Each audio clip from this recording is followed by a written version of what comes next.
The rise of the Spanish Empire. Hey! Look who's back for more adventures. We love having you here to continue this story that keeps us all awake. Important note, all of this is pure fiction, so don't try any techniques you hear here in real life. Your neighbor might call the cops. This amazing novel and all its rights belong to the original author. We're just the ones giving it voice and drama. Are you enjoying the show? Prove it by subscribing to our YouTube channel and leaving that like that motivates us so much. And if you want VIP access to exclusive content, our Patreon is waiting with things you won't find anywhere else. Chapter 301 Britain's Concession. The Berlin Conference took place 6 months earlier than previously thought, signifying a significant shift in the pace of European colonial efforts in Africa. After exchanging all of its West African colonies, Britain's remaining African holdings were limited to South Africa and North Africa, specifically the Cape Colony in Egypt. This made the Cairo-Cape Town connection even more crucial than before, and the British government was determined not to compromise on this issue. Consequently, the Berlin Conference, originally expected to conclude in less than a month, dragged on for months. Of course, this wasn't necessarily bad news for Spain. The longer the Berlin Conference dragged on, the more dissatisfied the European powers became with the existing plan for the division of Africa. This allowed less powerful nations to exploit the situation and acquire colonies in corners overlooked by the major powers. The Berlin Conference's primary objective was to resolve the territorial disputes in southern Congo among the major powers, led by Britain and Spain. Britain demanded that Britain occupy the kingdoms of Barotseland, Mwatakazembe, Malawi, and Yeek to ensure a connection between the Cape Colony and Egypt.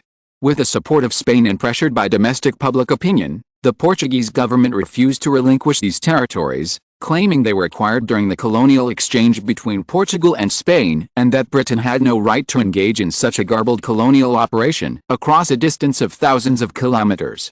The Portuguese government's argument was well-founded. The southern Congolese territory was indeed located along the line connecting Cairo and Cape Town, but the problem was that the border of the Kingdom of Barotseland in the southernmost part of the country was over 1,100 kilometers from the Cape Colony, and the Kingdom of York in the northernmost part was over 1,000 kilometers from the British-controlled Sudanese colony. Even the might of the British Empire couldn't afford such a vast colonization effort. Furthermore, Spain was the first country to establish colonies in the Congo River Basin, and Spanish colonial outposts already existed throughout the area. Originally, sovereignty over these territories belonged to Spain. Since Spain had exchanged them for Portugal, sovereignty naturally belonged to Portugal, and had nothing to do with Britain. Britain's territorial demands were clearly excessive, which was why the Portuguese government refused to accede to the British government. If Portugal had agreed to the British government's proposal at the Berlin Conference, the details would have been lost to the Portuguese Prime Minister and cabinet ministers. Even King Louis might have been affected by public outrage. With the public's attention focused on the Berlin Conference, the Portuguese government could not openly make concessions to the British government. After all, they knew what was important. The colonial dispute had become a major power-involved event at the Berlin Conference, and unless the British government wanted to incur public outrage, they would not have launched a war against Portugal during the conference. Although Portugal was a contender, the Portuguese representatives did not make much of a statement during the Berlin Conference negotiations. The main debates were between the British and Spanish representatives, and countries below the great powers had little say. At this point, the British government finally took Spain seriously, a country they had always looked down upon. Spain had shown them how difficult Russia was. Although all were major powers, there were still differences between them. For example, the British government had no fear of Italy.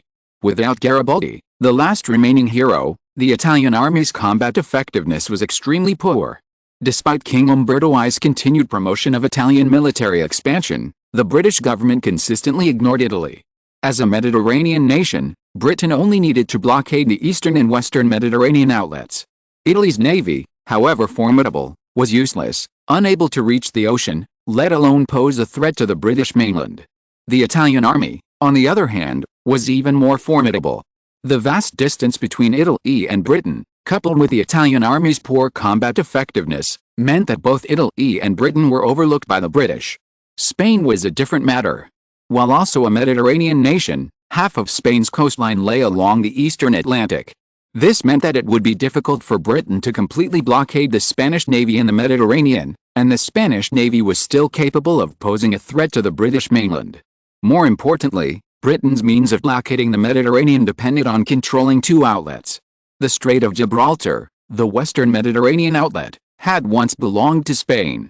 In the event of war between Britain and Spain, Spain could readily recapture Gibraltar through its army and thereby control the strait. If Britain lost control of both Mediterranean outlets, the situation along the coast would become even more unpredictable.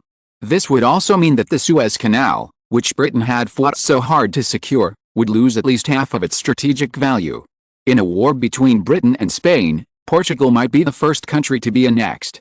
A fully unified Iberian Peninsula would become a power similar to Britain, both powerful and isolated from continental Europe, unaffected by the continent's turmoil.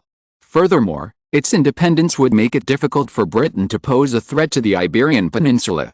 This would mean that a war between Britain and Spain would become a situation in which neither side could react, unless Britain was willing to launch an expeditionary force, but the casualties of such a move would be unbearable for the British government. While Germany and France were clearly more renowned in terms of land forces, this was largely due to Spain's weakness, which had been quite formidable even before its decline. If Britain did launch an expeditionary force to attack the Spanish mainland, its success would be uncertain. The Spanish, fueled by their commitment to defending their homeland, would become the strongest warriors in the land, a Spain that no major power would want to face. During the Berlin Conference, all components of the famous American landmark, the Statue of Liberty, were installed and completed, garnering considerable media attention. The United States of this era was isolationist, showing no interest in Europe, focused solely on events in the Americas. This explains why, despite being a major power, and its industrial and economic development unmatched by other powers, the United States lacked a significant presence or influence in Europe. Furthermore, the rise of American industry and economy, fueled by significant European capital and investment, led to a perceived inferiority in Europe. The Conference on the Partition of Africa was attended by all major powers, save the United States. This was partly due to the United States' lack of interest in the situations in Europe and Africa, and partly due to Germany's refusal to invite the United States. As the Berlin Conference negotiations reached a stalemate, European powers, while participating, continued their colonial expansion. On the French side, the war with Vietnam raged. France successfully annexed Cambodia, doubling its colonial holdings and expanding northward. On the British side, its Sudanese colonies continued to expand southward, laying the foundation for the Cairo-Cape Town connection. Italy was plotting to colonize Libya, and its appeal at the Berlin Conference was precisely to gain the initiative in colonizing Libya. The good news was that, despite being a vast expanse of land, Libya, entirely desert, had received little attention from European powers. With the exception of Britain, which voiced opposition, other European powers offered no significant opposition to Italy's occupation of Libya, leaving Italy with a hope of securing this hard-earned colony. Germany, the most powerful nation on the European continent besides Britain, also had its own colonial initiatives. Due to its relatively late unification, by the time the German government launched its colonial plan, most of the world's land had already been divided up. Germany, therefore, had no choice but to turn its attention to Africa, searching for territories untouched by other powers. Indeed, the Germans did find such territories. This, in turn, calls to mind Britain's colonial policy in Africa. Due to the abundance of pristine forests in the interior of Africa, European powers concentrated their colonization efforts primarily on the coast, rarely penetrating deep into the continent. This resulted in Britain's colonial policy not focusing on colonial sovereignty but rather on controlling trade in Africa, a form of economic colonization. Despite the widespread presence of British colonists across continental Europe, there were actually vast tracts of land to which Britain had not yet claimed sovereignty. The Germans exploited this loophole, finding two territories in Africa where Britain had already reached but not claimed sovereignty. One of these territories was located northwest of the Cape Colony, with the closest point just a few kilometers from the Cape. It could be said that the Germans established their African colonies entirely under British scrutiny. The British, however, had no reason to object, as they had indeed not claimed sovereignty over these territories. The Germans' method of securing sovereignty is also noteworthy. They did not follow the traditional European process of establishing colonial outposts and then consolidating them into a single territory to claim sovereignty and establish colonies. Instead, They used their military force to forcibly subjugate the local indigenous tribes and then signed a treaty with the local chiefs that they could not understand. The indigenous people, unable to understand the German-written treaty, were forced to sign their names and fingerprints under the pressure of German guns and artillery. The fingerprints served as another safeguard imposed by the Germans. After all, the Germans were new to the region, and they had no idea whether the natives actually used such names. The natives, of course, didn't know how to write in German. They used their own language, which the Germans couldn't understand. But that didn't matter, as long as they took their fingerprints and the subsequent prints matched, it was all right. It was thanks to this treaty, known only to one of the signatories, that Germany successfully established its first colony in Africa. The establishment of Germany's West African colonies was a remarkable feat, largely under British watch. This also gave the British a sense of danger. If they followed Germany's method of proof, even if Britain secured southern Congo at the Berlin Conference, the remaining territories along the Cairo-Cape Town link would be divided up by European powers. Britain could leverage its influence to create colonial competition, but could it do so every time? After all, Britain was a European country, and its power didn't completely overwhelm the other European powers. As a European country, it naturally had to abide by the rules that European powers had always tacitly accepted. After internal deliberations, the British government decided to make certain concessions to Spain in order to expedite the Berlin Conference's compromise on southern Congo territory. Only by resolving the dispute over southern Congolese territory quickly could Britain secure sufficient resources to complete the Cairo-Cape Town link and simultaneously guard against more powerful powers like Germany, which were rapidly colonizing Africa on their own terms. Spain, after all, was a medium-sized power, and its potential threat was limited. Even if given the opportunity, Spain's population of over 20 million couldn't colonize much territory. However, countries like Germany and France were different. Germany and France had larger populations, more developed industries, and more prosperous economies, meaning they could colonize more African territory and profit from it. The African continent was like a large pie. While Britain had secured the largest share, other countries were constantly eyeing it. Only by fully consuming it could Britain ensure it would be the greatest beneficiary. Britain's primary concern was Germany and France, which were vying for a share with their own bowls. For powers like Spain, holding their own bowls, making appropriate concessions was acceptable. After all, Spain's appetite was limited. Even if the pie were ceded to Spain, it would inevitably suffer from indigestion. Back in Berlin, the Berlin Conference progressed at a leisurely pace. Meanwhile, in Madrid, the British ambassador once again sought out Carlo. Unlike his previous visit, this time, the British ambassador expressed a more respectful attitude, his words less forceful.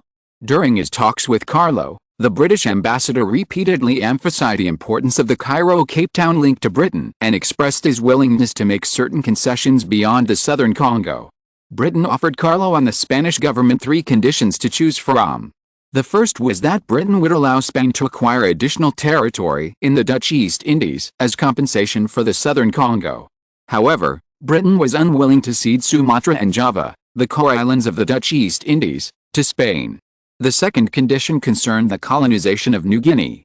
The British government could acquiesce to Spain's colonial efforts in New Guinea and support future Spanish colonies there. The third condition, regarding the Middle East, was that Britain would allow Spain's Omani colony to expand northward into the Truce States. These 3 conditions also reflected Britain's willingness to compromise. However, the extent of the concessions was not significant. Neither the Dutch East Indies nor New Guinea, nor the Truce States, were of significant value. Britain's willingness to concede these territories was actually due to its lack of significant interests in them.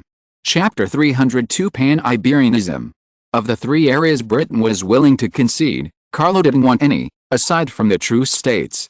Spain had already captured the Cute Sultanate in the previous conflict over Borneo.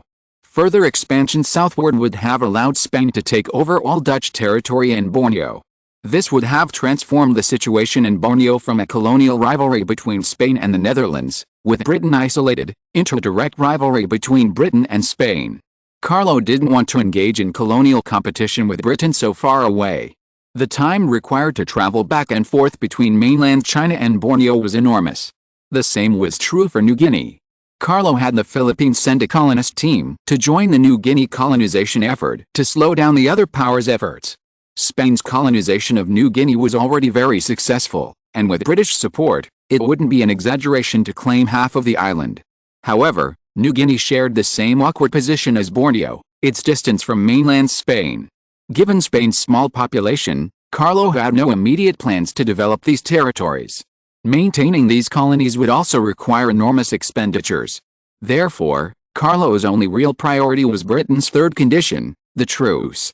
However, Spain could not directly express its importance for the truce, requiring a somewhat reluctant compromise to secure the territory. If Spain proactively demanded the territory, the British would become suspicious of Spain's motives. If the British discovered the vast oil fields of the Middle East, Spain would no longer be able to hold on to the territory it had already occupied. Only by passively accepting the territories would the British dispel suspicions about the Spanish government's motives and allow Spain to build up strength to defend them. As long as it could survive World War I, post-war Spain would undoubtedly be able to hold on to these territories. By then, the European powers would have been unable to recover quickly from the aftermath of World War I, and even the mighty British Empire would be unable to launch another major war. Carlo's talks with the British ambassador were brief, concluding that Spain and Britain should maintain a rational and conciliatory approach in their conflict over the southern Congo.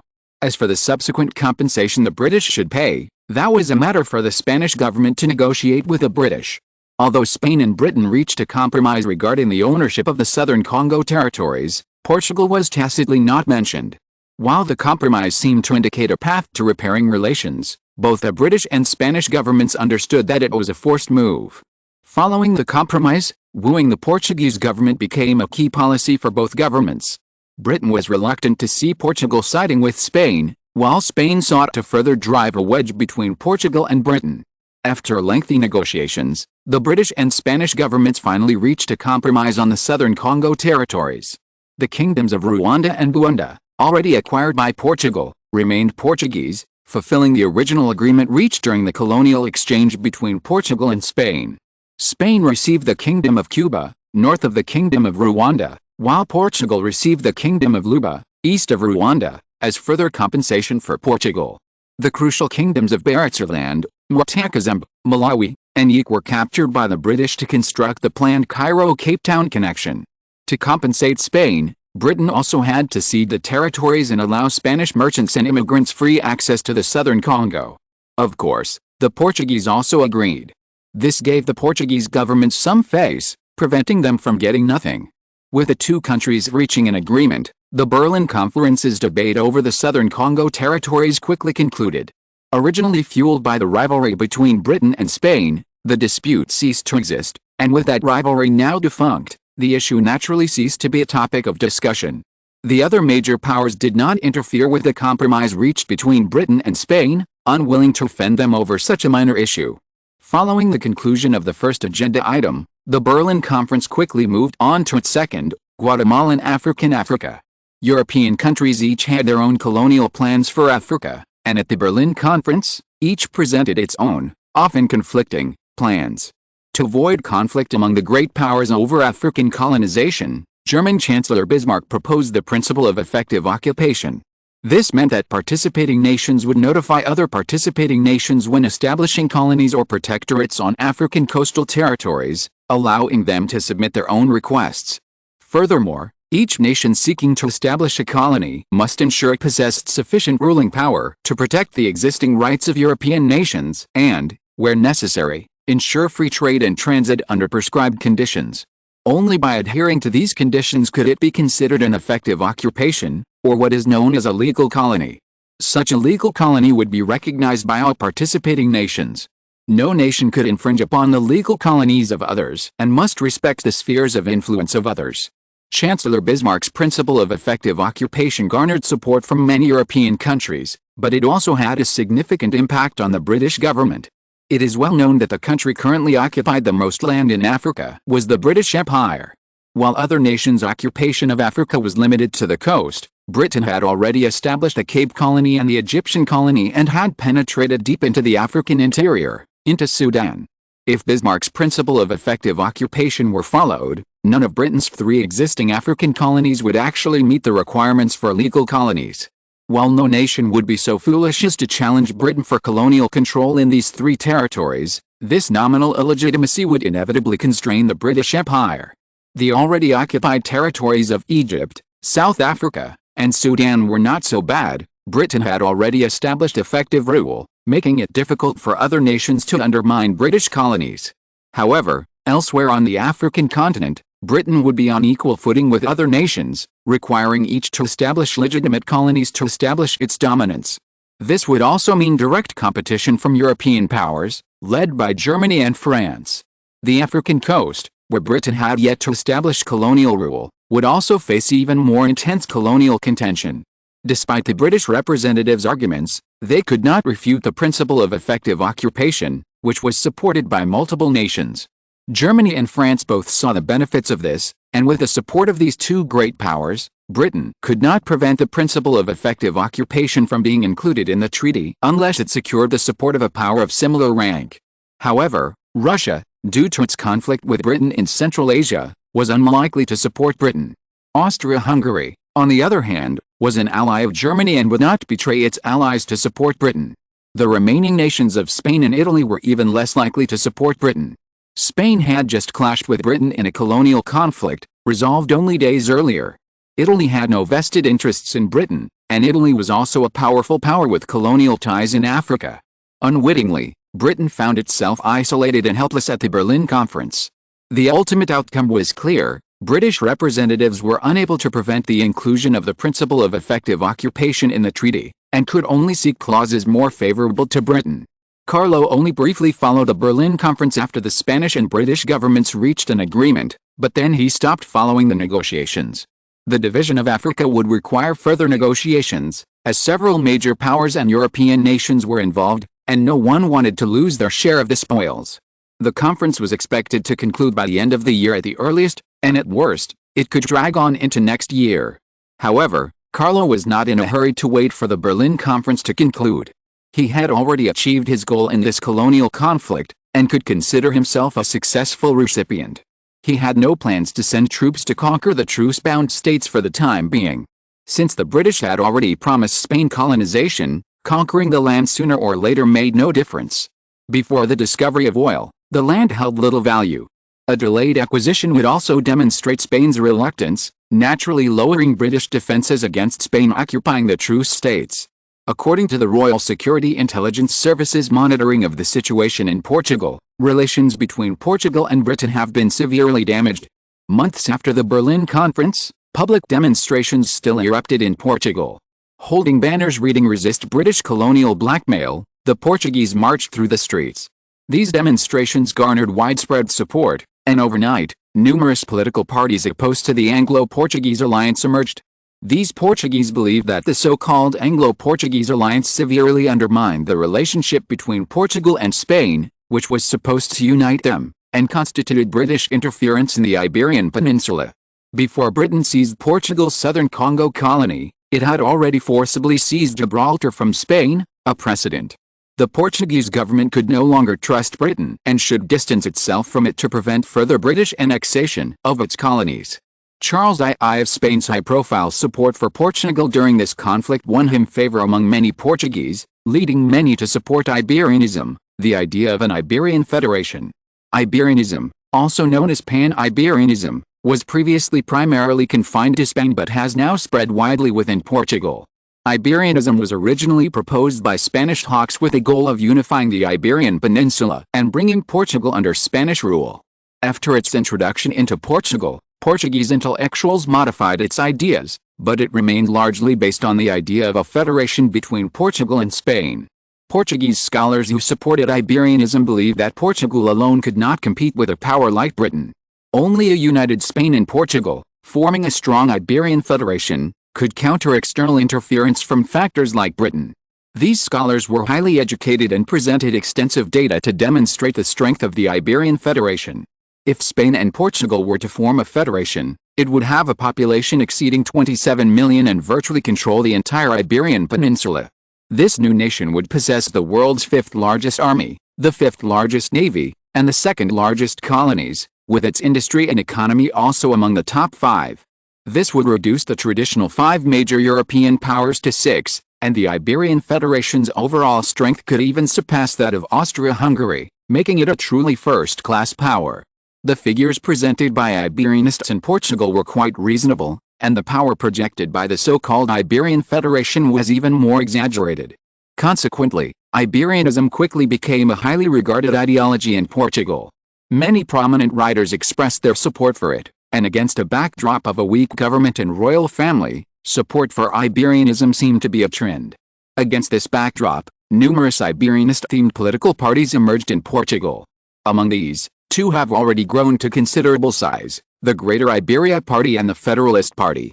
The Great Iberian Party, founded by Portuguese writers who support Iberianism, has already garnered support from the Portuguese literary community. The Federalist Party, however, was formed by opposition parties within Portuguese politics. Their desire for a Portugal-Spain federation was less intense, and they were more interested in leveraging this momentum to garner more support from the Portuguese public. The rise of Iberianism in Portugal was a major concern for the Portuguese government. Upon hearing this, King Louis I was livid, speculating that the growing number of pro-federal intellectuals in Portugal might be funded by Spain. However, without any evidence, he couldn't hold the Spanish government accountable. The most he could do was arrest these Iberianists, but this would only create further trouble. The protests in Portugal have yet to subside, and further reports of the Portuguese government forcibly arresting Iberianists would only reignite them. The public's disappointment with the government and the royal family has been palpable. If King Louis I were to act foolishly again, there was a real risk that radical elements within the population would force a revolution and promote federation. Despite the intellectuals' cries of merit about a federation, Louis I understood that a federation between Spain and Portugal would deprive the Portuguese government of all influence. King Charles of Spain was a man of his own, and if he annexed Portugal, Portugal might not be able to find an opportunity to regain its independence, as it had the previous time. Chapter 303 Colonial Merger Strategy. As the Berlin Conference progressed, European powers accelerated their colonization of Africa. Although Charles had no plans to establish new African colonies, he did need to take necessary measures to consolidate the African colonies already controlled by Spain. After internal discussions within the Spanish government, it was decided that Spain's African colonies needed to be reduced, ideally to 3 colonies. The largest of these colonies was the Congo territory. According to the Spanish government's plan, the current Gold Coast, the colonies of Guinea, and São Tomé and Príncipe would be incorporated into the Congo territory, making it the largest colony in Central and Western Africa. In West Africa, the smaller colony of Sierra Leone would also be merged with a West African colony. The new West African colony would be located in the far west of Africa and would cover at least 100,000 square kilometers. The final African colony would be the southern Moroccan colony. All territories occupied by Spain and Morocco would be incorporated into the southern Moroccan colony. If the entire Morocco could be annexed, the Moroccan colony would gradually become a Spanish province, indistinguishable from the regions of Madrid. As for the original plan to connect the Gambia to the Congo territory, it currently seems unlikely to be realized. Between these 2 colonies lay several French colonies, and Germany also sent merchants and colonial expeditions into the area, making it impossible for Spain to monopolize these territories. Fortunately, the ongoing war between France and Vietnam diverted some of the French government's attention. Spain could easily annex its existing colonies, and the process would be relatively painless with the other powers. It's worth noting that the escalating war between France and Vietnam forced the nation behind Vietnam to invest heavily in the conflict. The most obvious difference was that the peace faction had previously prevailed, which meant that even the Royal Arsenal sales representatives were unable to sell weapons. Now, sensing a threat from the French, they began to seek firearms to resist the French attack. During the Berlin Conference, Royal Arsenal sales representatives had already signed an arms order with the French, including tens of thousands of rifles, hundreds of artillery pieces, and the corresponding ammunition and shells. In terms of naval vessels, the Spanish Navy also purchased several small cruisers. These were warships that had been in service for several years, and the prices were reasonable, essentially at their original cost. While purchasing a used warship for the price of a new one might seem like a loss, considering the rapid deployment of these vessels in the war, their strategic value was definitely worthwhile. After all, Vietnam was already at a disadvantage in naval power. If it didn't find a way to strengthen its naval strength, the French army could land at its ports with impunity. Because Spain's primary goal was to delay France's wartime progress, the weapons and equipment it sold were sold at low prices. Consequently, Spain gradually sold a large number of these weapons and equipment, which alone would have effectively slowed the French offensive. In August 1884, the Secretary of State for the Colonies suddenly reported urgently that evidence of German attempts to establish colonial outposts had been discovered on the Gold Coast and in the colonies of Guinea. This was a serious matter, immediately alerting Carlo and the Spanish government. Germany's strength was undeniable. While their establishment of Southwest Africa under British supervision may seem opportunistic, it was indeed land seized from the British. Another country might not have been able to force the British to back down. Britain chose to concede in the dispute over southern Congo, compensating the Spanish government because their colonization had not yet reached the southern Congo. A hasty conflict would not have been a good thing for Britain. Reaching southern Congo would have required crossing numerous indigenous tribes and even crossing the Orange Free State and the Transvaal Republic, which had less than friendly relations with Britain. These two countries may not be well known, but mentioning the widespread Boer population there certainly brings back memories of the Boer Wars of the early 20th century. Although Britain won the Boer War, it also cost the British a significant amount of manpower, material, and financial resources. The reasons for the war were similar to those for the southern Congo territories. The Orange Free State and the Transvaal were located directly across the British line connecting Cairo and Cape Town. Furthermore, the continued northward expansion of the British Cape Colony severely impacted the survival of Orange and the Transvaal. Turning to Spain's colonies, upon discovering German plans to establish colonies on the Gold Coast and Guinea, Carlo immediately convened a cabinet meeting and demanded that the government discuss a solution. Spain would never abandon either the Gold Coast or the Guinea colony. The name Gold Coast is unfamiliar to many. This land later came to be known as Ghana. Of course, the Gold Coast is quite appropriate today. Just how vast were its gold reserves? Even in later times, Ghana remained a significant gold exporter. Data indicates that Ghana's annual gold production could reach over 4 million ounces, or over 100 tons. While annual gold production fluctuates, this output is enough to make Ghana the second largest gold producer in Africa, after South Africa. Given these vast gold reserves alone, Carlo would never abandon the Gold Coast.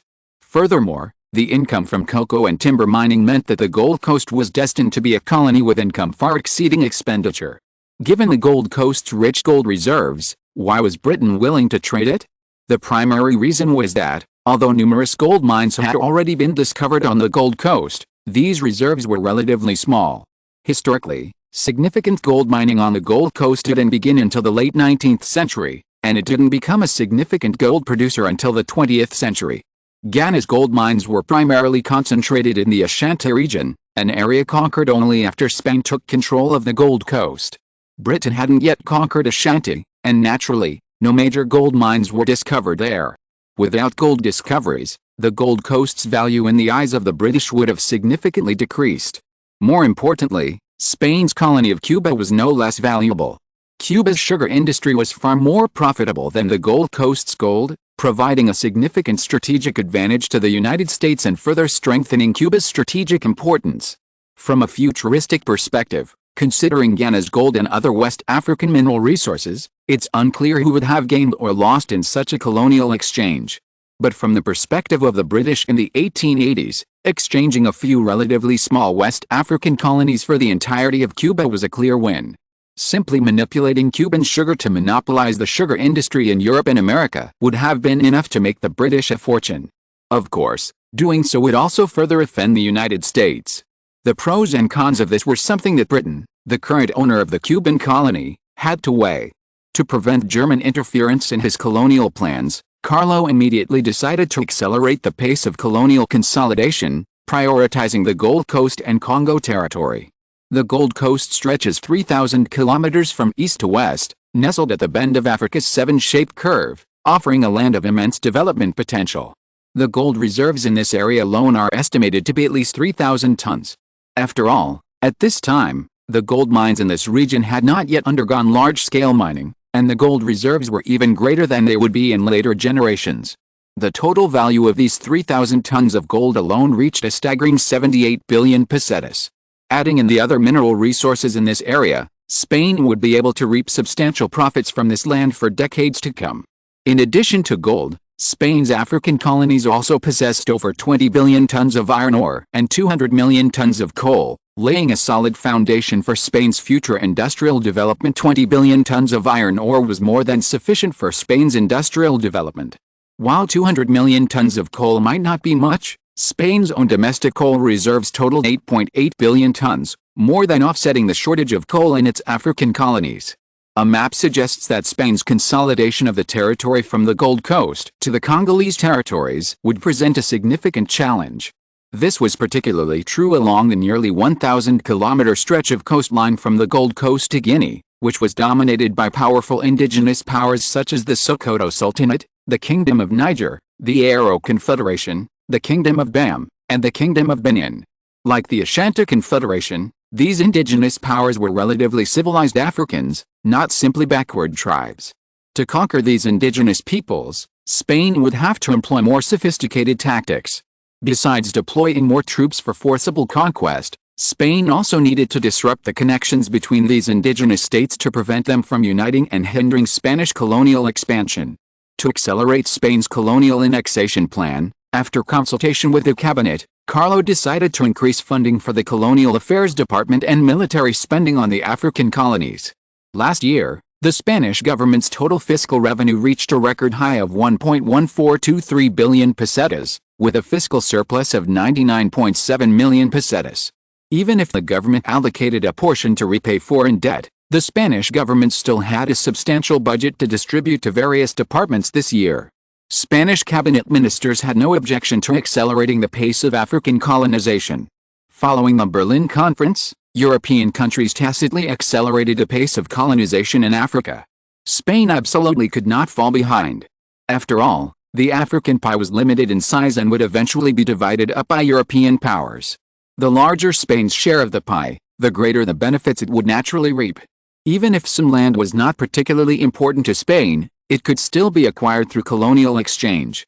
Because of this, the ministers at the Spanish cabinet meeting were unanimous in their support for accelerating the colonization of Africa and were willing to sacrifice their own budgets to invest in colonial affairs and military spending. Thanks to the cooperation of various departments, the Spanish government quickly raised a fund of 50 million pesetas. This was no small sum. Even with a little frugality, it could have been used to wage a medium-sized war. The fact that this fund was invested in the development of African colonies demonstrated the importance Spanish officials attached to colonial consolidation. The Colonial Affairs Department would receive an additional budget of approximately 15 million pesetas for colonial integration and construction, as well as logistical support for the army.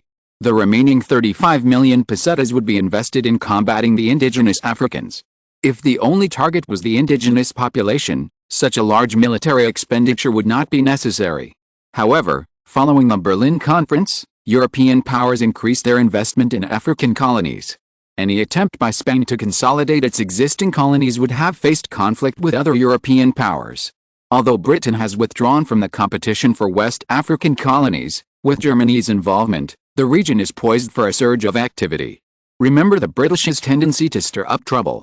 Having repeatedly offended Spain, they were not above muddying the waters in West Africa, creating even greater trouble for Spain. This massive military budget served as a warning to European powers. If they attempted to meddle in Spanish colonial affairs, they would be prepared to be entangled in this quagmire. Spain had already made significant progress in its colonial presence in Africa. The indigenous population of the Congo alone reached tens of millions. By forcibly arming these indigenous peoples, they could form an indigenous army numbering hundreds of thousands, or even millions. If Spain had avoided mainland Europe and instead engaged in localized conflicts in parts of Africa, the other European powers might not have been a match for it.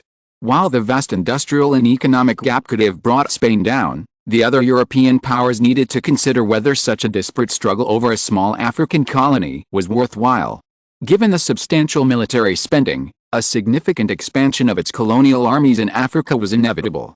Spain currently possesses 1 colonial garrison division and 22 colonial garrison regiments, totaling 70,000 indigenous troops. This is clearly insufficient in the increasingly intense competition for colonial control in Africa. After deliberation, The Spanish Military Council decided to expand Spain's colonial divisions to 3 and its colonial garrison regiments to 35 to address the intensified colonial conflict. This would bring Spain's military strength in the colonies to approximately 138,000, essentially sufficient to maintain the security of its existing colonies. 2 of the 3 colonial divisions would be deployed along the line from the Congo territory to the Gold Coast, and these 2 divisions would be the primary force in combating indigenous forces. The remaining colonial division would be deployed in the West African colonies, tasked with annexing indigenous areas between the West African colonies and the colony of Sierra Leone.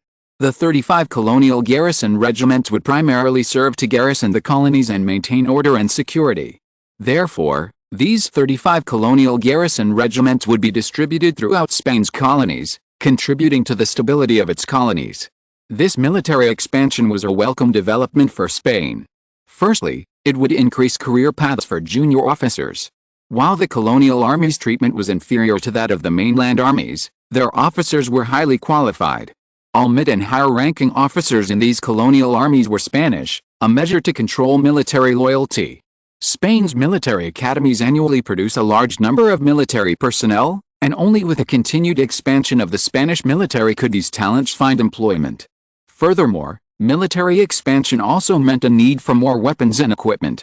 This provided a significant source of revenue for the Royal Arsenal and other smaller factories producing military equipment.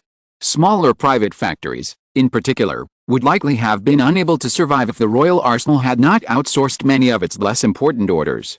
After all, Europe during this era was relatively peaceful. While minor conflicts existed, war was a near impossibility. Without the threat of war, the size of each nation's military remained relatively low. Even King Umberto I of Italy, who had long advocated for military expansion, only increased the Italian army to 200,000 men. A smaller army meant less wear and tear on weapons and ammunition, which was bad news for the military factories of each country. Larger military factories, like Spain's Royal Arsenal and Germany's Krupp, were relatively well positioned to find foreign buyers through their own channels. Even if they couldn't find foreign buyers for various reasons, these large factories, with the support of their domestic governments, could maintain normal operations. Smaller factories were a different story. Due to their smaller scale and production, they were unable to attract foreign buyers. In the best case, as in the case of the Royal Arsenal, King Charles II was the owner, and he was willing to support these smaller factories. On the worst side, large military factories were privately owned, and capitalists were reluctant to relinquish their existing orders, let alone transfer them to smaller companies. Upon learning that Spain was expanding its colonial armies, smaller Spanish military factories breathed a sigh of relief. This expansion presented them with a once-in-a-lifetime opportunity, offering a small profit and keeping their factories afloat. The good news was that the Royal Arsenal had already signed an arms order with Vietnam and its backing country, and combined with the orders expected after the Spanish military expansion, the Royal Arsenal had no shortage of orders during this period. Since the Royal Arsenal has no shortage of orders, small businesses like these have the hope of obtaining some orders from the Royal Arsenal that the Royal Arsenal does not value. For example, the production of bullets for rifles, the production of some firearm parts, etc. Although the income from these orders is destined to be less than that of finished firearms, for small-scale factories, it is definitely better than nothing. 5,100 word 2 in 1 chapter. Please support. By the way, please support a few monthly tickets. I only need 100 monthly tickets to reach 1,000. Thank you for your support. If you are listening to this novel on a channel other than Fanfic World, it means it was downloaded and re-uploaded without effort. We warmly invite you to visit our channel, Fanfic World. There you will find the original version of this story and many other novels of various genres. We look forward to seeing you dive into a world of incredible novels.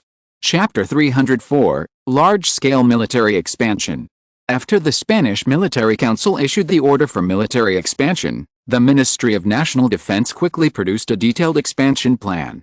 With 3 colonial divisions and 35 colonial guard regiments, Spain's total strength would reach a staggering 243,000 men. This was already a significant force before the Franco-Russian Entente was formed and European powers entered the arms race.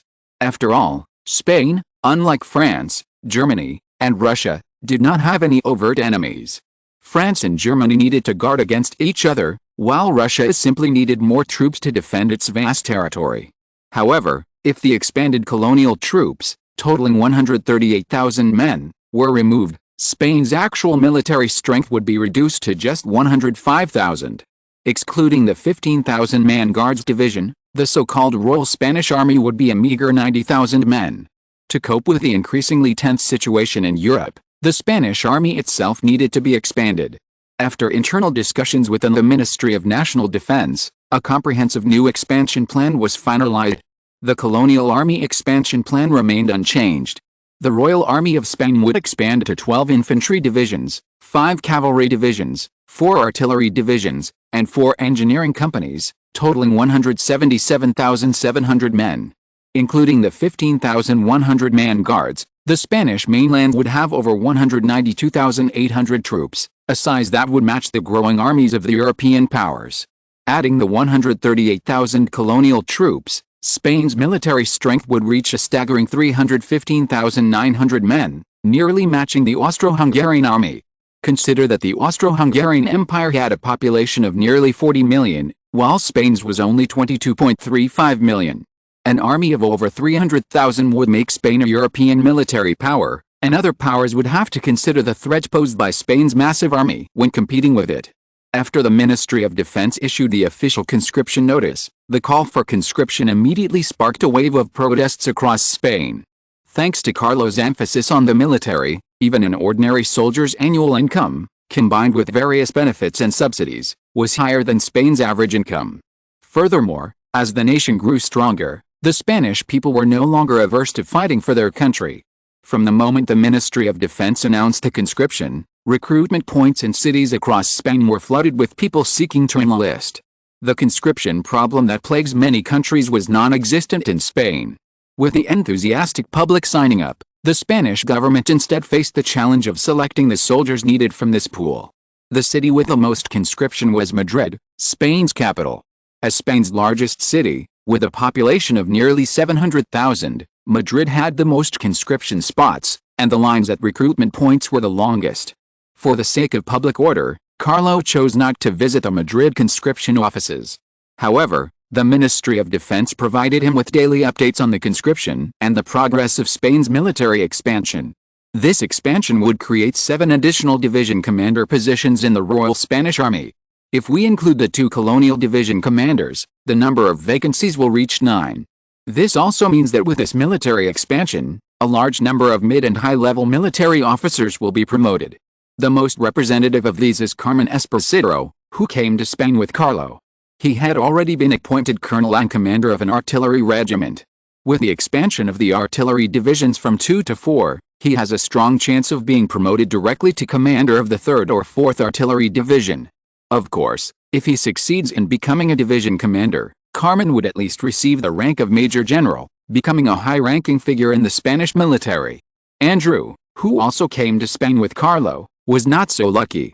He majored in infantry command, a less rare rank than artillery. This meant that Andrew's promotion was not as smooth as Carmen's. However, he was a close confidant of Carlo, and after spending a year as commander of the Lanfang Military Guidance Corps, Carlo decided to appoint him commander of the Guards Division and commander-in-chief of the Guards, succeeding Giotti. Carmen and André, 2 outstanding graduates of the Royal Military Academy of Turin, were highly capable. Since arriving in Spain, they had been diligent and dedicated, and naturally, Carlo was willing to promote them. Speaking of Carmen and André, the officers who accompanied Carlo to Spain, we must also mention Garibaldi's 2 sons. The eldest son, Menotti, had previously headed the Lanfang Military Guidance Corps and had been elected Minister of Royal Affairs in the Spanish cabinet. André succeeded the second son, Giotti, in this capacity. This did not mean that Carlo lacked confidence in Giotti. On the contrary, Carlo had a more challenging task for Giotti, to serve as commander-in-chief of the Congo territory. With the rank of lieutenant general, he would command 2 colonial divisions and a dozen colonial garrison regiments in the Congo territory, responsible for combating the indigenous peoples of West Africa and promoting Spain's colonial annexation plans. Although the Guards Division commander only commanded a single division, his concurrent position as commander-in-chief of the Guards meant he held the higher rank of lieutenant general, surpassing all other division commanders. From a domestic perspective, Giotti's upcoming position as Commander-in-Chief of the Congo Territory Garrison may not necessarily be higher than his previous position as Commander-in-Chief of the Guards. However, the chances of becoming Commander-in-Chief of the Congo Territory Garrison are significantly higher than those of the Guards. The Guards' primary mission is to protect the capital, the royal palace, and the king, and they generally do not actively participate in wars. This makes it difficult for the Guards Commander-in-Chief to advance through military merit, requiring him to slowly accumulate experience in this position. However, the Commander-in-Chief of the Congo Garrison is different. Spain is about to launch a war against the African natives, and as the highest-ranking leader of the Spanish forces fighting in Africa, the Commander-in-Chief of the Congo Garrison has ample opportunities to gain military merit. If Giotti performs well in combat against the African natives, he has a good chance of advancing to a position in the Spanish defense sector after the war. Giotti's next rank would essentially lead to positions such as Commander-in-Chief of the Spanish Army and Navy, Chief of the General Staff, Minister of Defense, and Chief of the General Staff of the Ministry of Defense. After receiving Carlo's transfer order, Giotti and Andrew quickly took action. Giotti will travel from Madrid to the distant Congo territory to prepare for the formation of another colonial division. Currently, the Congo territory only has one colonial division, which doesn't meet Spain's requirements for launching a war. Accompanying Giotti to Africa will also be a group of mid- and high-ranking military officers, prepared by the Ministry of National Defense for the new colony. Giotti will work with these officers to train the newly formed colonial division and ensure it has a certain level of combat effectiveness. Andrew, meanwhile, will travel from the even more distant Lanfang Republic to Madrid to take over the patrol duties of the Royal Guards. As a unit under Carlo's direct command, the Royal Guards have numerous tasks. Their base is only a few kilometers from the Royal Palace, allowing them to reach it in as little as half an hour. They will also dispatch patrols to patrol the area surrounding the palace. Inside the palace, there is also a guard composed of elite soldiers selected from the Royal Guards. Together, these patrols and guards form the Spanish Royal Palace's defense. It's no exaggeration to say that the existing defenses of the Madrid Royal Palace are virtually impregnable. Even if another revolution like the one during Queen Isabel's reign occurred, the guards would be more than sufficient to ensure the safety of the palace and the royal family. Not to mention the 15,000 elite guards, this force can withstand an attack by tens of thousands of troops. The royal guard stationed at the palace also numbered nearly 500 men, truly the elite of the Spanish military. As is well known, the Spanish guards are carefully selected from the royal army, and the guards themselves are drawn from the ranks of the guards, a testament to their elite caliber. Each member of the guards is selected through a comprehensive process, and their loyalty surpasses even that of the guardsmen themselves, some even willing to die for Charles. The captain of the guards, Brad Herrera, held an even more unique position. As soon as Charles ascended to the throne of Spain, he deliberately took in a group of orphans who had lost their parents and family members for various reasons. Charles provided financial support for these orphans, instilling in them a deep sense of loyalty and patriotism. Captain Brad Herrera of the Imperial Guard was not only one of these orphans, but also one of the best. When Charles expressed his desire for him to enroll in military academy, Brad Herrera applied without hesitation and successfully entered the Royal Military Academy of Madrid.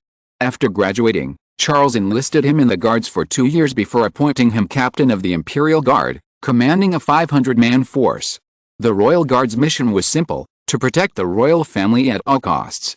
Every member of the Spanish royal family traveled with a bodyguard, at least several dozen, to ensure their safety.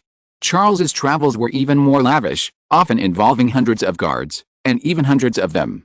While this seemed cautious, he needed the necessary protection for himself and his family. Charles could not believe the advanced medical technology of the time. Even if the assassination attempt failed, any injuries carried the risk of infection and death. Not to mention that if the enemy was lucky enough to hide a vital point, they would be killed instantly. Spain's current development depended entirely on Carlo's leadership, and the young men hadn't even grown up yet. Under such circumstances, Carlo absolutely refused to allow any mishaps. Such an outcome would not only undermine Carlo's efforts over a decade in Spain, but would also extinguish the hard-won hope for Spain, plunging the country into unrest. In September 1884, before Giotti and a group of officers were about to depart for the Congo, Carlo summoned them to the royal palace in Madrid and offered encouragement. During his conversation with the officers, Carlo reiterated the importance of the colonial annexation plan to Spain and stated that the war against the African natives must succeed, not fail. With no war in Europe, Spain could only demonstrate its combat effectiveness through warfare against the natives. Don't underestimate the natives of Africa. Although they were inferior to the Spanish in terms of weaponry, they could unite and form a formidable resistance force. Carlo didn't want his carefully assembled army to fail miserably, leaving other nations as a laughingstock. It would have been a joke, but if other countries mistakenly believed the Spanish army was weak, Spain's international influence would have plummeted. Just like Italy, whose wars against the African natives successfully demonstrated the poor combat effectiveness of its army, the Italian army was subsequently looked down upon by European powers and became a laughingstock among soldiers from various countries. Initially, these officers had been indifferent to the idea of serving in the African colonies to gain experience, but after Carlo personally emphasized the importance of fighting against the African natives, they all took it seriously. As the saying goes, a soldier who doesn't want to be a general is not a good soldier. These young officers, freshly graduated from the Royal Military Academy, naturally wanted to demonstrate their abilities to their king. Upon hearing that powers like France and Germany might interfere in Spain's war against the natives, the officers' relaxed smiles vanished. Each of them looked at their king with a serious expression, listening attentively to Carlo's instructions.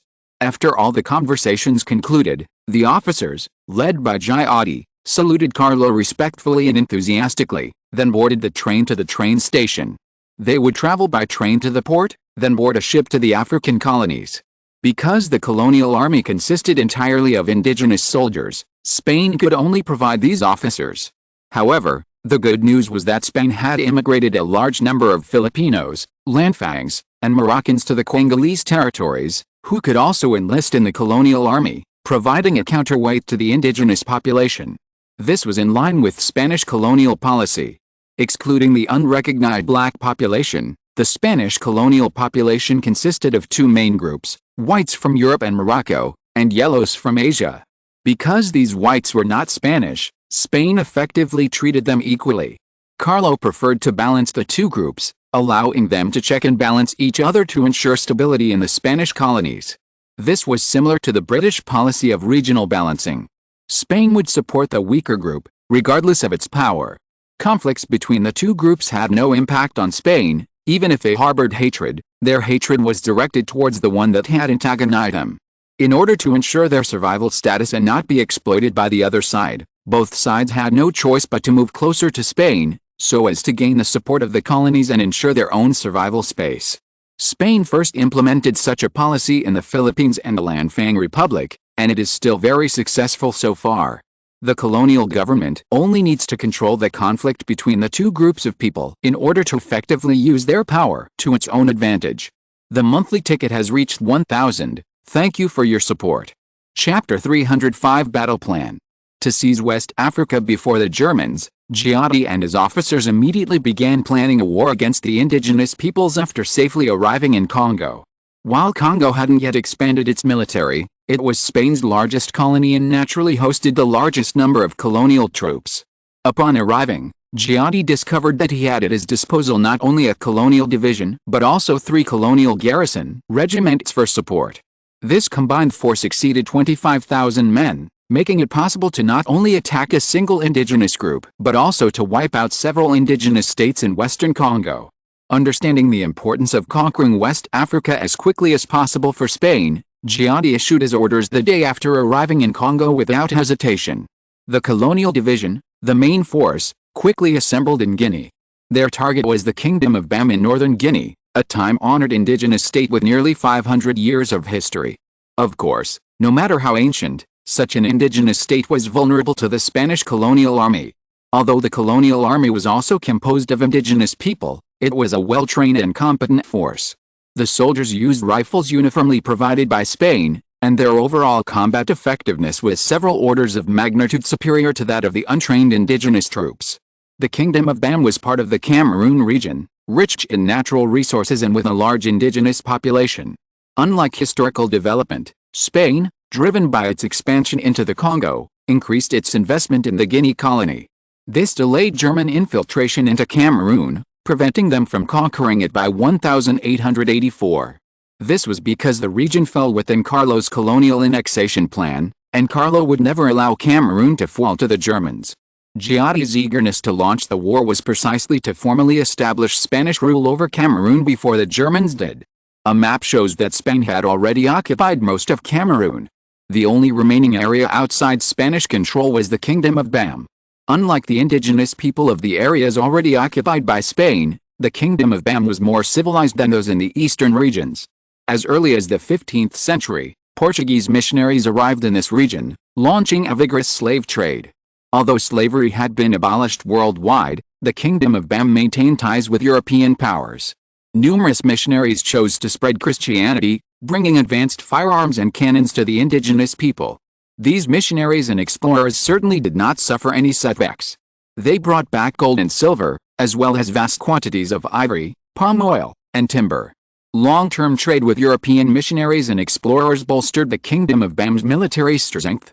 With a population of approximately 2 million, the kingdom boasted an army of over 30,000 men. Over 5,000 of these troops were armed with a variety of muskets and dozens of cannons of varying calibers. While the muskets and cannons varied in style, it was undeniable that this indigenous army, equipped with advanced weaponry, posed a far greater threat than its unarmed counterparts, potentially inflicting heavy casualties on the Spanish colonial forces. Because Spain had further war plans, the war against Bam could not afford to incur heavy casualties. Giotto sketched on a map, finally finalizing a relatively detailed attack plan against Bam. Bam had no coastline, most of the country was mountainous. To the west of Bam lay the Aero Confederation, a federation of numerous indigenous states. Like Bam, the Aero Confederation earned income from the slave trade and the export of palm oil and ivory, purchasing weapons and equipment from missionaries and explorers. To the north of Bam lay the Sokoto Caliphate, the largest and most powerful indigenous power in the region. The Sokoto Caliphate was also a loose federation of indigenous chiefdoms, led by the Caliph of Sokoto. As the most powerful indigenous state in West Africa, the Sokoto Caliphate boasted a population of tens of millions and millions of non-Muslim slaves. In theory, Bam, the Aero Confederation, and the Sokoto Caliphate all shared a common enemy, the European colonizers intent on conquering the region. However, these three nations had different ethnicities and religious beliefs, and relations between them were not particularly friendly. Giotto's offensive plan was to exploit the conflicts among the indigenous peoples, forcing them to remain neutral during the Spanish attack on Bam, thus allowing Spain to conquer Bam at its leisure. In theory, it was possible to force the Aero Confederation and the Sokoto Caliphate to remain neutral. As long as Spain did not wage war against them, these confederations of various indigenous tribes would have difficulty uniting, as indigenous peoples were not known to enjoy harmonious relations with one another. Before launching the war against Bam, Giotto contacted the governor of the Congo Territory, requesting that he, on behalf of the Congo Territory government, contact the Sokoto Caliphate and the Aero Confederation to negotiate a trade in supplies to neutralize them.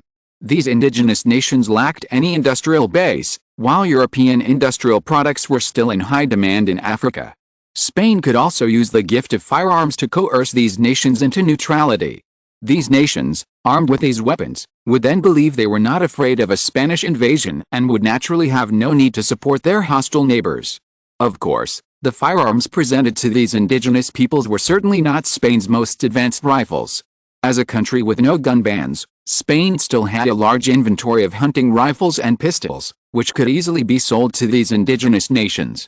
Current hunting rifles were mostly muzzle loaders, not only extremely slow to reload but also limited in range and power.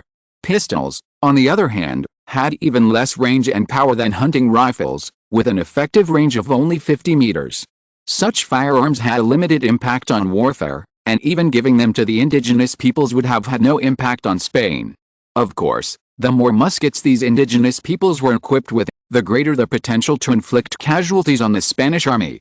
The problem was that Spain's indigenous armies were composed entirely of indigenous peoples, and the indigenous populations in Spain's colonies were not only numerous but also more than enough for Spain to lavishly expend. The populations of Morocco, the Philippines, and Lanfang alone could equip armies of hundreds of thousands, not to mention the vast population of black people in the Congo, who could easily equip armies numbering in the millions. Upon hearing Giotto's request, The governor of the territory immediately dispatched diplomatic representatives to the two indigenous nations without hesitation. Because both indigenous nations had trade relations with European colonists, the Spanish diplomatic representatives were not in danger unless war broke out. While African natives did not traditionally spare envoys during war, they understood that if the Spanish diplomatic representatives were in danger, they would face a Spanish offensive. The first to receive the news was the more closely located Arrow Confederation. Its proximity to the Kingdom of Bam had long fostered strained relations between the two nations. While not sworn enemies, they were nonetheless competitive. Both nations relied on the palm oil trade for revenue, so it was unlikely that relations would be good. Upon learning that Spain was willing to offer industrial products and firearms in exchange for the Arrow Confederation's neutrality, the Arrow Confederation readily agreed to the deal. Of course, they were no fools.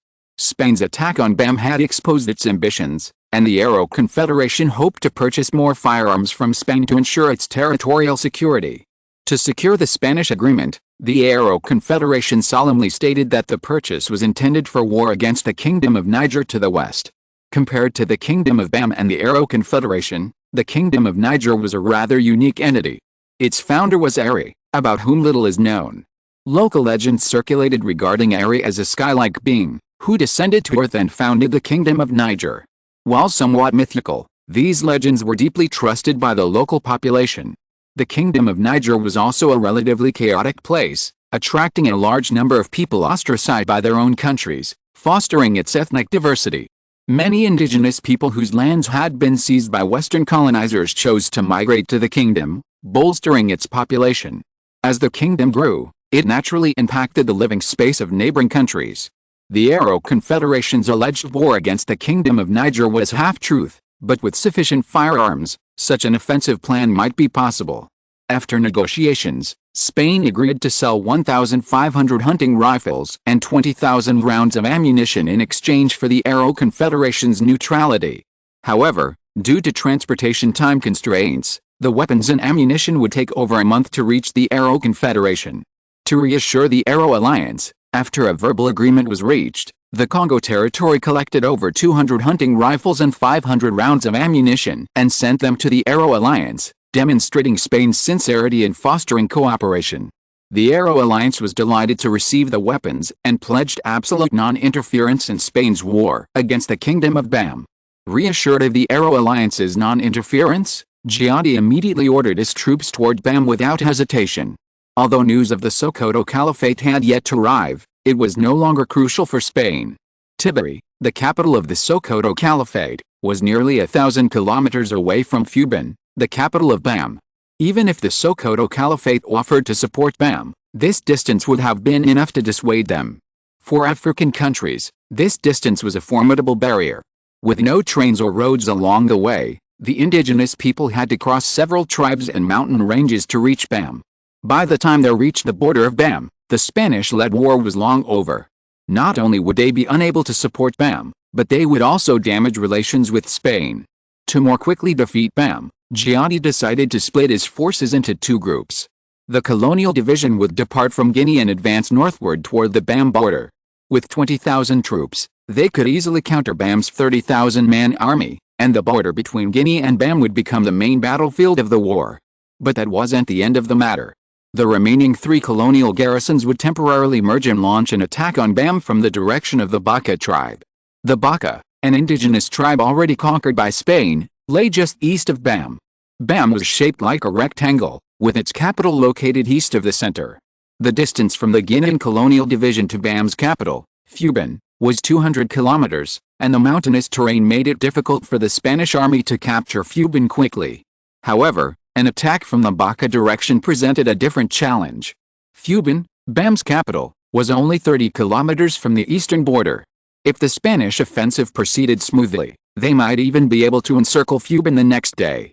Even if the colonial division's frontal attack northward from the Guinea colony failed, they could still tie up most of the Bam kingdom's forces.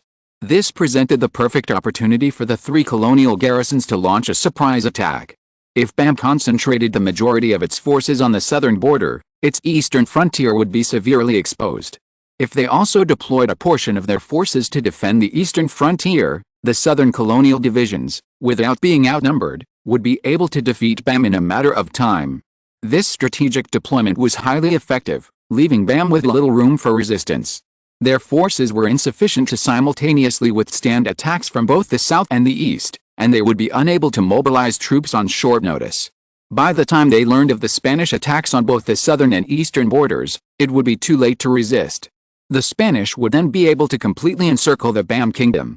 As long as the offensive on either the southern or eastern front gained an advantage, the BAM kingdom's forces would be forced to retreat. BAM's territory was limited, so where could they retreat? To the south and east were the Spanish army, to the west was the Arrow Confederation, with which they had a less than friendly relationship, and to the north was the Sokoto Caliphate. Although they could retreat to the Arrow Confederation or the Sokoto Caliphate, with the kingdom of Amar occupied by Spain, escaping to the Arrow Confederation or the Sokoto Caliphate would not receive preferential treatment from the Spanish. They might even be arrested and then respectfully handed over to the Spanish army. Chapter 306 Encounter. News of the Spanish army's massive northward advance eventually reached Fuban, the capital of the Kingdom of BAM. Upon learning of the Spanish invasion, the Sultan of BAM frantically assembled his forces and decided to personally lead them south to resist the Spanish advance. As the Sultan of a kingdom, he possessed considerable military prowess. He commanded a direct army of approximately 20,000 men, with a subordinate army of approximately 10,000 from other tribes. Of these 20,000, over 5,000 were equipped with muskets. While most were muzzle loaders, approximately 500 breech loaders were also in service. In addition, the troops were equipped with several rusty cannons, appearing to be at least 30 or 40 years old. Not to mention, the indigenous people maintained their artillery remarkably well. Although old, the cannons were at least serviceable. By the time the Sultan of BAM had assembled his forces, the Spanish had already advanced more than 10 kilometers along the border. The indigenous people, scattered across large and small tribes, were spread out over relatively close areas, slowing the Spanish advance. Each tribe had its own defense force, commanded by its chieftain. The size of each tribe's armed forces varied depending on its population. The capital of the Kingdom of BAM was in the north, and the larger tribes were located further north. The south, due to its proximity to the Spanish colony of Guinea, had few large tribes. This was good news for the Spanish army. The colonial division encountered no significant resistance as it advanced northward from Guinea. Upon seeing the Spanish army, the indigenous tribes, large and small, fled in panic, unable to muster their forces to counterattack. On the second day of the Spanish offensive, the Spanish army finally encountered the BAM army. The encounter took place at the foot of a mountain, with the Spanish troops at the base and the BAM army mid-mountain. Logically, the BAM army, occupying the higher ground, would have the advantage. With sufficient firepower, they could easily pin the Spanish troops at the foot of the mountain, easily killing them. Naturally, Giotti, leading the colonial division, had also spotted the enemy. He carefully observed the enemy on the hillside through his telescope, then lowered it, his face grim. Damn it! Where did the enemy buy their artillery? Get the artillery ready. We must destroy their firing points immediately, or we'll be the ones to suffer. In Giotti's view, the enemy's only remaining threat was those few artillery pieces. Regardless of their production date, as long as they were usable, they could inflict heavy casualties on the Spanish army. The messenger nodded quickly and relayed Giotti's orders to the artillery. BAM, due to their elevated position, had spotted the Spanish earlier. However, due to the skirmish, they only had a brief moment to adjust their formation and reposition their limited artillery, and by then, much of the time had already passed. By then, the Spanish had also reacted, and both sides opened fire almost simultaneously. Hey! Their artillery is over there. Artillery, take them out. The BAM artillery had immediately discovered the enemy's position. Because they had been given orders, the Spanish artillery, without hesitation, prioritized the enemy's artillery. Although the Kingdom of BAM had acquired artillery through various means, they had not received proper military training. This led the BAM army to station their artillery in a single location, believing this would facilitate easier loading and transport of ammunition. The Spanish, on the other hand, had their artillery deployed in separate locations to prevent the enemy from destroying all existing artillery positions at once. However, the enemy clearly had no such awareness. Their artillery was primarily aimed at injuring Spanish soldiers, and their shells were aimed at the crowds. Boom, boom, boom. With each successive barrage, Both positions were filled with smoke, making it difficult to see the enemy's position. As a precaution, Giotti did not order a halt to the firing. Instead, he instructed the artillery to continuously pour shells down the mountainside from their memorized positions. Spain had invested heavily in this war, and with advanced preparations, there was no need to conserve ammunition. Almost every 2 weeks, Spain shipped large quantities of weapons, equipment, ammunition, and shells to its African colonies, more than enough to sustain the war. Giotti had previously commanded the Spanish Guards, having fought battles far more lavishly than this, so he had no intention of saving ammunition. Boom, boom, boom. The Spanish artillery fire continued incessantly, even as the smoke of gunpowder thickened the battlefield. Since there were no Spanish troops on the hillside, there was no need to worry about accidentally hitting friendly forces. Initially, the artillery fire from the hillside could be heard, but after a few minutes, it ceased. Instead, the piercing sound of exploding shells and the screams of the natives were deafening, confirming that the Spanish bombardment had already inflicted heavy casualties. After bombarding for over 10 minutes, Giotti finally ordered the artillery to cease fire, waiting for the smoke to clear before inspecting the enemy. The Spanish artillery ceased firing, and the enemy showed no signs of counterattack, which brought Giotti a sigh of relief. After the smoke cleared, Giotti peered through his binoculars toward the hillside, revealing the scorched earth where the enemy artillery positions had once stood. Bloodstains and gunpowder stains on the rocks betrayed the devastation. Gazing higher up, Giotti was surprised to see the enemy showing signs of retreat. While many indigenous soldiers remained midway up the mountain, the higher-level indigenous forces were already retreating towards the summit. Judging by the size of these indigenous forces, even if they weren't the entire indigenous army, they were definitely the main force of the Kingdom of Bam. Knowing that the army before him was the enemy's main force, Giotti was no longer anxious to defeat them. If the enemy insisted on retreating, the Spanish army would be helpless. The enemy wasn't foolish either. After experiencing several rounds of Spanish artillery fire, the indigenous people cleverly dispersed, effectively reducing the damage from the Spanish artillery. To defeat this indigenous army, the Spanish army had no choice but to charge and destroy them head-on. However, with the enemy defending their position on the high ground, a Spanish attack from the base would undoubtedly result in heavy casualties. This wasn't what Giotti had expected. So, upon seeing the enemy slowly retreat, Giotti immediately decided to delay them. Furthermore, there were still over 6,000 troops on the Eastern Front attempting a surprise attack on the indigenous capital.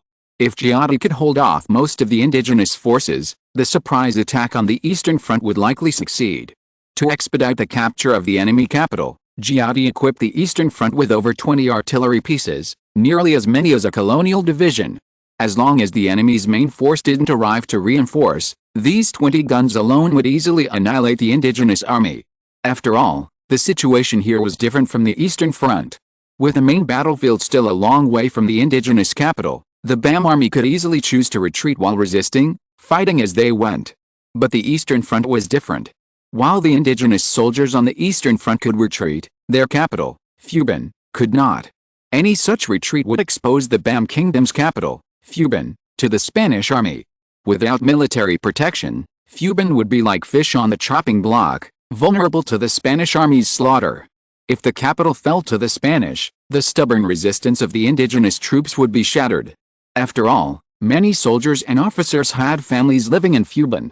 If Fuban were captured, how could they not worry about their families? Because Giotti wanted to delay the main enemy force on the mountainside, he chose not to launch an infantry attack. Instead, he directed his artillery to continue bombarding the mountainside and summit, while simultaneously setting up camp, misleading the enemy into believing they had successfully delayed the Spanish advance. As expected, the indigenous troops on the mountaintop breathed a sigh of relief when they discovered that the Spanish had not launched an attack, merely using a few long-range artillery rounds.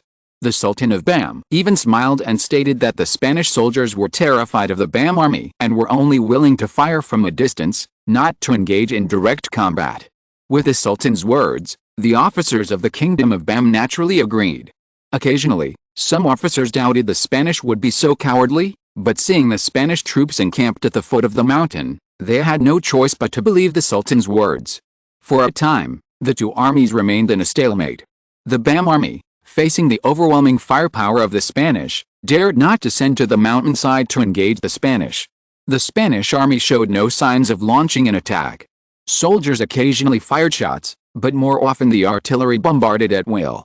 On the indigenous side, the smile on Sultan Bam's face grew more pronounced as the battle dragged on. He was convinced of the Spanish army's cowardice, and with it, his contempt for other European colonists. If it weren't for the overwhelming Spanish firepower, Sultan Bam would have even considered ordering his troops down the mountain and launching an attack. Although briefly pinned down by Spanish fire on the hilltop, Sultan Bam convened a meeting with several of his officers to discuss the next steps.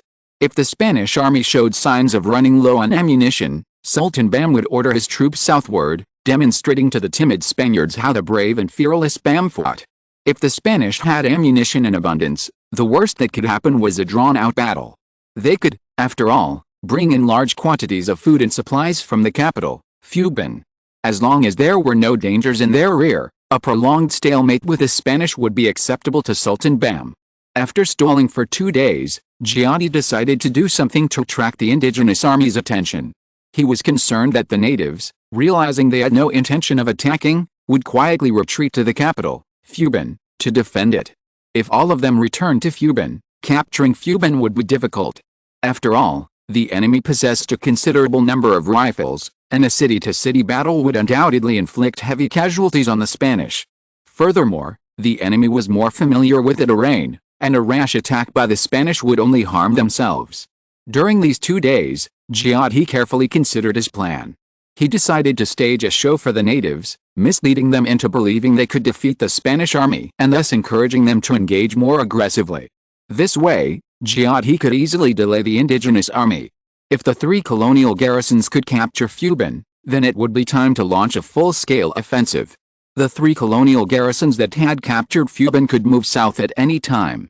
Under attack from both north and south, the native army, no matter how many rifles and artillery they possessed, would be unable to break out of the Spanish encirclement. On the 3rd day of their encounter, the Sultan of Bam was surprised to discover that the timid Spanish army had begun attempting an offensive.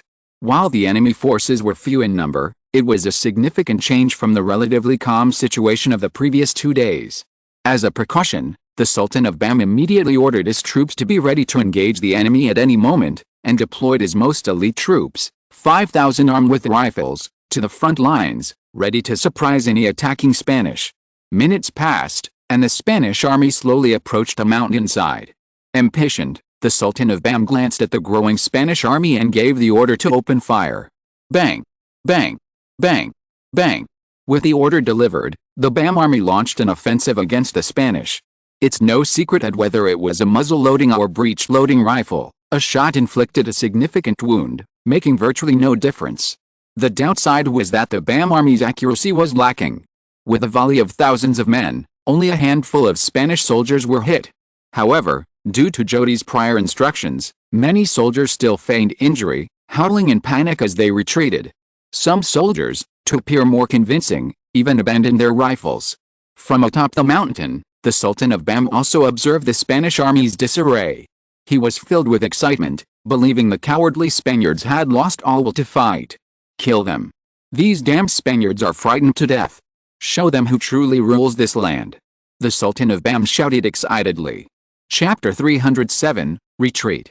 Thousands of Bam soldiers rushed down the mountain, only to find the Spanish army in complete disarray. Seeing the natives rushing down the mountain, the Spanish soldiers retreated even faster.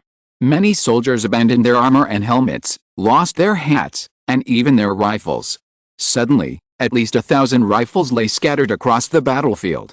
The Sultan of Bam, not to miss such an opportunity, immediately ordered his soldiers to clean up the battlefield and collect all the abandoned Spanish weapons and equipment. It was obvious that the Spanish rifles were far more advanced than those of the Bam army. Once these rifles were fully equipped, the Sultan of Bam would have greater confidence in resisting the Spanish attack. Following the Sultan of Bam's orders, the native soldiers, instead of rushing to pursue the Spanish, began collecting the scattered rifles on the battlefield. Shoes, hats, rifles, ammunition, all sorts of items left behind by the Spanish soldiers. These discarded items reflected the panic of the Spanish army's retreat, which reassured the Sultan of Bam. Judging by the current situation, the Spanish army's defeat was truly real. While it's unclear why the well-equipped Spanish army was defeated so quickly, it was a boon for the kingdom of Bam. Before the Sultan of Bam could rejoice for long, the situation on the battlefield suddenly shifted. Boom, boom, boom. First, the Spanish artillery fired incessantly at the Bam army, sending the Bam soldiers cleaning up the battlefield into panic, scrambling for cover. Under the barrage, the natives hid in their bunkers, daring not to emerge, creating an opening for the Spanish attack. Under the horrified gaze of the Sultan of Bam, a steady stream of Spanish soldiers rushed out, advancing relentlessly on the chaotic Bam army. Pinned down by the artillery fire, the Bam army had no chance to react. The natives had dispersed widely to gather rifles, and some hadn't even noticed the Spanish attack had begun. Suddenly, the natives were surprised to see the Spanish artillery cease fire. Before they could even catch their breath, they heard another barrage of gunfire. Bang! Bang! Bang! As their comrades fell one after another, the natives finally reacted and hurriedly seized their rifles to fight back. However, they forgot one crucial difference: the significant difference between muzzle loaders and breech loaders. While the Bam army was equipped with numerous rifles, the vast majority were muzzle loaders, with breech loaders representing a negligible proportion. The reason for this was simple. First, European nations had only recently adopted breech loaders, a development that had only been in existence for the past decade. Second, the weapons sold to these indigenous nations weren't from established military factories, but rather from private trading companies and other entities. These individuals likely couldn't obtain large quantities of breech loaders, and instead, had a large supply of obsolete muzzle loaders, which were being phased out by various militaries. This was the reason these African natives were able to equip themselves with muzzle loaders in such large quantities. Because muzzle loaders were obsolete equipment, private trading companies could purchase large quantities of rifles and ammunition at a fraction of the cost. Once shipped to Africa, these rifles were worth more than new ones, as these indigenous peoples lacked the ability to manufacture them. This allowed trading companies to profit significantly from the price difference alone. Not to mention the vast quantities of ivory and palm oil they obtained from indigenous African tribes. These local African products, shipped back to Europe, could generate significant profits from the Europeans. Before slavery was abolished, these trading companies' primary products included black slaves. Unfortunately, after slavery was abolished in Europe and the Americas, the slave trade lost its primary market, and black slaves ceased to be the trading company's primary product. However, human trafficking, similar to the slave trade, continued to exist across the vast expanses of Africa and other colonies. After all, not all colonies had sufficient populations, and even if they did, the labor cost was undoubtedly higher than the virtually free labor of black people. Why were black slaves so popular in the Americas? It was precisely because these slaves were not treated as human beings. Not only were they deprived of income through their labor, but they couldn't even guarantee 3 meals a day. Slave owners could earn income by continuously exploiting black slaves, and the money earned could be used to purchase new slaves, without worrying about the dwindling supply of this low-cost labor force. There's a rather interesting rumor. It's said that a key reason for the well-developed physiques of African Americans in later generations is that the slaves brought to the Americas were carefully selected by slave traders and were all exceptionally strong. Even if those with lesser physiques made it through the selection process, they might not have been able to endure the long sea voyage. Before the advent of ironclad warships, European nations relied on sailing warships, powered by the wind, for transatlantic voyages. This significantly increased the time required to travel from Africa to the Americas. During the slave trade, transporting these slaves to the Americas took at least 1.5 to 2 months. In the event of bad weather, the journey could extend to over 3 months. Furthermore, ocean voyages at that time were fraught with danger, so the physical fitness of the slaves who managed to reach the Americas alive was truly remarkable. Let's return to the battlefield situation. Although Bam's army had recovered thousands of standard Spanish rifles, few of the indigenous people knew how to use them, rendering them largely useless. Even among those who knew how to use them, the varying designs of breech-loading rifles from one country to another led to significant variations in their use. A few natives were able to use Spanish rifles, but since they were new to the sport, not only were their shots inaccurate, but they were also unfamiliar with reloading. Across the battlefield, these natives faced a well-prepared Spanish army. Although the Spanish colonial army was also composed of natives, they were well-trained and their fighting prowess was considerable. Furthermore, These natives were not black. The colonial divisions were composed of Moroccans, Filipinos, and Lanfangs. There was not a single black person to be seen. As the soldiers of both sides engaged, the vast disparity in military skill quickly became apparent. Many of the native soldiers, having experienced a bombardment before, were still unaware of the situation. Faced with the rapidly approaching Spanish troops, half of them were still in a state of shock. On the other hand, once the Spanish soldiers confirmed that the enemy was within range, they drew their rifles and unhesitatingly unleashed a barrage of bullets. The native soldiers, already panicked, were further outmatched by the Spanish firepower, and many of them lost their fighting spirit. Damn it! Make them withdraw. Watching all this from halfway up the mountain, Sultan Bam's eyes welled up. His elite musketeer army was dwindling by the second.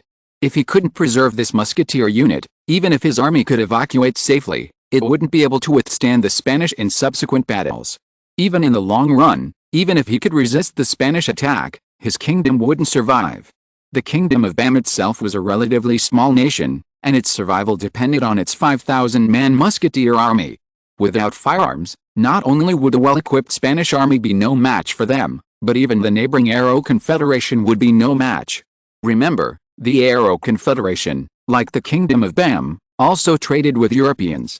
Furthermore, its population was even greater. If all the major tribes were combined, they could form a firearms army of 3,000 men. Sultan Bam couldn't even imagine how he could maintain his rule if his musketeer army suffered heavy losses.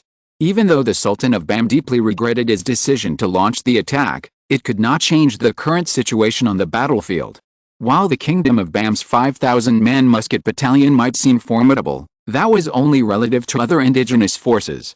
The armies of most indigenous tribes and nations on this continent suffered from inadequate training, outdated equipment, and questionable combat effectiveness. These shortcomings persisted even in later generations, contributing to the lack of a single truly powerful nation in the vast African continent, despite its vast population. The Spanish army's strategy of suppressing them with artillery fire followed by a frontal assault left the indigenous forces on the battlefield in a state of panic, unsure whether to hide for their lives or bravely take up arms and fight back. They might have needed only a few minutes to figure things out, but the battlefield wouldn't allow them that time. As the Spanish army drew closer, fewer and fewer indigenous soldiers dared to emerge from the Spanish firepower. Most retreated to cover, their spirits nearly broken. Ultimately, the battle didn't last long. To pursue the Spanish army, the Sultan of Bam dispatched an entire battalion of muskets, plus several thousand more armed with cold weapons. These nearly 10,000 natives suffered thousands of casualties in the Spanish attack. Giadi had no intention of accepting prisoners of war. Due to limited manpower, retaining them would be a hazard. Therefore, after the battle on the main front ended, Giadi quickly ordered the execution of thousands of prisoners. Since the colonial troops were mostly white or Asian, they had no qualms about killing these surrendering black men. Following Giadi's orders, thousands of surrendering black soldiers were quickly executed. They were hastily buried in a grave alongside those killed on the main front.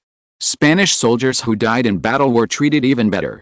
Whether Moroccan, Filipino, Lanfang, or even Spanish officers killed in action, they were transported to the Guinea colony and buried in mausoleums there.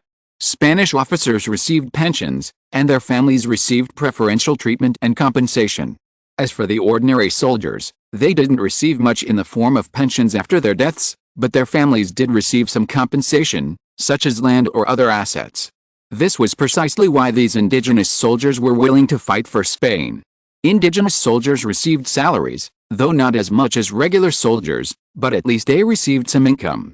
Furthermore, joining the Spanish army allowed them and their families to obtain residency in Spanish colonies and receive priority for Spanish citizenship in the future, which was another reason they were so willing to join the Spanish army. After the battle, Giadi didn't summon his soldiers to clean up the battlefield, but instead focused on the indigenous movements. With the indigenous musket battalion nearly annihilated, Giadi flexibly adjusted his war plan. While the Kingdom of Bam still had nearly 20,000 troops, these troops primarily used cold weapons and could not pose a threat to the Spanish army. Giadi even had reason to believe that even if this 20,000-strong indigenous army retreated to defend Fuban, the three colonial garrisons attacking Fuban would be able to defeat them with their superior firepower. Without firearms, the Spanish army, heavily armed with them, would be completely crushed.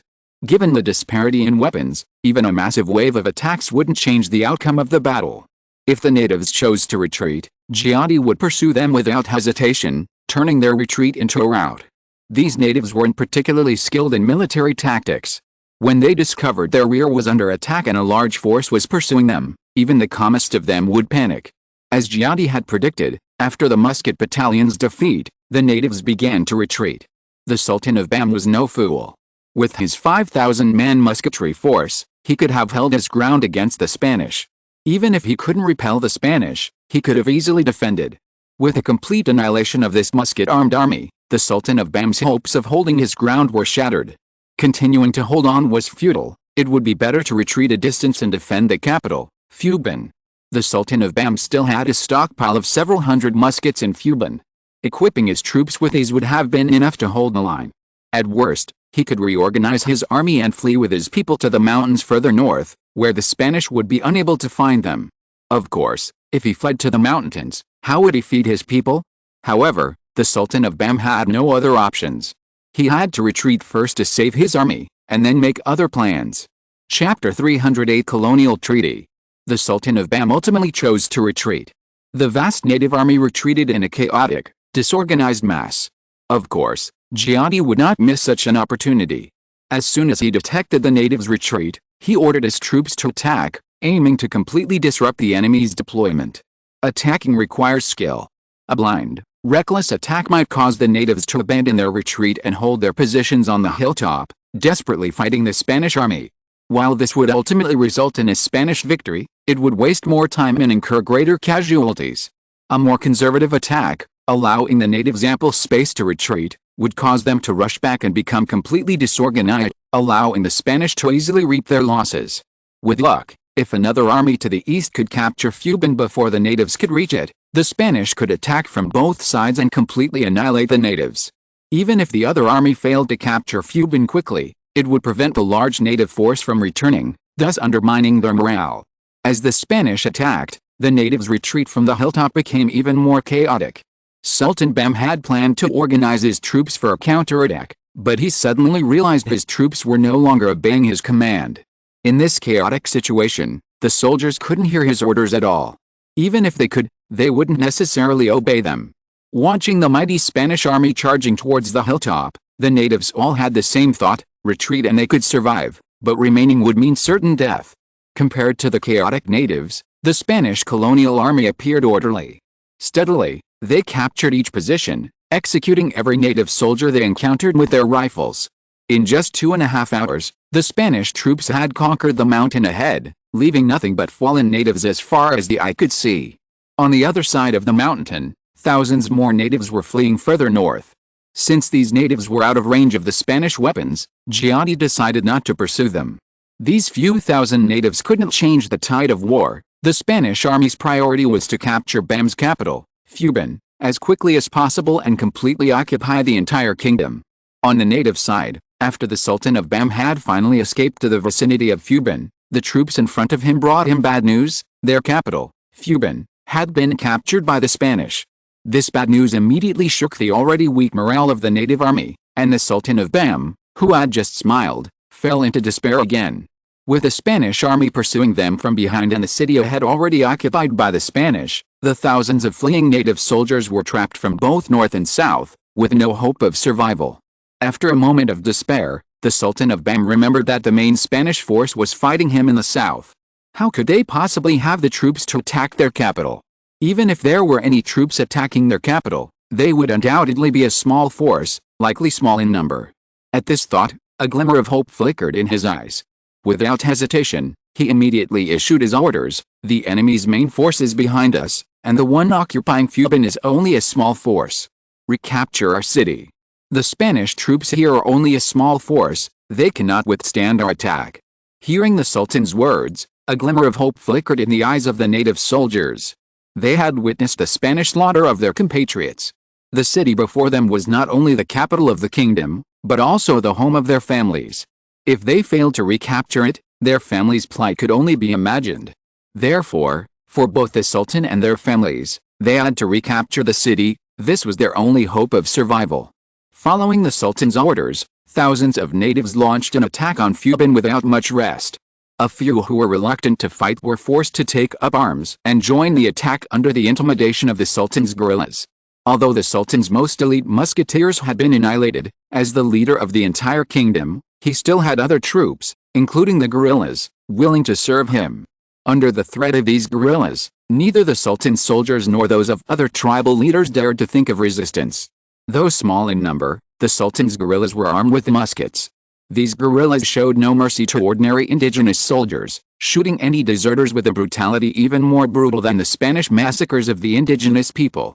Forced by these guerrillas, thousands of indigenous soldiers launched a massive attack on Fuban. On Fuban's side, over 6,000 Spanish soldiers were already on guard. While Giatti led the colonial division in a direct confrontation with the indigenous forces, a 6,000-man force comprised of 3 colonial garrison regiments had already launched an attack on the Kingdom of Bam from the east. Due to the proximity, these troops reached Fuban on the second day and launched their attack on the third. To counter the Spanish attack, the Sultan of Bam had mobilized the vast majority of his entire kingdom's troops. The Sultan's direct troops were fully deployed, leaving only a small force of several thousand men under the command of other tribal leaders within the Kingdom of Bam. Faced with a Spanish attack, these soldiers, composed of various tribes, quickly dispersed, refusing to confront the Spanish army head-on. Under a bombardment of 20 artillery pieces, the defenses of Fuban were quickly destroyed, and the Spanish army easily captured the city of hundreds of thousands. After capturing Fuban, the Spanish army, without hesitation, immediately implemented a military-style rule, forbidding any indigenous people from leaving their homes. Any indigenous person who dared to leave their homes, regardless of their motives, would be executed. Under this oppressive policy, the indigenous people dared not leave their homes, remaining huddled in their houses, trembling as they awaited their fate. After defeating the indigenous people within the city, the Spanish army freed up their forces and dug in positions south of Fuban, quietly awaiting the arrival of the main force of the Kingdom of Bam. As the thousands of indigenous people drew closer to Fuban, the Sultan of Bam's hopes gradually faded. What he faced wasn't an unprepared and outnumbered Spanish army, but rather a well-dug defensive position, its number so high it was impossible to tell. This was all thanks to the city's indigenous people, who had contributed greatly to the Spanish army's success. The Spanish army had dug their defensive positions in such a short time thanks to the sheer number of indigenous people. With their help, the position took shape. After a brief renovation, the Spanish army had transformed themselves into the seemingly impregnable defensive position before them. Gradually, the indigenous soldiers slowed their pace. They stared blankly at the position before them, speechless for a moment. Gudong. Some of the indigenous soldiers swallowed involuntarily, their eyes filled with fear and panic. Fire. Seeing the indigenous people within range, the Spanish army showed no hesitation. The leading officer immediately gave the order to fire. Suddenly, the sounds of rifle fire and artillery fire cascaded, resembling thunder. Boom. Bang. Bang. As luck would have it, a cannonball landed just 20 meters from Bam Sultan's face. The native soldiers standing there were instantly shattered into pieces. The shockwave from the explosion reached Bam Sultan at a rapid speed, instantly causing him to ring in his ears and feel dizzy. Bam Sultan was relatively lucky, being only caught by the blast. Some soldiers were less fortunate, caught within the blast radius and quickly suffering severe injuries from the fragments. For a moment, the natives wailed everywhere. After their long escape, their morale had long since crumbled. Now, under further bombardment, even those who had been lucky enough to escape the blast felt a wave of despair. With powerful enemies ahead and pursuers behind, what hope was there for them? The answer was none. To prevent future trouble, the Spanish army would show no mercy to these native soldiers. Spain was also well equipped for manpower, so before the operation, Giatti had communicated to all Spanish officers that this war would be a complete and utter elimination of these native soldiers. From the Sultan of Bam to every indigenous soldier in the Bam army, all were on the Spanish kill list. Even ordinary civilians were targeted, as Spain lacked the necessary food to feed them. Of course, Spain maintained a facade of civilization. The apparent cause of death for these indigenous people wasn't Spanish massacres, but plague or other diseases. A plague killing hundreds of thousands of indigenous people shouldn't be a problem, right? It was common practice in other countries, so Spain wouldn't have any qualms about doing so. The war was over quickly, and the thousands of indigenous people barely held out for long. The Spanish were well equipped, with ammunition and shells plentiful. Under the crushing firepower, the indigenous people were practically powerless. Even more devastating, the high ground had already been captured by the Spanish, leaving the indigenous people on a plain with no shelter. They were sitting ducks, and the Spanish army wasn't about to miss such a perfect target. Furthermore, the rifled soldiers in the indigenous army had been nearly wiped out, leaving only the Sultan's detachment equipped with rifles. The supervision team was at the rear, completely blocked by the artillery fire. This left the indigenous army with no ability to fight back. Like fixed targets, they could only wait for their bullets to arrive. A day later, Giatti arrived at Fuban with a large force. Upon learning that the indigenous army had been completely annihilated, Giatti was overjoyed and immediately ordered his soldiers to Guinea to deliver the news to Carlo as soon as possible. At the same time, Giatti conveyed a message to the governor of Guinea, requesting that he send officials to take over the entire kingdom of Bam. Because Guinea was directly adjacent to Bam, Bam would be incorporated into the Spanish Guinea colony and temporarily placed under militarized administration until Spain had fully integrated all its colonies. Once the millions of indigenous people in Bam had been dealt with, the military administration would be lifted and settlers would be sent to develop the land. Of course, the laying of telegraph lines and railways could begin immediately. Establishing telegraph and railway links to the Kingdom of Bam would also facilitate subsequent campaigns against the Arrow Confederation and the Sokoto Caliphate.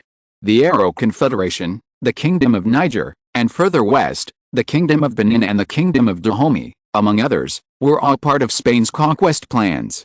Complete conquest of these countries would allow Spain's Guinea colony to connect with a Gold Coast colony, creating a large colony similar to the Congo. In the future, Spain would only have 4 major colonies in Africa: the South Moroccan colony, the West African colony, the Guinean colony, and the Congo. Each of these 4 colonies possessed development value and strategic significance, forming the foundation of Spain's future presence in Africa. By the time Carlo received the telegram announcing Spain's complete occupation of the Kingdom of Bam, several days had already passed. Overjoyed, Carlo personally issued orders encouraging all Spanish officers and soldiers involved in the attack and demanding that the government promptly ensure the troops were provided with all necessary supplies, including weapons, ammunition, medical supplies, and food. After vigorously developing its West African colonies, Spain had no shortage of food. Furthermore, the indigenous agricultural industry was well developed, and the army had long been supplied with vegetables, fruits, beef, and mutton. Under normal circumstances, the colonial army would have been inferior and unable to enjoy such a rich food supply. However, considering the numerous battles they would face, adequate food supplies were essential. Of course, the food rations of ordinary indigenous soldiers were certainly several orders of magnitude lower than those of Spanish officers. However, they could still meet their needs with at least 2 meals of meat per week, and even 3 or 4 if supplies were sufficient. Carlo, in high spirits, issued orders to the other colonies, demanding they prepare their troops as quickly as possible and transport them to the Guinea colony for personal training by Giatti. As the Guinea colony grew, the available troops would dwindle. After all, these newly conquered territories would require military support, and the Guinea colony currently lacked soldiers. While it was good news that the capture of the Kingdom of Bam had not resulted in significant losses of soldiers, the Guinea colony likely would not be able to wage war again in the short term. Firstly, Spain needed to resupply weapons and ammunition from mainland Spain. Secondly, the available military was already insufficient, and with other indigenous states on guard, achieving another offensive against the Kingdom of Bam would be difficult. As mentioned earlier, the Kingdom of Bam was the last indigenous state in Cameroon that Spain had not yet occupied. After conquering Bam, according to the agreements reached at the Berlin Conference, Spain would need a compelling justification to effectively occupy the region. This was simple: sign a treaty with all the local indigenous leaders, clarifying Spain's dominance over the land. This approach could be emulated by the Germans, who forcibly conquered indigenous tribes through force and then signed treaties with them to establish their colonial rule. Regardless of whether the indigenous people could understand the treaty, as long as they signed and stamped their signatures, the treaty was legal. There was no need to worry about the indigenous people reneging. After all, if they could be subjugated once, they could be subjugated again. The treaty wasn't intended to constrain the indigenous people, Its true purpose was to demonstrate Spanish dominance to other European powers and prevent colonial competition. As long as Spain and the indigenous leaders of Cameroon signed a treaty, even the might of Britain and Germany would be unable to interfere in the region. After all, the Berlin Conference was still under negotiation. If Germany were the first to renege on the agreement, it would be a slap in the face. Not only would it tarnish their reputation, but it would also render the Berlin Conference, which Germany had painstakingly organized, in vain. If Germany were the first to renege on the agreement, other countries would also be unwilling to abide by it. For the agreement to have legal force, Germany, as the initiator of the conference, must first abide by it. Carlo had already instructed Giatti about the treaty, and the Guinean colony had also made preparations. After the complete conquest of Bam, the Guinean colony was already preparing for the signing of the treaty. The bad news was that the Sultan of Bam had died in the war. However, his son was still in Fuban. With the Sultan's death, the son of the previous Sultan had effectively become the new Sultan. Spain wanted him to be Sultan, and no indigenous people dared to oppose it. Including the new Sultan of Bam, the leaders and sultans of the indigenous tribes of Cameroon, large and small, gathered together. They all smiled as they took photos for the cameras. They signed their names and stamped their fingerprints on a Spanish document that they could not understand at all. There are 3 copies of the treaty. One will be kept in Fuban, the capital of the Kingdom of Bam, one will be transferred to the colony of Guinea for safekeeping, and the other will be transported to mainland Spain as proof of Spain's control over this land. After the treaty was signed, the Spanish government did not hide anything and made the good news public, as well as its colonial rule over Cameroon. A 2-in-1 chapter of 5,000 words, please support. Chapter 309 Smokeless Gunpowder. After Spain successfully established colonial dominance over Cameroon, other European powers, unwilling to be outdone, accelerated their own colonization efforts in Africa. Unlike Spain, which focused solely on West Africa, European powers, led by Britain, France, and Germany, set their sights on the entire continent. This led the Germans, after their failed attempt to colonize Cameroon, to immediately turn their attention to other parts of Africa without hesitation.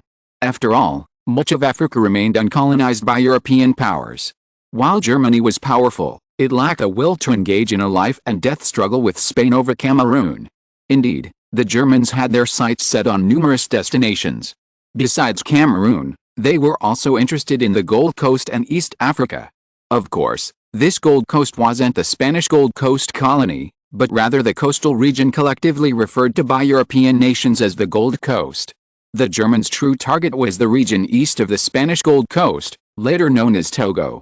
Mineral resources were also abundant here. However, unlike the Spanish-occupied Gold Coast, Togo's mineral resources primarily consisted of phosphates, limestone, barite, quartz sand, and manganese. While these minerals lacked the allure of gold, silver, and diamonds, nor the direct industrial advancement of coal and iron, they were nonetheless extremely valuable. Phosphates, in particular, were a key ingredient in agricultural fertilizers, effectively boosting crop yields in infertile lands.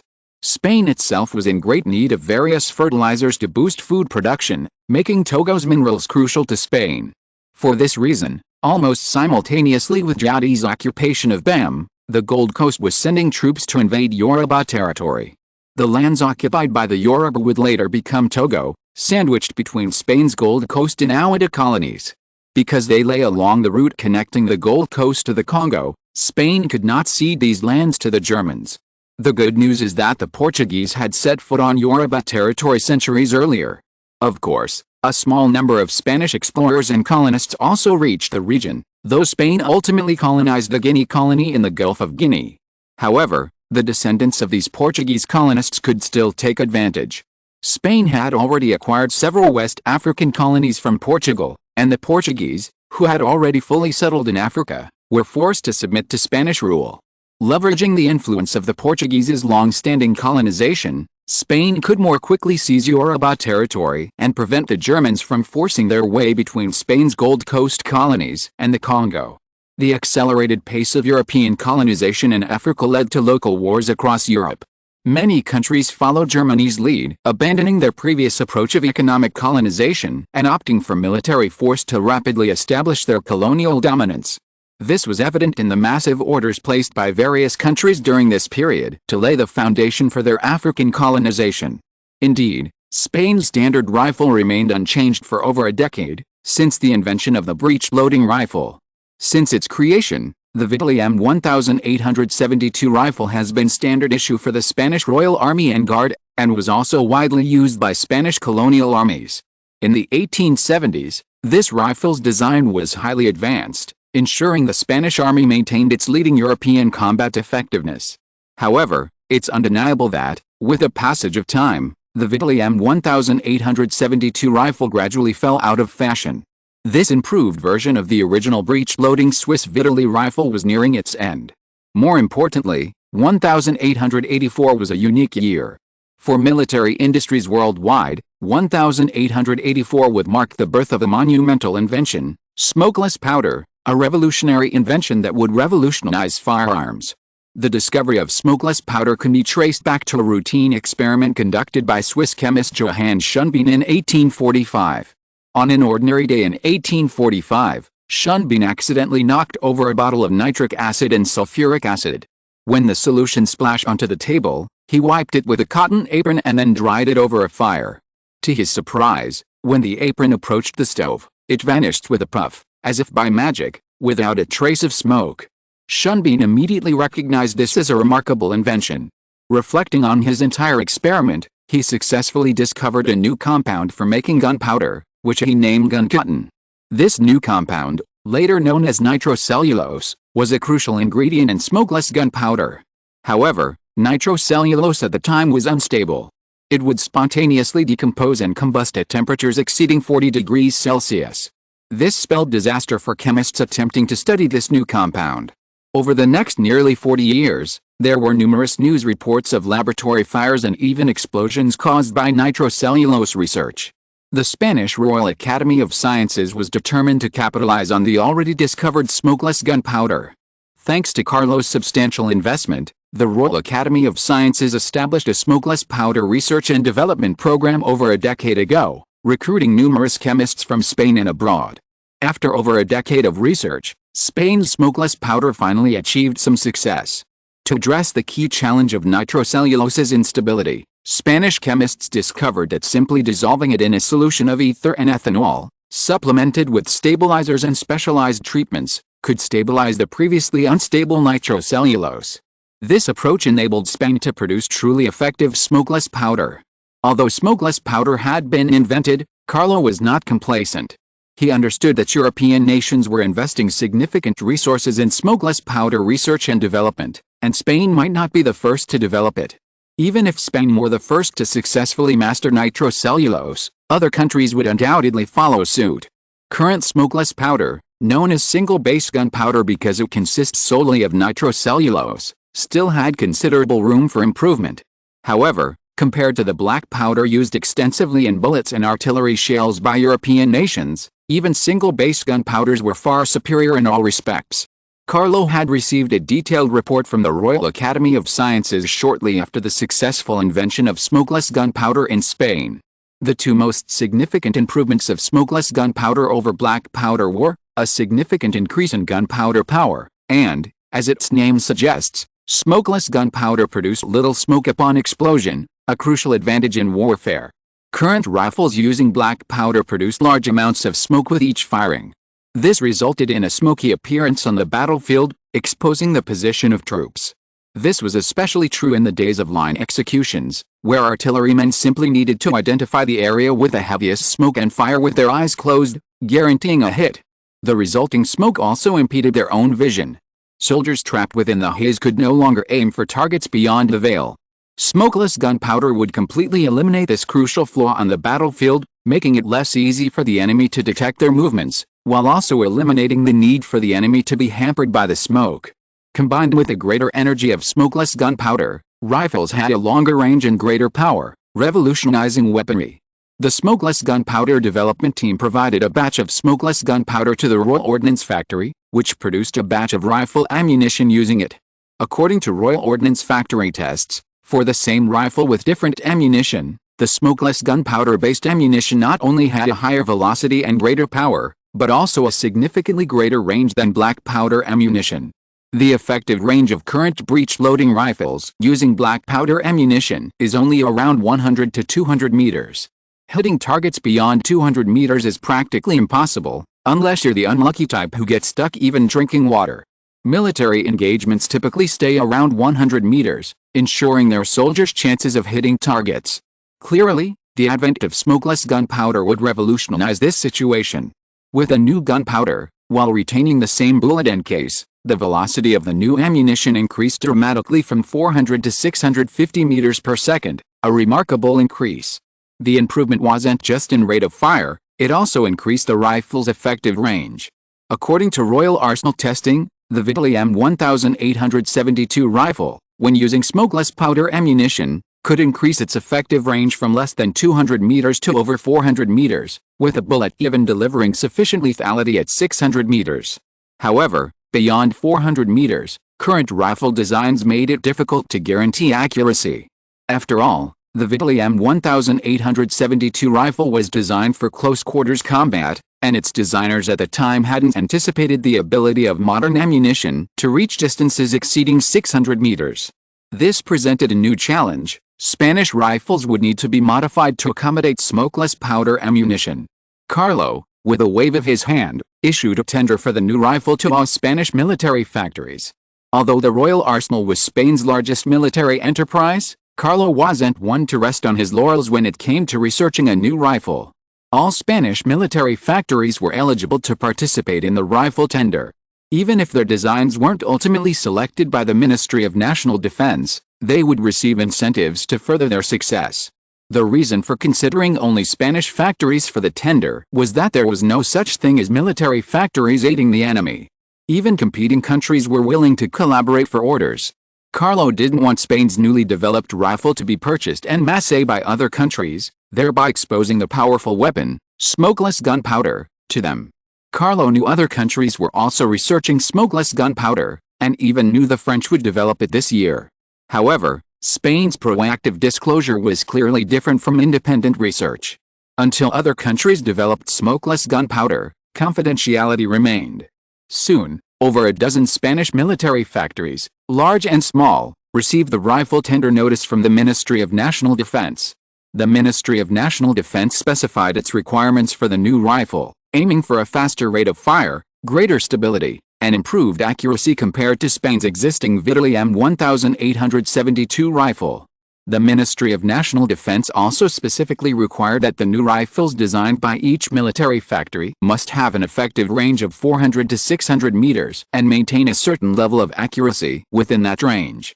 This requirement was the most bizarre and vexing problem for the major military factories. The requirements for a faster rate of fire and greater stability could actually be addressed by referring to the strengths and weaknesses of the Vittorio M1872 rifle, inheriting its strengths and addressing its weaknesses. However, range proved to be a challenge. The Vittorio M1872 had a range of less than 200 meters, yet the Ministry of National Defense required a range of 400 to 600 meters for the new rifles. Isn't this a stretch? Who could possibly increase range simply by changing the rifle design without changing the cartridge? Furthermore, achieving a 2- or 3-fold increase in range is simply unthinkable.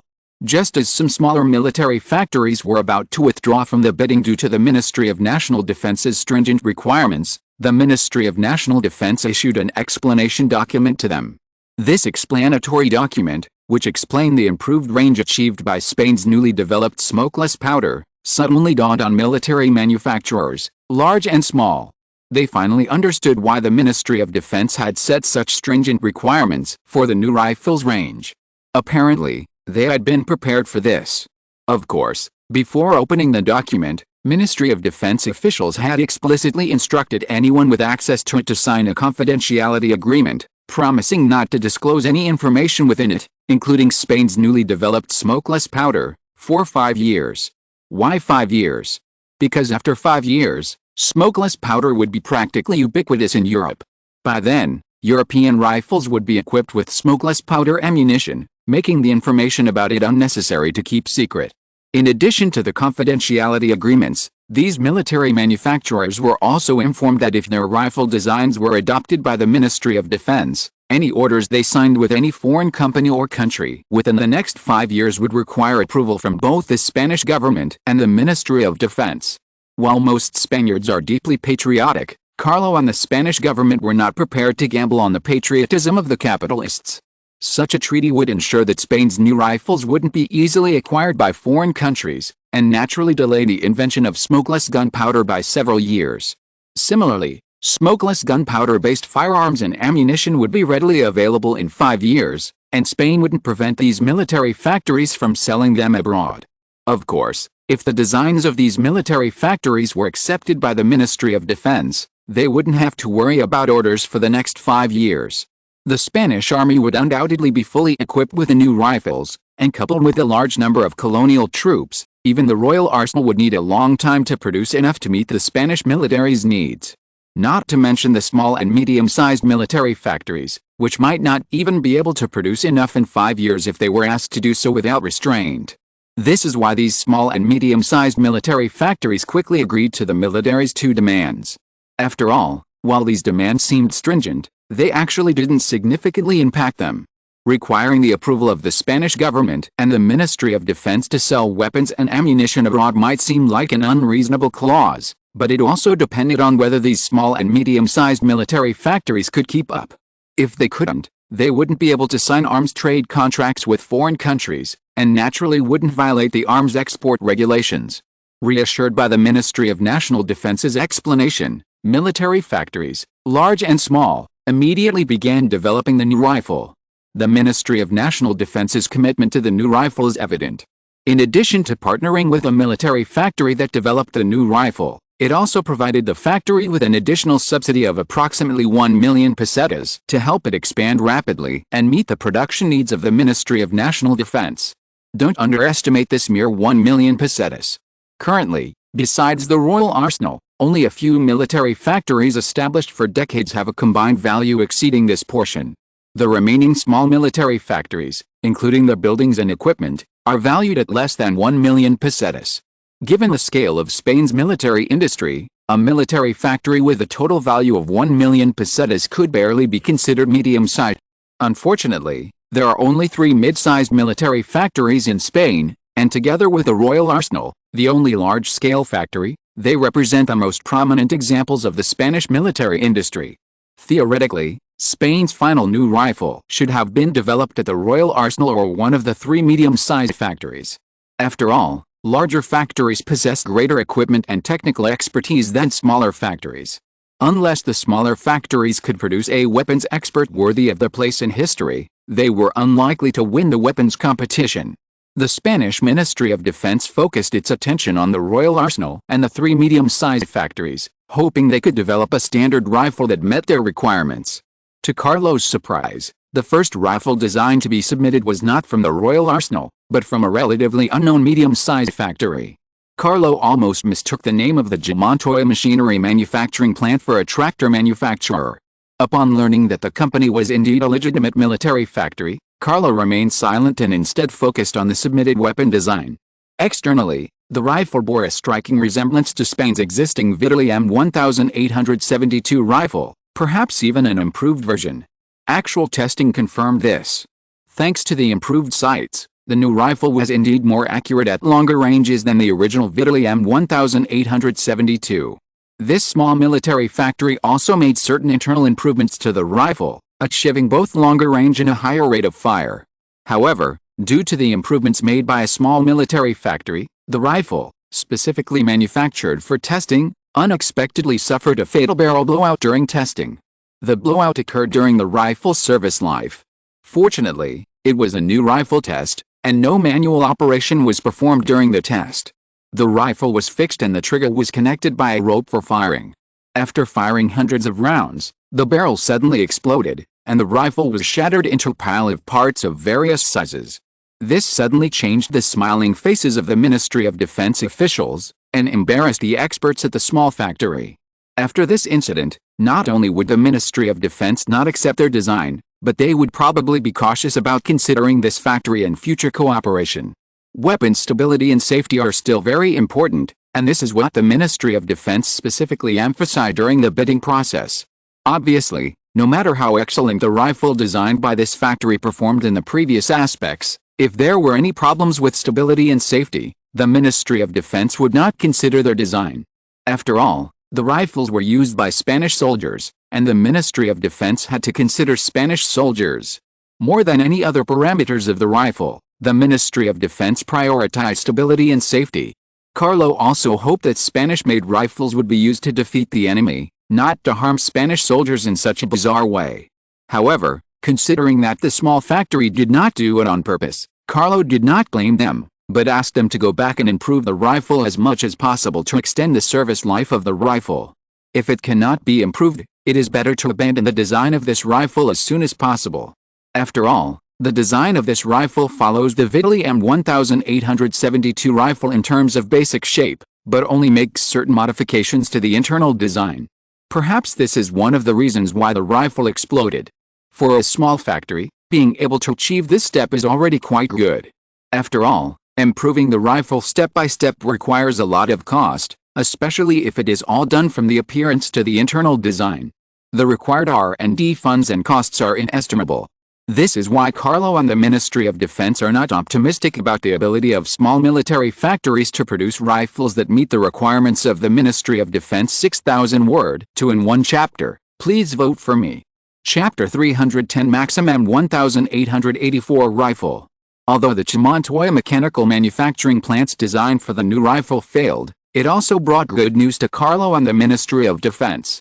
If such a small military plant could produce a decent rifle design, what about other similarly sized military plants? Could they also produce a design that would stand out? And could Spain's largest royal arsenal design a truly impressive new rifle? Carrying these questions and expectations, Carlo waited for nearly 2 months until the royal arsenal's new rifle design finally arrived. The invention of smokeless gunpowder is also related to the royal arsenal. The royal arsenal's chief weapons consultant was none other than Maxim, the renowned father of automatic weapons. Although he was world-renowned for his machine guns, Maxim was actually a versatile talent. He also developed smokeless gunpowder, built steam-powered aircraft, and obtained hundreds of patents for inventions including automatic sprinkler systems, automatic steam water pumps, engine tachometers, gas engines, vacuum pumps, and mousetraps. When a research project on smokeless powder was established in Spain, Maxim actively applied and successfully joined the team. His interest in smokeless powder stemmed from its potential to improve machine guns. Machine guns are characterized by their extremely high rate of fire, which exacerbates the problem of black powder smoke. Whenever a machine gun fires, smoke envelopes the gunner, making it impossible to see the enemy ahead. Black powder severely limited the effectiveness of machine guns, prompting Maxim to eagerly develop a smokeless gunpowder. Clearly, Maxim succeeded. After the invention of smokeless powder, Maxim intended to continue his machine gun research.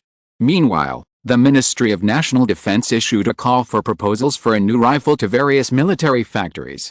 While the Royal Ordnance Factory had gathered numerous weapons design experts, it lacked a single expert capable of taking the lead.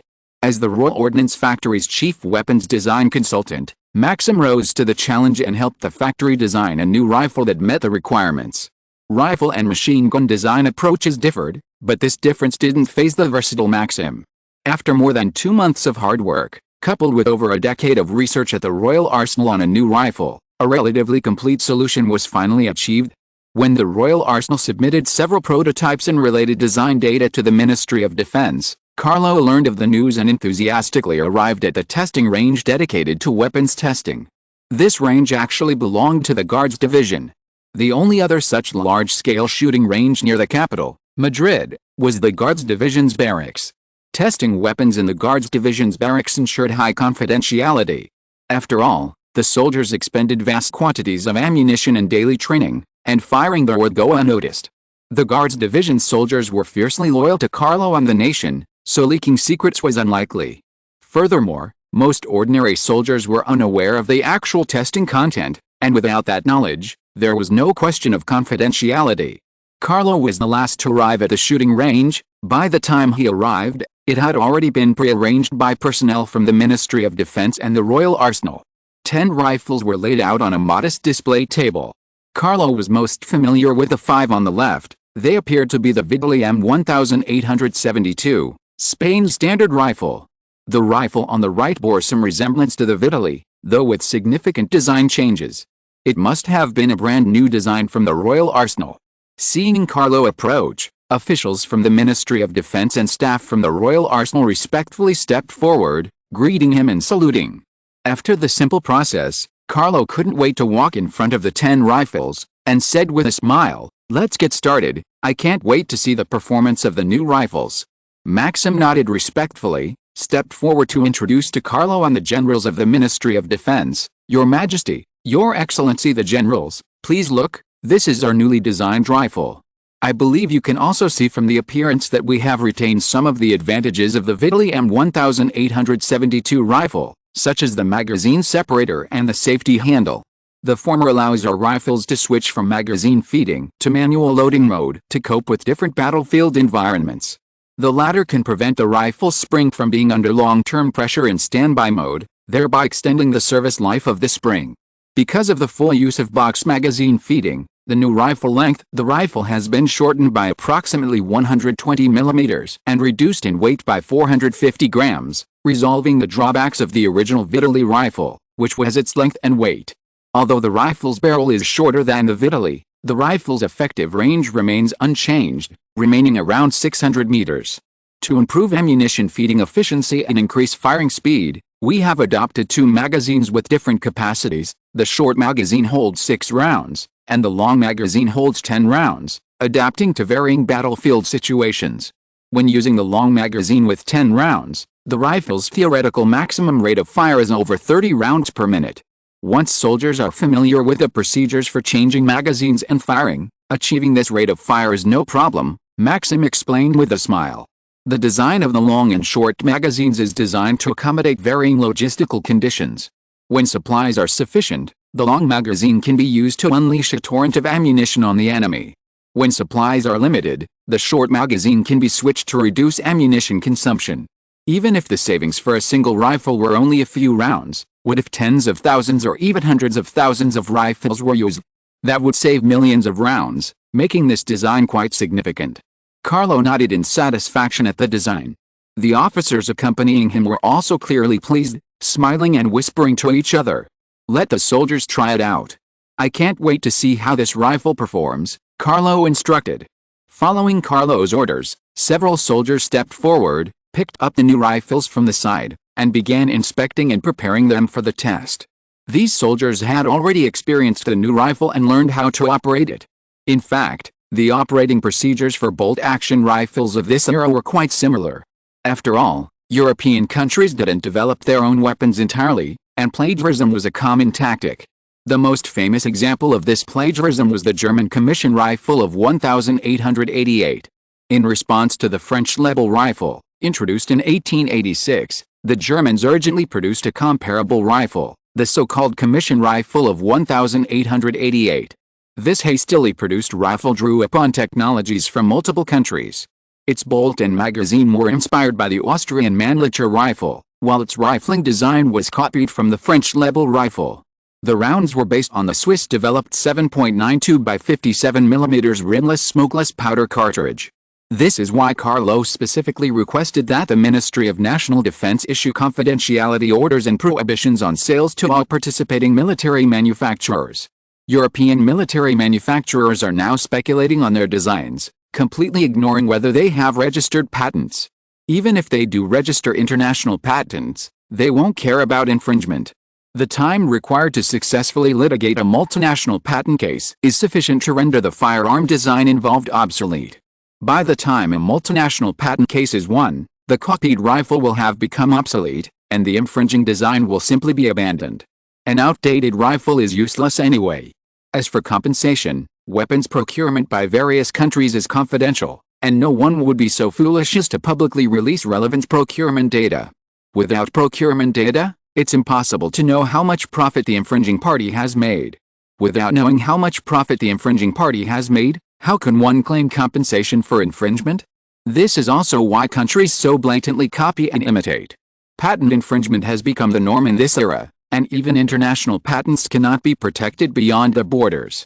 Of course, this applies only when both countries are on the same level and haven't caused significant economic losses to the other. If a Dutch company dared to copy a British patent and caused it to lose a fortune, would the British retaliate against the Dutch? Back to the rifle experiments. After thorough preparations, testing officially began.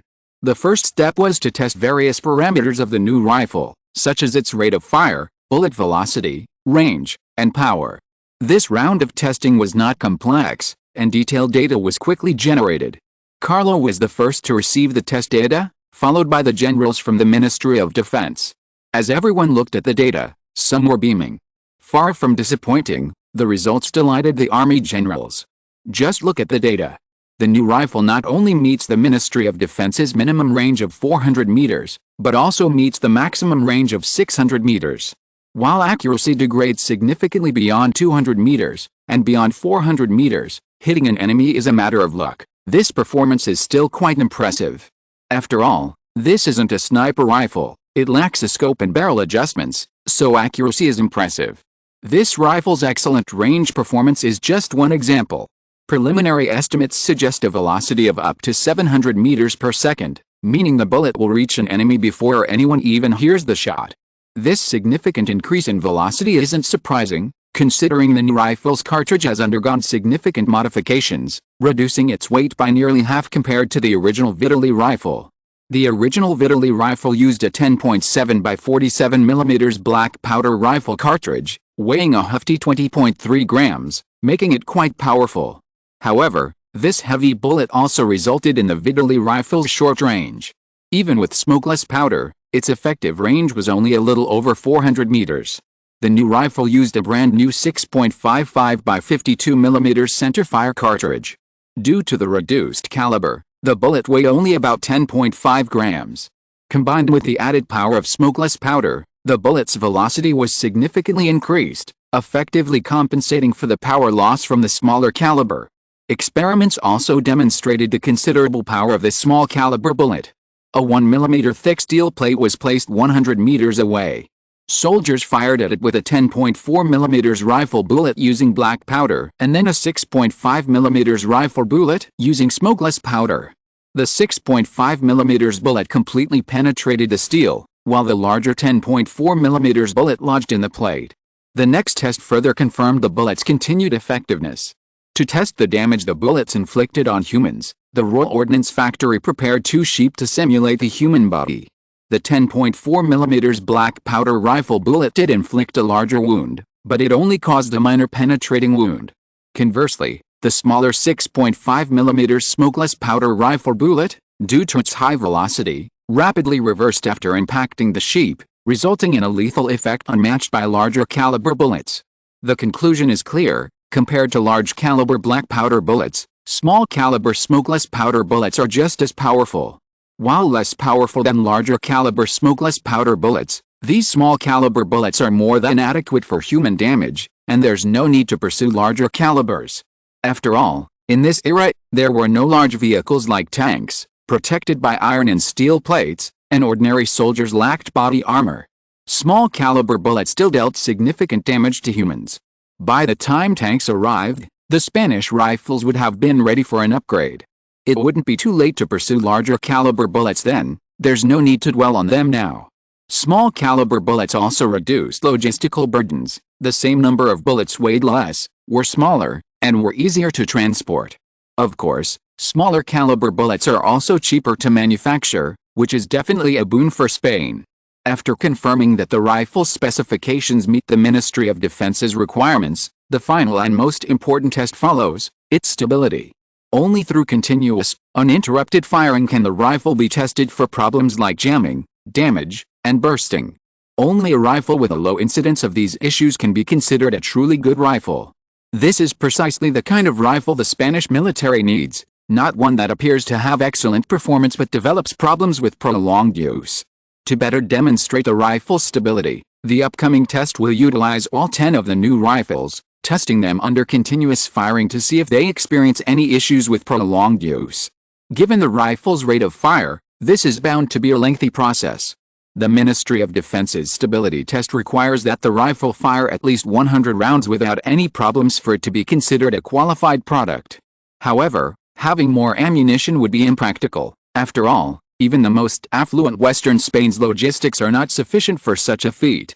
If a rifle fires 100 rounds continuously, 10,000 rifles would have fired 1 million rounds, and 100,000 rifles would have fired 10 million rounds. How long would it take to fire 100 rounds continuously?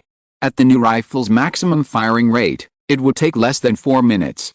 Such a situation would never occur in any war or battle. After all, bullets aren't just blown down from the sky, they're produced one by one using a variety of resources. Each soldier's daily ammunition usage is no more than 100 rounds, and sometimes only a few dozen or even a dozen. Under these circumstances, the Ministry of Defense's requirement of 100 rounds of continuous firing is sufficient to meet battlefield conditions, eliminating the need for more stringent requirements. After firing a total of 1,000 rounds across the 10 rifles, the final design was released. As Spain's largest military factory, the Royal Arsenal's design and manufacturing of weapons is guaranteed to be of high quality. During the continuous firing tests of the 10 rifles, only 2 jammed, and none suffered serious damage or bursting. Even when it jammed, it only occurred after firing dozens of rounds continuously. The continuous firing caused the rifle's barrel to overheat, deforming its internal components and leading to the jam. This meant that, aside from the extreme conditions of continuous firing, where internal components deform due to heat buildup, the new rifle would exhibit minimal issues under normal circumstances, maintaining its reliability. Upon learning the final test results, the military leaders beamed with joy, and Carlo breathed a sigh of relief.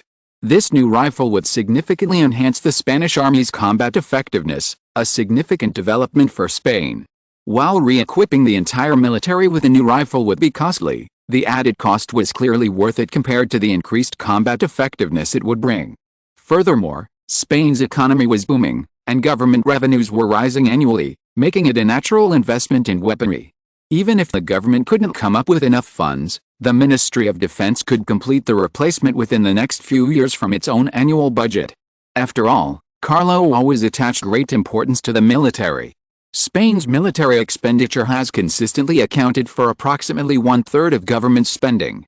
Even with significant revenue growth in recent years, military spending has never fallen below 1/4 of total government spending. With such a generous military budget, the Ministry of National Defense was delighted by the launch of the new rifle, with no concerns about military costs at all. Now that the rifle had passed the ministry's review, the most important task was to negotiate the purchase price, determine the exact number of rifles and the corresponding ammunition to be purchased. Due to the close collaboration between the Ministry of National Defense and the Royal Ordnance Factory, negotiations proceeded smoothly, and the final results were quickly released. Prior to the negotiations, the Ministry of National Defense and the Royal Ordnance Factory debated the rifle's name for a long time. Ultimately, Carlo made the final decision, naming it after Maxim, the rifle's principal developer, and the year. According to the naming convention, this new rifle was called the Maxim M1884 rifle, or simply the Type 84 rifle.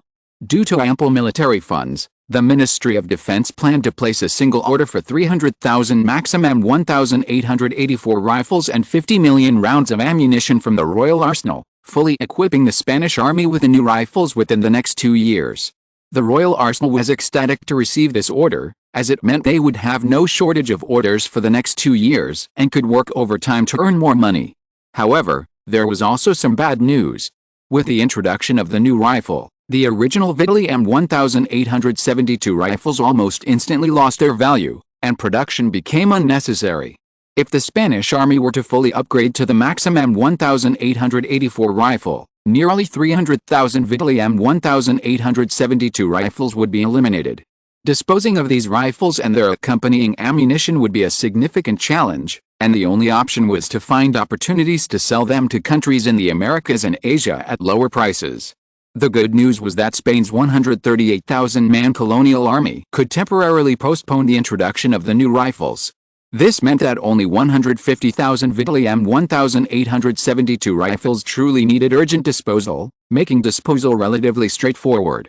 This was particularly true given the current accelerated pace of colonization, which meant the arms market remained substantial.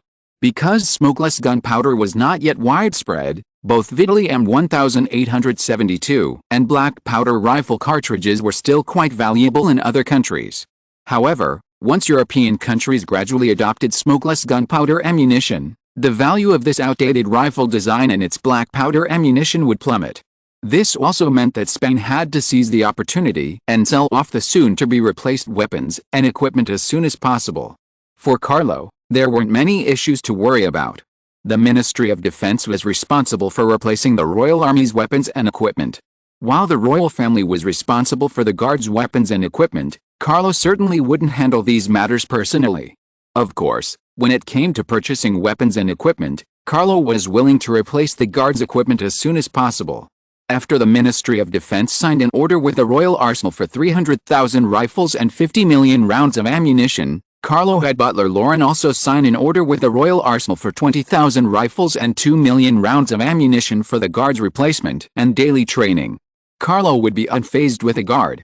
Every rifle and bullet he sold now would be transformed into combat power, protecting the royal family and himself in critical moments. For Carlo, the stronger the Guards' combat effectiveness, the more secure the royal family's safety and position. 6,000 word 2 in 1 chapter. Please vote. If you are listening to this novel on a channel other than Fanfic World, it means it was downloaded and re-uploaded without effort.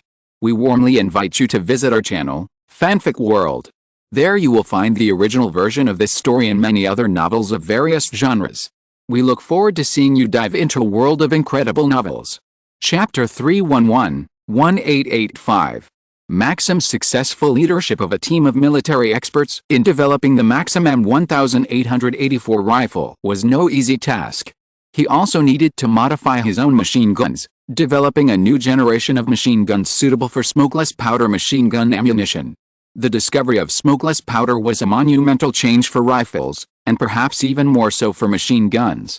Machine guns rely on their high rate of fire for suppressive fire, which also means they produce significantly more smoke than rifles. Solving this smoke problem could at least double the power of machine guns.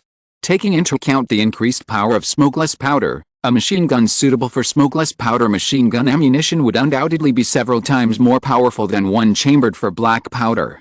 It's undeniable that Maxim had a remarkable obsession with machine guns.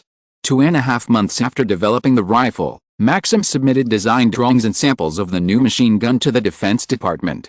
Like the rifle ammunition, the caliber of the machine gun was reduced to cope with the increased logistical pressure.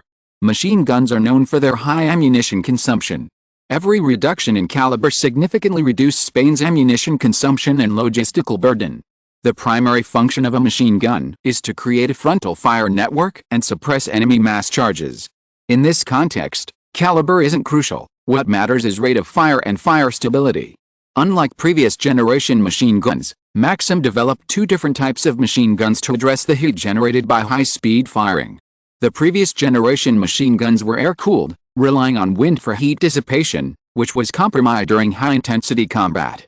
The second generation machine guns were water-cooled, with additional water tanks to help dissipate heat. Of course, water-cooled machine guns rely heavily on water for heat dissipation, which was a burden during marches. Therefore, Maxim didn't completely eliminate air-cooled machine guns. The second-generation machine guns offered the option of either water or air cooling, allowing the Ministry of Defense to order the type they needed. The successive arrival of both new rifles and new machine guns was undoubtedly good news for Spain. The only concern might be whether the Ministry of National Defense can afford a large-scale armament replacement, but this won't be accomplished in a short period of time. And the Ministry of National Defense naturally doesn't need to shell out a large sum of money in a short period of time. With the new rifles and machine guns, the Spanish Army's next task is to quickly adapt to the new weaponry and conduct continuous training. While the new firearms can effectively enhance the Spanish Army's combat effectiveness, this presupposes that Spanish soldiers are proficient in their use. The Spanish Army will undoubtedly face a period of adjustment during the first 2 years of the weapon replacement. Machine guns are relatively simple. The rate of fire and loading method haven't changed much. The major change is in the ammunition. Rifles are a different story.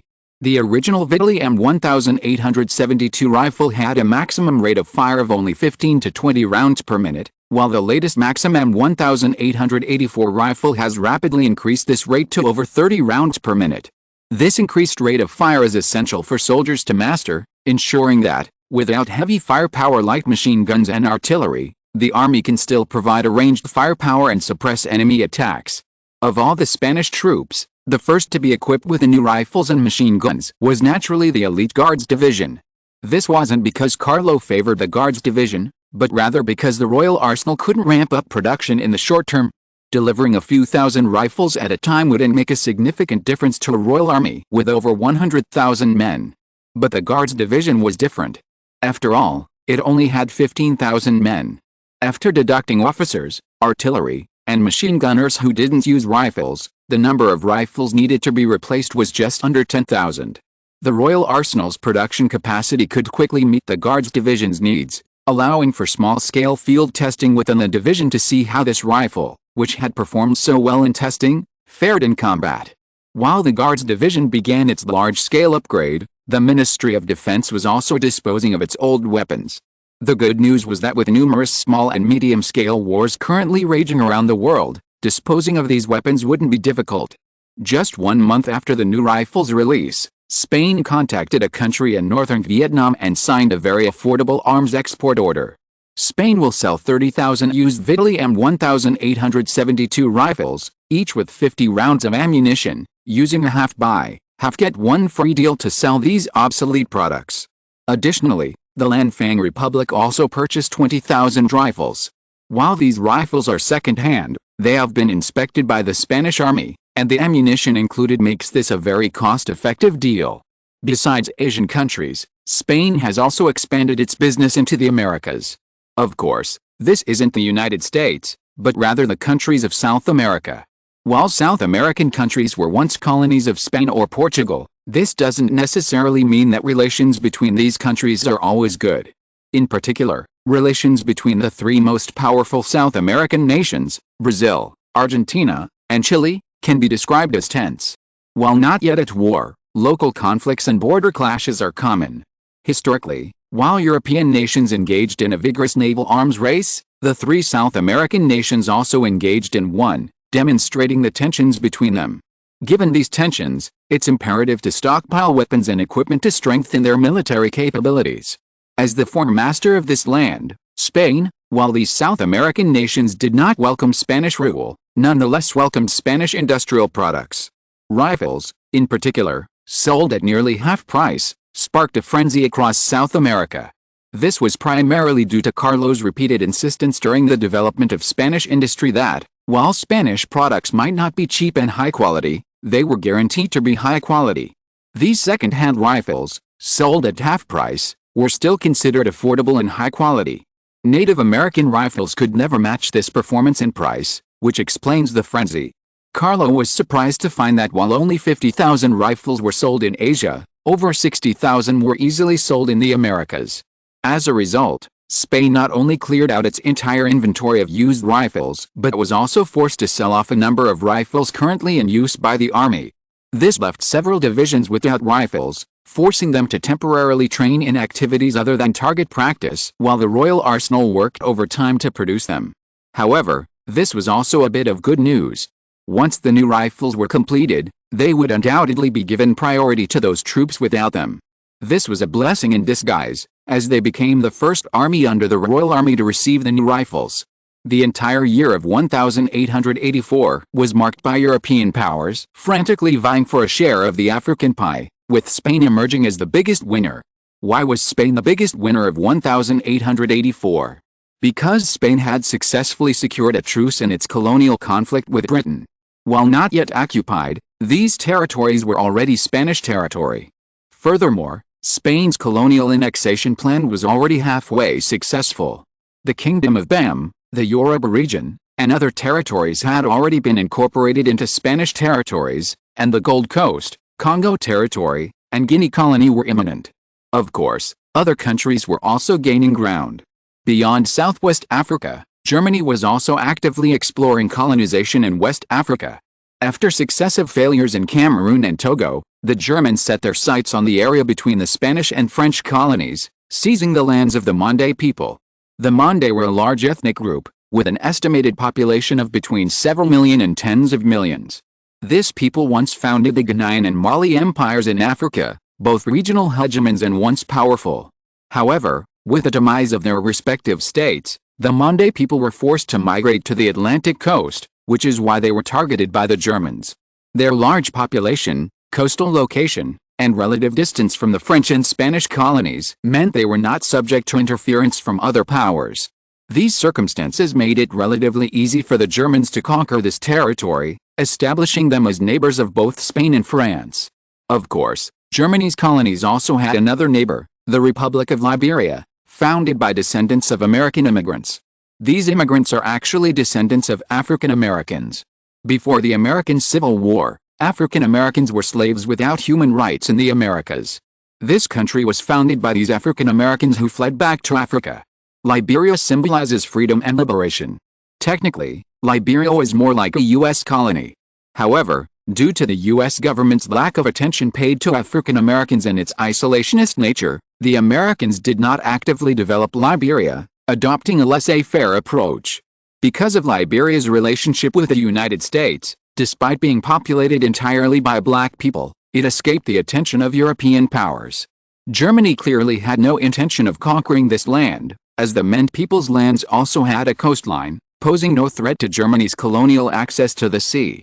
Speaking of this nation founded by the descendants of African Americans, one cannot help but mention the inherent inferiority of these black people. In America, they were treated as slaves, subject to abuse. After escaping to Africa, they in turn began to oppress the indigenous black people of Africa. Their methods of oppression were simple, almost entirely replicating the oppression inflicted by white Americans. This led to racial discrimination not only in the United States, a nation of immigrants from various ethnicities and races, but also in Liberia, a nation composed entirely of black people. Yes, racial discrimination existed in Liberia, and it was severe. The descendants of black immigrants from the United States were deeply discriminatory against the indigenous black population of Africa.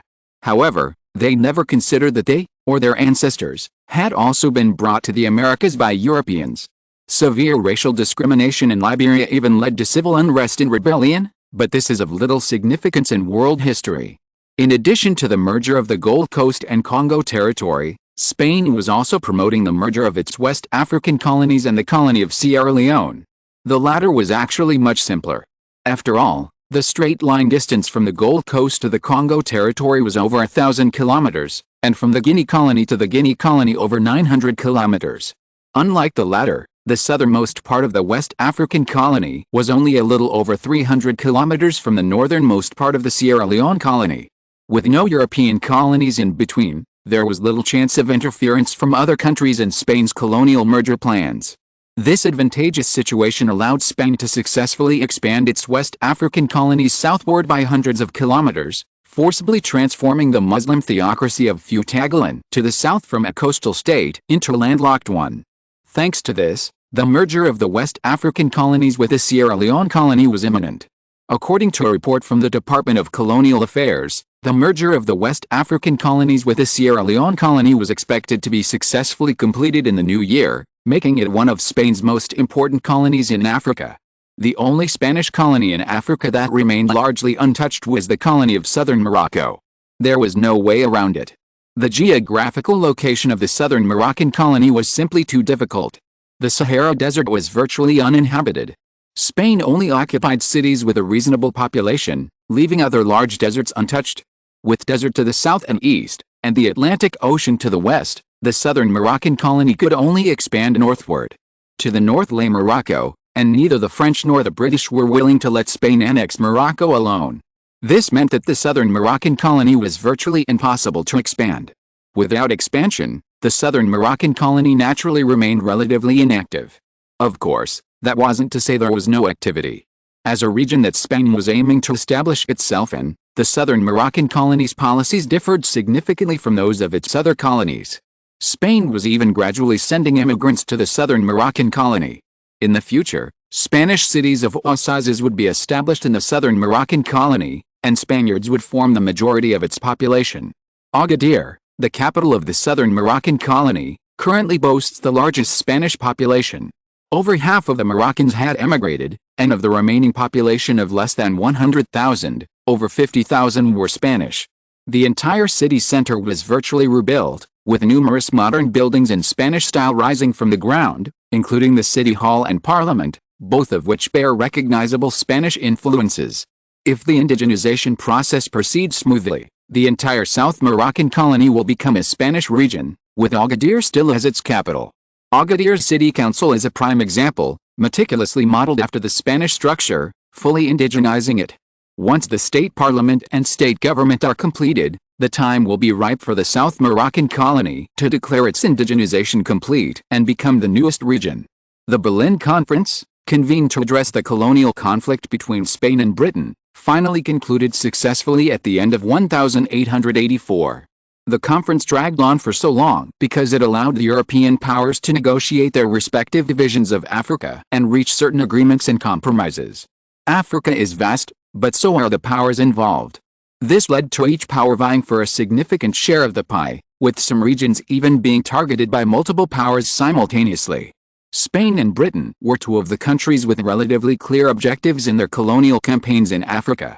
Britain wanted to establish a Cairo-Cape Town connection, in other words, to annex the entire east coast of Africa. Spain, while less ambitious than Britain, also had considerable claims and ambitions for the Central and West African coasts. Then there was France, whose colonial activities were equally significant, encompassing the entire coasts of North, West, and East Africa. However, compared to Britain and Spain, France's colonies were more dispersed, and each colony was smaller. After the Berlin Conference, the various powers tacitly accelerated the division of Africa. After the Berlin Conference demarcated the approximate territories of African colonies, the only way to acquire more territory was to delve into the interior of Africa, exploring the nearly unexplored depths of the continent. However, countries still harbored some hope for territories within the continent. The territories conquered by Britain in Sudan and Spain in the Congo were largely acquired in the interior of Africa. This meant that the interior of Africa still held significant land with great development potential. While not as well suited to maritime transport as the coast, the construction of railways could still facilitate the transportation of precious resources. Perhaps the biggest difference between the Berlin Conference and previous years was the fate of the Congo region. Historically, the absence of any actual occupation of Congolese territory by any power during the Berlin Conference ultimately benefited the significantly weaker Belgium. However, Spain had already established effective control of the Congo region, leaving other powers with no excuse to challenge Spanish rule. This meant that smaller nations like Belgium and the Netherlands gained little. Portugal, however, gained a significant amount of territory in eastern and western Africa, thanks to its long-standing colonial presence in Africa. Combined with compensation received for land seized by Britain, Portugal secured the largest territorial gains of any non-powerful European nation at the conference. The three indigenous states of Luanda, Bunda, and Luba in southern Congo collectively encompassed hundreds of thousands of square kilometers. Adding to Portugal's West African colonies and its Mozambique colony, Portugal's current colonial holdings were second only to those of Britain, Spain, and France, and even surpassed those of Germany. As 1885 approached, the Spanish army's re-equipment began in earnest. Large quantities of obsolete rifles and ammunition were urgently shipped to Asia and America, to be sold before the war's end. On the Spanish side, the soldiers who received the new weapon also loved the new rifle. Although the original Vittorio M1872 rifle was also very good, it was a burden to carry it for physical training because of its long and heavy body. Now it has been replaced with a shorter and lighter rifle, which will make daily training easier for the soldiers. Moreover, people almost always have a tendency to get tired of the old and love the new. After experiencing the powerful performance of this new rifle firsthand, how could the soldiers still remember the previous generation rifle that they had used for several years? The weapons of the colonial army have not been updated.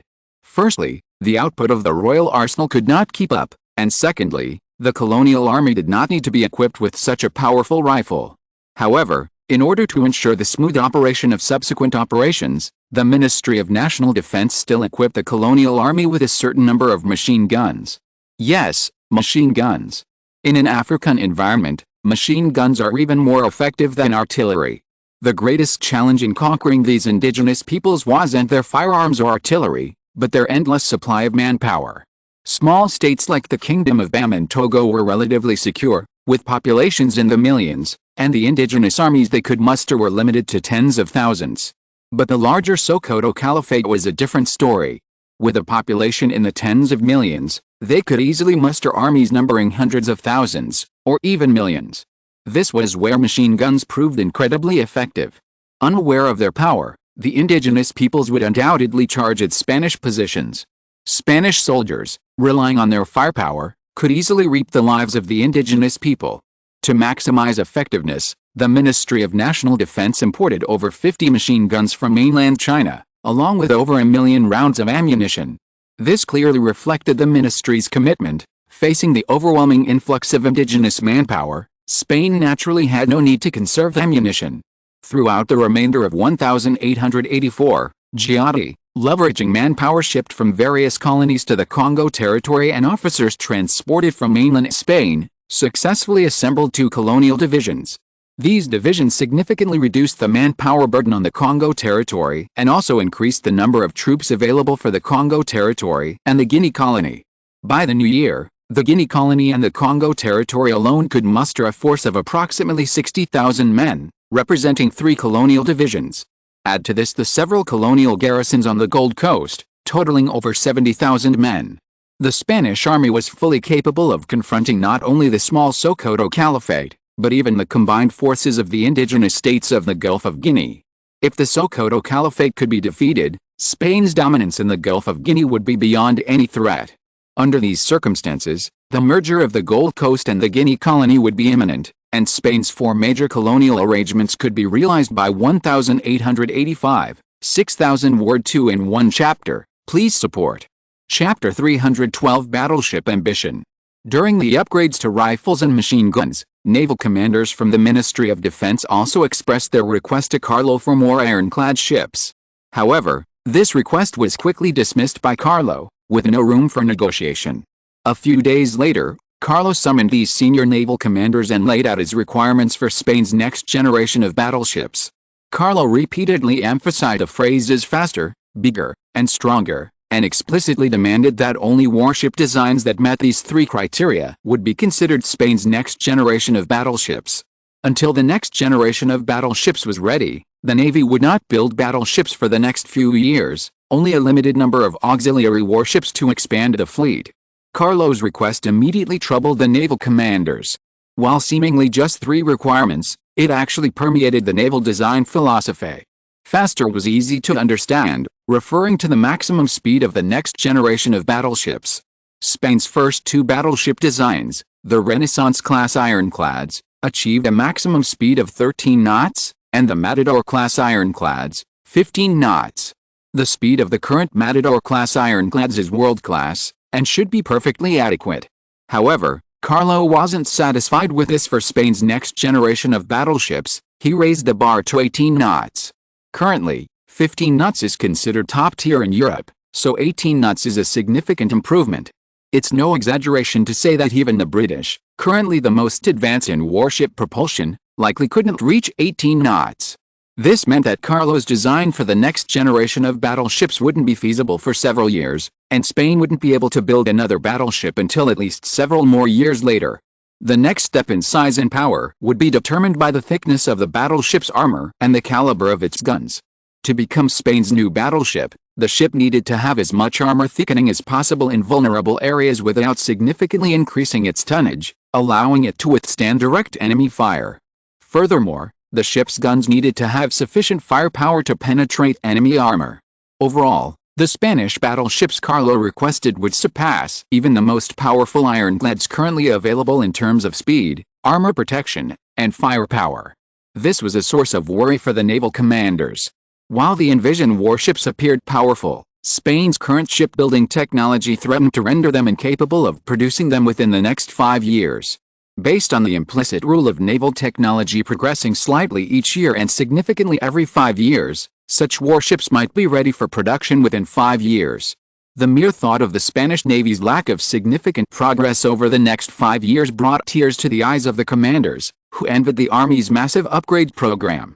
While aware that such battleship requirements were somewhat demanding given current shipbuilding technology, the Ministry of National Defense still issued a tender for these battleships to several major Spanish shipyards. What if a shipyard could design a ship that met the requirements? Even if the odds were slim, it was better than giving up entirely. Furthermore, the order for the battleships came from Carlo, and no one in Spain could refuse his orders.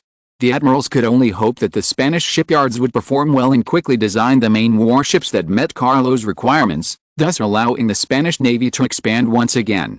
The shipyards that received the Navy's request were astonished by the stringent conditions.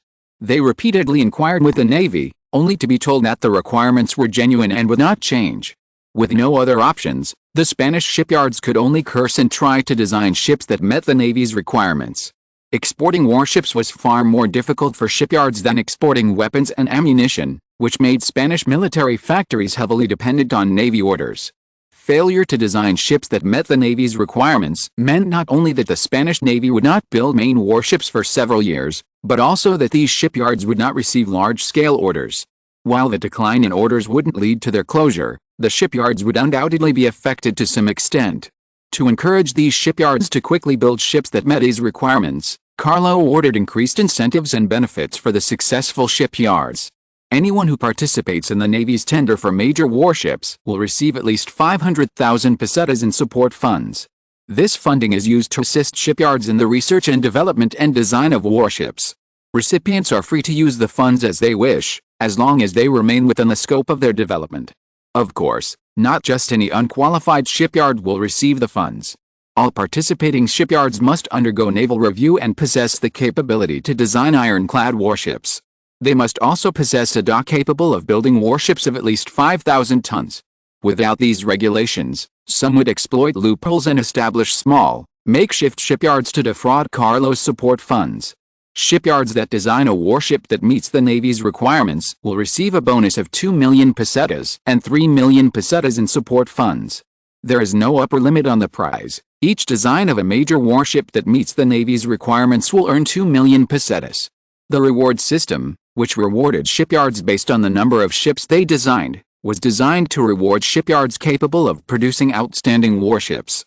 In addition to the rewards and support funds provided to shipyards, the Admiralty also offered varying amounts of rewards to designers personally involved in the ship design process. Carlo's stance was clear: he would spare no expense to expedite the development and construction of new flagship warships. Carlo's demands clearly indicated that his true desire was no longer ironclads, but battleships, or pre-dreadnoughts, even more powerful than ironclads. Just as the advent of ironclads overturned the dominance of sailing warships, so too would the advent of battleships. Carlo wasn't sure exactly when the battleship was first introduced, but he knew it would be within a few years. After all, the dreadnought had only been introduced in 1906, and as the predecessor of the dreadnought, the pre-dreadnought must have been around before. After distributing the tender notice to the shipyards, Carlo ceased to monitor the matter. Even if Spanish shipyards were capable of designing battleships, the design process wouldn't be quick. This wasn't like designing a rifle, with only a few parts, so the design process wouldn't be long. A battleship's design would take months, or even over a year, to complete. The design process required not only the rational layout of each component, but also the ability of the resulting vessel to meet the Navy's requirements. The tonnage of Spain's current Matador-class ironclads already reached tens of thousands of tons. With the improvements in speed, firepower, and armor, the new battleships would have to weigh at least 10,000 tons. Designing a massive warship over 10,000 tons was no easy task, and Carlo didn't expect Spain to have a game-changing battleship in just a few years. As 1885 approached, Spain's colonial annexation plan reached its climax. On January 25, 1885, Carlo attended a meeting of the Spanish cabinet, listened to reports from the Colonial Affairs and Defense departments on the war plan for the new year, and issued his own requirements. Throughout 1885, Spain would need to wage local wars in two regions. The first region was the Gulf of Guinea in Africa. The Arabian Confederation, the Kingdom of Niger, the Kingdom of Benin, the Kingdom of Dahomey, and the Sokoto Caliphate were all on Spain's conquest list. The second region was the Arabian Peninsula. Carlo planned to bring the Truce States under his rule to prevent the British from reneging on the agreement due to a prolonged period. The conquest of the Gulf of Guinea coast was a top priority. Spain planned to deploy a 70,000-man force consisting of 3 colonial divisions and 5 colonial garrison regiments to launch a full-scale offensive against the indigenous peoples of the region, quickly wiping them out and extending Spanish rule to these areas. As for the conquest of the Truce States, such a grandiose effort was unnecessary. The reason was simple: the land was simply too barren. Due to its sheer desert nature, the population of the true states was in the tens of thousands, and not even in the double digits. In contrast, neighboring Oman, with its northern mountains and small plains, boasted a population exceeding 1 million, dozens of times that of the true states. Spain would not even need to deploy additional troops to conquer this region. By mobilizing only a small portion of the Oman colonial garrison, the entire true states could be conquered and incorporated into the Oman colony. As for establishing a new colony, Carlo hadn't even considered it. Establishing a colony was costly, and the current size of the true states clearly couldn't support the construction of a single one. Incorporating them into the Oman colony would also demonstrate to the British that Spain didn't value these territories, thus lessening their fear of Spanish conquest. While Spain, France, and Germany were engaged in their own colonial endeavors, the British were also busy building the Cairo-Cape Town connection. However, to their surprise, their rapid conquest of the Sudanese region only provoked even more intense resistance from the local indigenous population. In January 1885, tens of thousands of indigenous people suddenly revolted against British colonial rule, seizing several cities before the British could react. Due to British negligence, the local indigenous population had obtained thousands of rifles. These armed natives intensified their resistance, threatening to drive the British back into Egypt. The indigenous uprising in Sudan instantly thrust British colonies into the spotlight of Europe. Many nations hostile to Britain took to their side, gleefully observing the British's misfortune. The British lived up to expectations, engaging in a back-and-forth battle against the indigenous population in the ensuing rebellion, adding a touch of comedy to the opening moments of 1885. However, this wasn't the British's fault. The Sudanese region's geography was simply too challenging. Even northern Egypt, not to mention Sudan, was a vast desert. The only truly habitable areas were the small valleys along the Nile River, severely restricting the British Army's advance. Compared to the local Africans, the British troops were significantly less adapted to the terrain. The local resistance against the British was intense, making it impossible for the British to utilize the indigenous forces to suppress the rebellion. Relying on the indigenous forces would have likely swiftly crumbled British colonial rule in Sudan. To minimize British casualties, the British government had to deploy troops from nearby Egypt and even more distant colonies like India to quell the rebellion. This approach proved ineffective, as the Indians were also less accustomed to the conditions. While the Egyptians were adaptable, they were not so obedient to the British. It was a good thing the Egyptian soldiers didn't take the opportunity to rebel against the British. Expecting them to attack the Sudanese natives was simply impossible. For a time, Britain had no effective solution to the rebellion in Sudan. The British government could only continuously mobilize troops and weapons, secretly accumulating strength to deliver a fatal blow to the local natives. While the British were busy suppressing the rebellion in Sudan, the German government was also busy. They set their sights on the lands north of Portugal's Mozambique colony, called Zanzibar, which had once been ruled by Oman. Yes, that Sultanate of Oman, straddling Asia and Africa. As mentioned earlier, Oman's decline stemmed from the loss of its African territory, the Sultanate of Zanzibar. This land was still quite fertile, and because it lay along the line between Cairo and Cape Town, it was also targeted by the British. Upon learning of Germany's extensive colonial activities near Zanzibar, the British government was extremely anxious, but helpless. It must be admitted that the Germans had chosen a good time. Britain mobilized a large number of troops and weapons to suppress the rebellion in Sudan, leaving Zanzibar beyond its reach. Due to the Berlin Conference's agreement, Zanzibar, a territory not yet officially under colonial rule, was open to all powers. The Germans' actions were no different. Unless they actively violated the Berlin Conference's agreement, Britain had no way to stop them. While Britain could compete with Germany in Zanzibar, its military operations in Sudan would also be impacted. Germany's stance was clear: to let Britain make its own choice. Interfering with Germany's colonial presence in Zanzibar would only further stagnate Britain's Sudanese colony.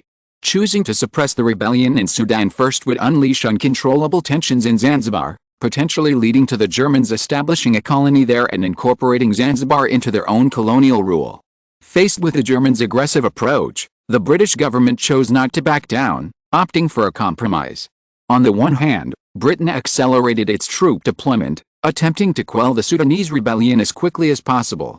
Meanwhile, Britain dispatched a small fleet to the Sultanate of Zanzibar to negotiate with the pro-British government, urging them to resolutely resist the German invasion. At the time, the Sultan of Zanzibar was Hamid, a pro-British ruler supported by the British government. After conferring with the British ambassador, Hamid immediately organized an army to resist German colonialism and began a series of collaborations with Britain, including the purchase of weapons and supplies. Germany, having anticipated Britain's actions, chose to support those Zanzibar officials who opposed Britain, turning them into pro-Germans, thus engaging in a protracted tug-of-war with Britain. The colonial competition between Britain and Germany in Zanzibar was good news for Spain. Without the attention of these two colonial powers, Spain's plans for colonial annexation in the Gulf of Guinea would be much smoother. Although France was also a major power in the Gulf of Guinea, Spain's plans for colonial annexation did not involve France's sphere of influence, and France would likely not interfere with Spanish actions, just as Spain had not interfered with French colonization in West Africa. In West Africa, France and Spain seemed to have reached a tacit understanding.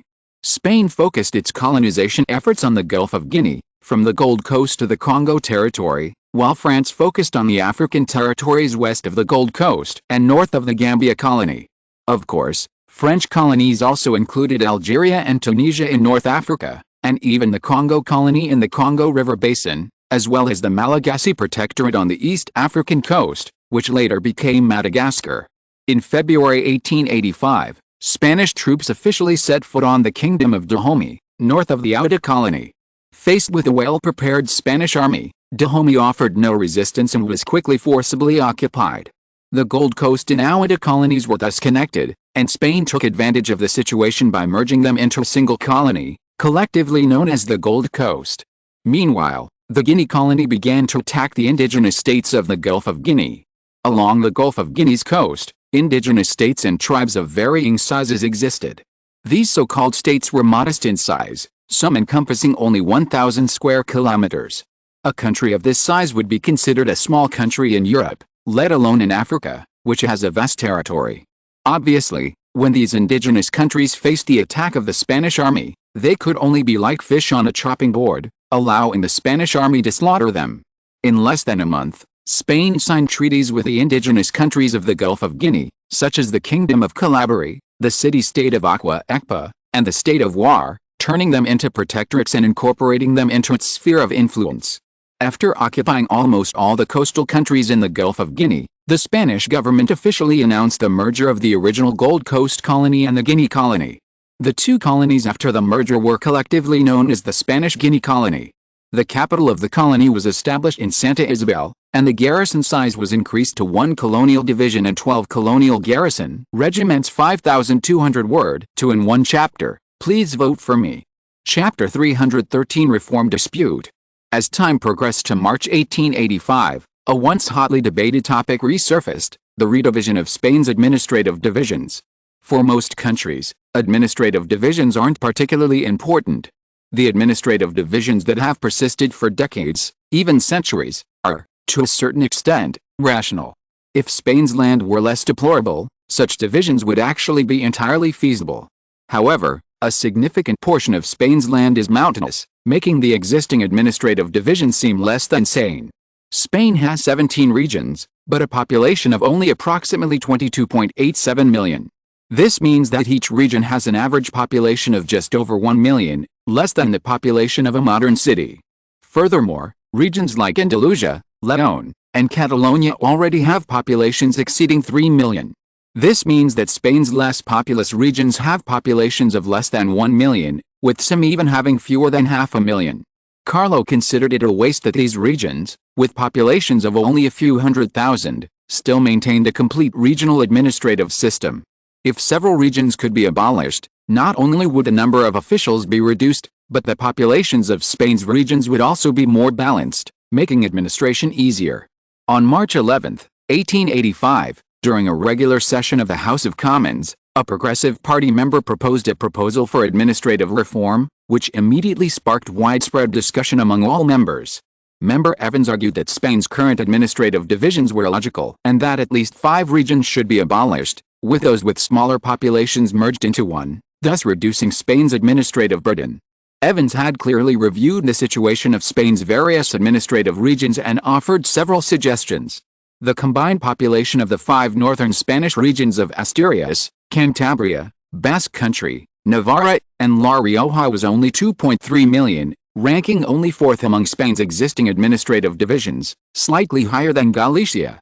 Spain has to use 5 times the number of officials and government agencies as the Galicia region to manage 5 regions with similar populations, which is obviously a waste of political resources. If these 5 regions can be merged into 1 or 2 regions, more than half of the officials and political resources can be saved.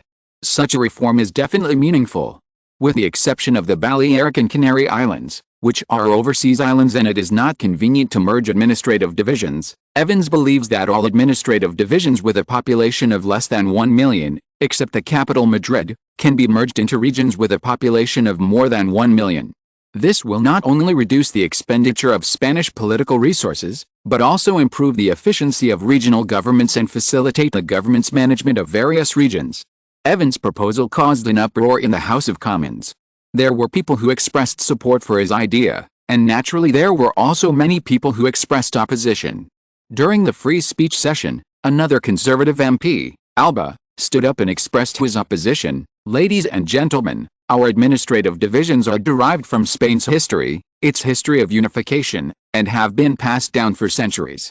These administrative divisions bear witness to Spain's unity and the integration of its diverse ethnic groups. For example, as Councillor Evans mentioned, the Basque Country. If it were to be merged, the name Basque would also be removed from the Spanish administrative region. This would undoubtedly severely damage the relationship between Spain and the Basque people. We are all part of the same nation, and we should respect their wishes. At this crucial juncture when our country is experiencing rapid prosperity and growth, I do not believe that administrative division reform is necessary. If administrative division reform undermines our rapid development, then the gains would be greater than the losses. Ladies and gentlemen, developing industry and the economy are more important. We should not focus on trivial matters like administrative divisions. Whether there are 17 administrative divisions or any other number, it does not change the fact that we are Spanish. We should consider how to more effectively unite all Spanish people. Alba's views were echoed by some MPs, primarily those from the Conservative Party. Some of these MPs truly held the same view, believing that Spain's political divisions were unnecessary. Others, however, held vested interests in the existing political divisions and were naturally reluctant to change them, believing that such a change would harm their own interests. Before proposing administrative division reform, Evans anticipated the strong opposition it would face from many MPs. Any reform is difficult unless one possesses the political status, influence, and military power that Prime Minister Primo once possessed. Even Prime Minister Primo, who possessed these 3 qualities, faced an assassination attempt, let alone Evans, a simple member of the Progressive Party. However, some saw the benefits of political division reform in Spain and voted for Evans' proposal. For a time, support for and opposition to political division reform remained roughly equal, with opponents unable to completely veto the proposal and supporters unable to push it through. The meeting fizzled out, but Evans' proposal and Alba's objections sparked widespread debate across Spain. Some supported merging administrative regions, arguing that some regions, with their small land areas and pitifully small populations, seemed unnecessary. Others, like Alba, opposed administrative reform. Many of Spain's administrative region names, such as Galicia, Basque Country, and Catalonia, bear witness to Spanish history. These regions' names derive from local ethnic groups or former states. While these ethnic groups and states were unified into the Spanish fold for various reasons, this doesn't mean they have completely vanished.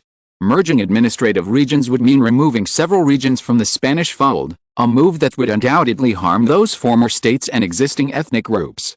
Opponents generally believe that less trouble was better than more, and that drastic changes to existing administrative divisions were unnecessary. This nationwide debate quickly caught Carlo's attention, or rather, it caught his eye.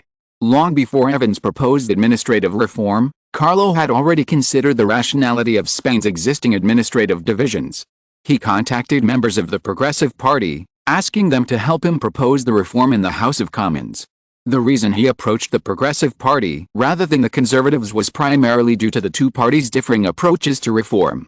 While the Conservatives were theoretically royalists, their members, as their name suggests, were largely conservative. They wouldn't oppose existing reforms, but they were also unwilling to pursue new reforms within Spain. After all, they had already secured a vested interest, so why would they compromise their own interests to promote reform? Even Prime Minister Cánovas, the conservative leader, was unable to change their views on this point. The Conservative Party was composed largely of aristocrats, landowners, and conservative officials. Their class dictated their thinking, something that could not be changed by individuals. This was also the reason Carlo retained the Progressive Party and the Liberal Party, allowing the three major parties to compete freely. If only the conservatives were involved, any reform would face immense resistance. Unless Carlo personally pushed for the reforms, doing so would burden him with all the responsibility, something a king should avoid. Seeing the administrative reform proposal stalled, Carlo decided to secretly lend his support, helping those who were making progress to implement it more quickly. How could he do that? By leveraging public opinion in Spain. The Spanish government needed to consult the public on whether to reform administrative divisions. As long as the public could reach a consensus, would the elected legislators dare ignore their opinions? Of course not. This meant that if Carlo could galvanize public support for political division reform, he could push the proposed reforms through the House of Representatives. On March 12, El Sol published an article titled The Pros and Cons of Administrative Division Reform for Spain, which pointedly outlined the pros and cons of administrative division reform and provided examples of the reasons why legislators opposed it. The article immediately captured readers' attention, making administrative division reform the hottest news in Spain. This wasn't the end of the story. Another major newspaper, El Real, directly interviewed thousands of ordinary citizens in Spain's two major cities, asking them about their views on administrative division reform. Of the over 5,000 people interviewed, over 3,000 supported the reform, while over 1,000 said it didn't matter, saying it wouldn't affect their lives. Only a few hundred opposed the reform, arguing that it would erase representative regional names from Spanish history. This stark disparity in support and opposition immediately convinced the public of the reason cited by the Sun for the opposition, that it would harm their interests. This report directly slammed the lawmakers who had previously opposed the reform into a scorching heat. Explaining or not explaining was neither right nor wrong. Refusing to explain would only fuel heated public debate, only to see their accusations grow and their reputations deepen. Explaining would seem to confirm their opposition to a proposal that benefits the country, driven by self-interest. There was no other way. The conservative MPs could only seek help from Prime Minister Cánovas, who held the highest position and had the most power in the party. To be honest, Prime Minister Cánovas was unwilling to participate. These MPs did not understand, but Prime Minister Cánovas saw it clearly. The only people in Spain who could mobilize these forces of public opinion were the cabinet government and King Carlo. The cabinet government had not taken any action during this period, which only proved that it was King Carlo who mobilized the forces of public opinion. Although Carlo did not express his attitude towards administrative division reform, this act of mobilizing public opinion to help the Progressive Party had actually indirectly expressed his attitude. Prime Minister Cánovas was not primo. He did not have military power, nor did he have the huge influence and status of Prime Minister Primo.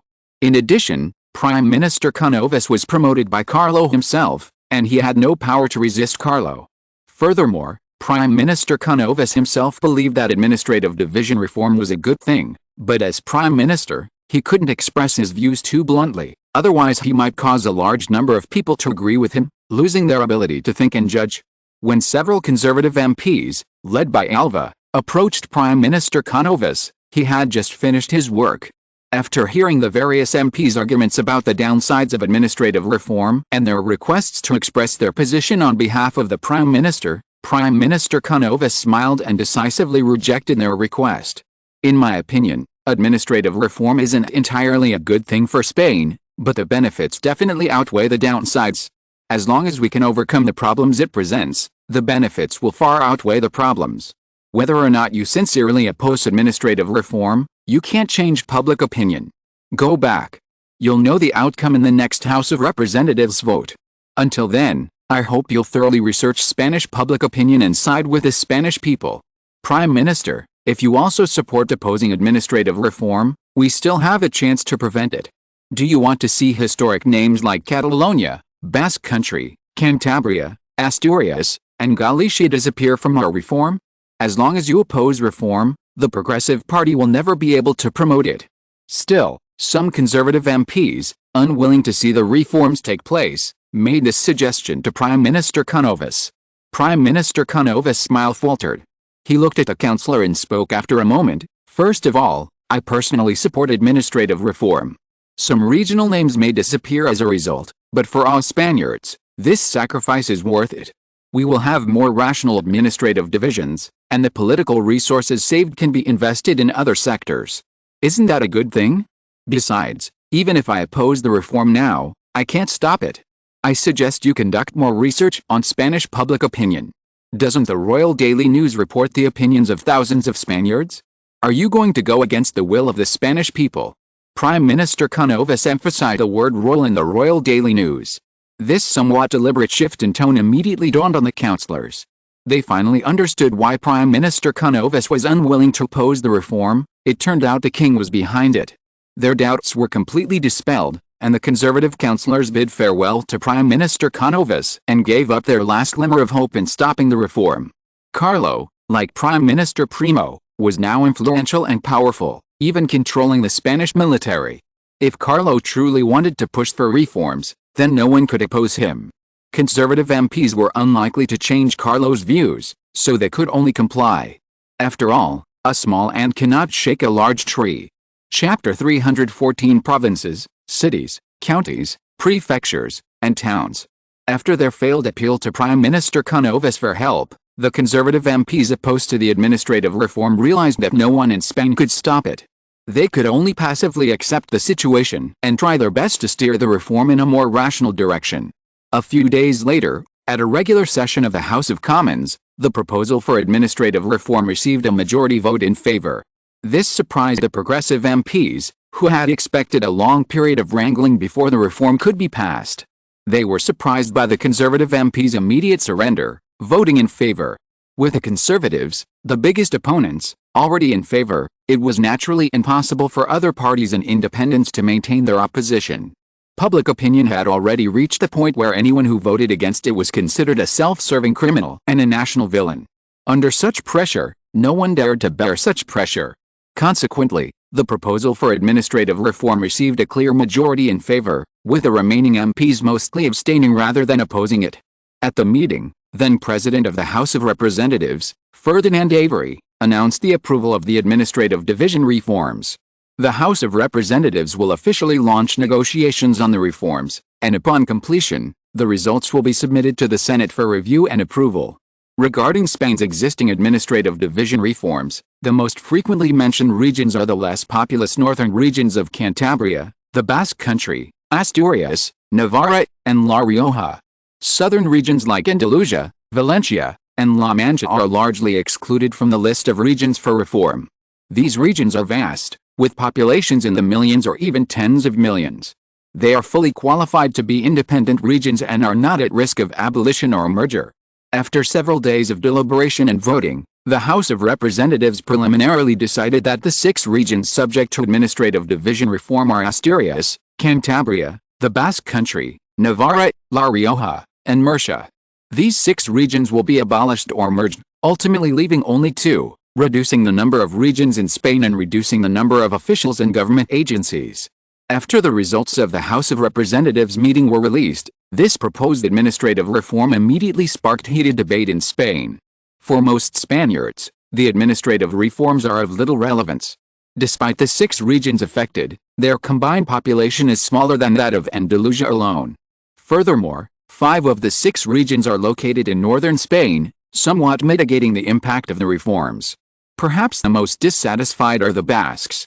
As one of Spain's most militant peoples, the Basques have never been fully integrated into the Spanish community. Originally, the Basques controlled 2 regions, the Basque Country and La Rioja. They are Spain's 3rd largest ethnic group, after the Catalans. If the House of Representatives' decision were to succeed, merging the existing Basque and La Rioja regions would undoubtedly result in the Basques being able to hold on to their existing territory. More importantly, the number of Basques in their respective administrative regions would be significantly reduced. This would be a significant blow to the Basques' national independence. Unable to maintain their distinct identity from other Spaniards, they would be forced to assimilate into the larger Spanish fold. This was something the Basques were unwilling to see, and they attempted to stage demonstrations to protest the House of Representatives' decision, demanding that at least one of the Basque and La Rioja regions be retained, ensuring Basque control within a particular administrative region. Carlo remained relentless in his defense of the Basques, a group considered particularly unique. While the Catalans remained Spain's largest and most eager ethnic group for independence or autonomy, the Basques' ambitions and commitment to independence from Spain are undoubtedly the greatest of any ethnic group on the Iberian Peninsula. It's no exaggeration to say that the ethnic differences between the Basques and the Spanish are even greater than those between the Portuguese and the Spanish. Assimilating such a fierce and warlike people is exceedingly difficult. Historically, Spain struggled for centuries, yet the Basque country remains the most aggressive region in Spain in its fight for independence. Given this, there's no need to be polite to the Basques. Carlo had previously initiated an immigration program, bringing Spaniards from more populous Spanish regions to the two Basque regions to dilute the Basque population. Judging by the current demographics, Carlo's efforts have been relatively successful. The combined population of the Basque country and La Rioja currently stands at 850,000, an increase of approximately 200,000 from 15 years ago. Unsurprisingly, almost all of this additional 200,000 people are of pure Spanish descent. These Spaniards, with their strong sense of national identity, have effectively diluted the Basque population in both regions, strengthening Spain's control over them. Thanks to these Spaniards, news of the Basque demonstration reached the Royal Security Intelligence Service before the Basques could even organize it. Once these Basques organized a march, quelling it would be difficult. Carlo acted decisively, arresting several of the protest leaders before the Basques could even begin to organize, thus disrupting their plans. On March 16, 1885, at Carlo's command, a task force of dozens of soldiers marched towards the Basque army, their target a secret estate outside Gastes. With Carlo's investment in the Royal Security Intelligence Service, RSSI, the agency's intelligence operations within Spain were highly effective. Demonstrations like the Basques' marches were completely exposed to the RSI. With crucial information like the leaders, where they planned the marches, and the expected number of participants, the RSI had no difficulty in operating. The task force quickly arrived at the estate in the southern suburbs of Gastes and successfully arrested the Basque leaders during a meeting. Later that day, some Basque workers attempted to contact the leaders to inquire about the exact date of the march.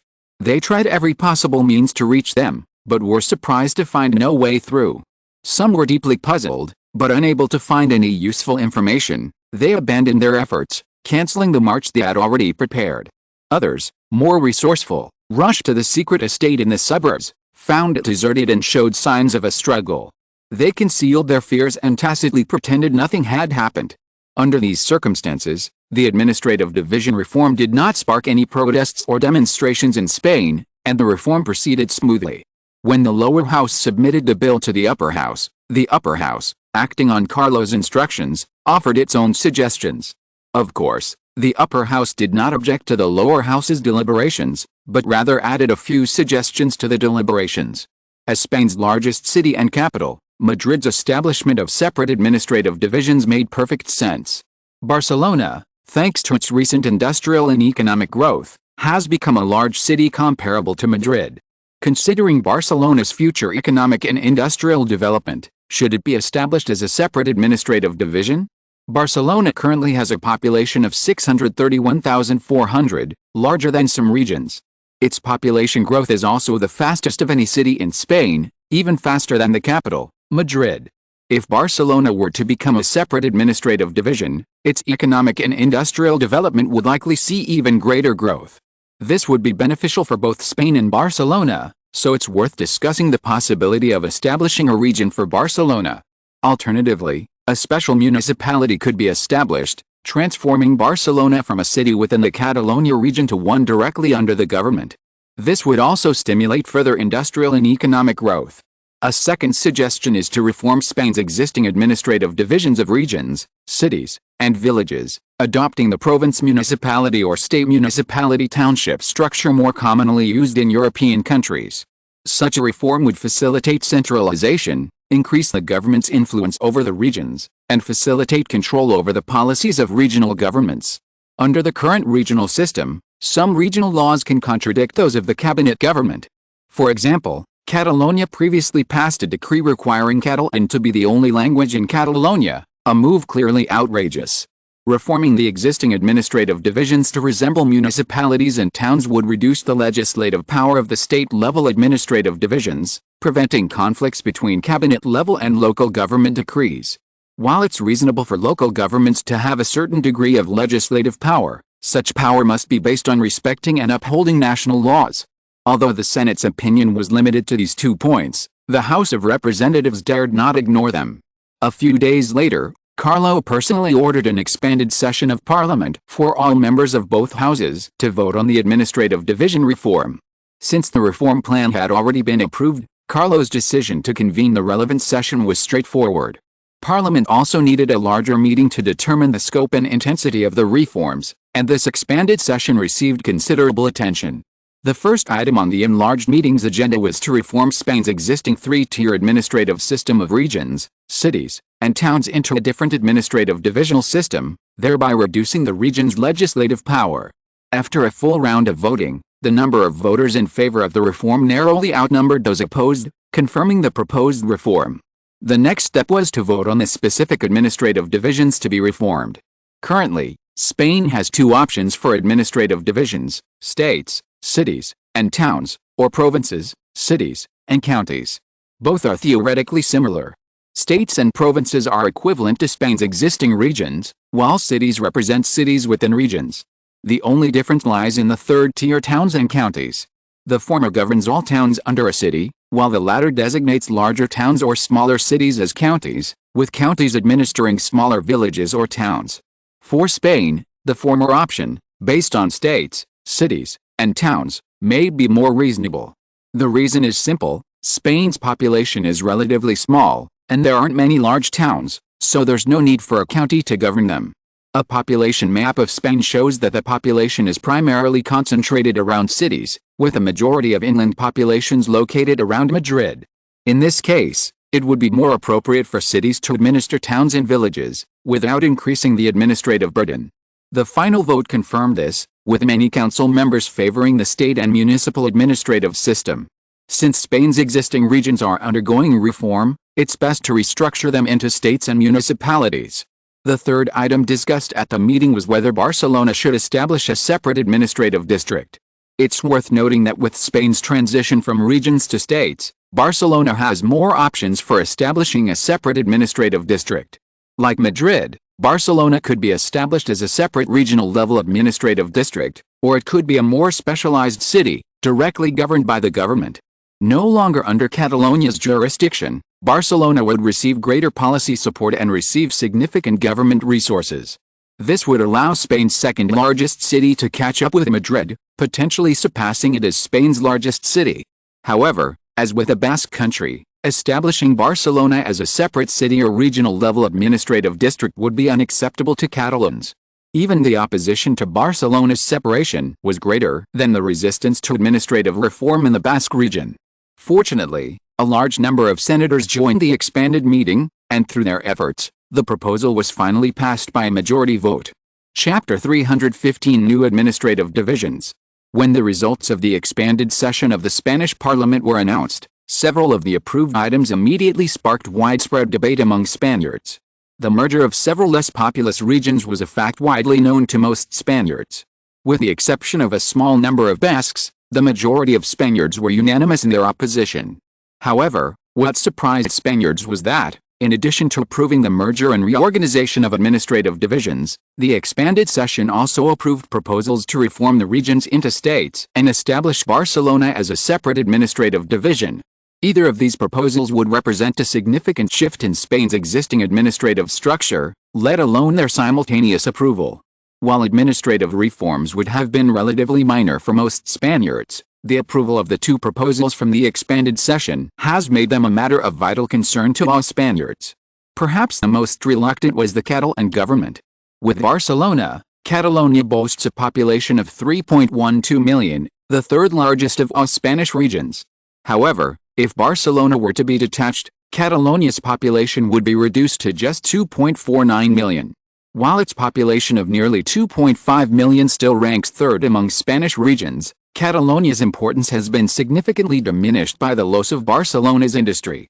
The recent development of Barcelona's industrial base has created numerous jobs for Catalans, contributing to continuous improvement in their living standards and making Catalonia Spain's most affluent and developed region.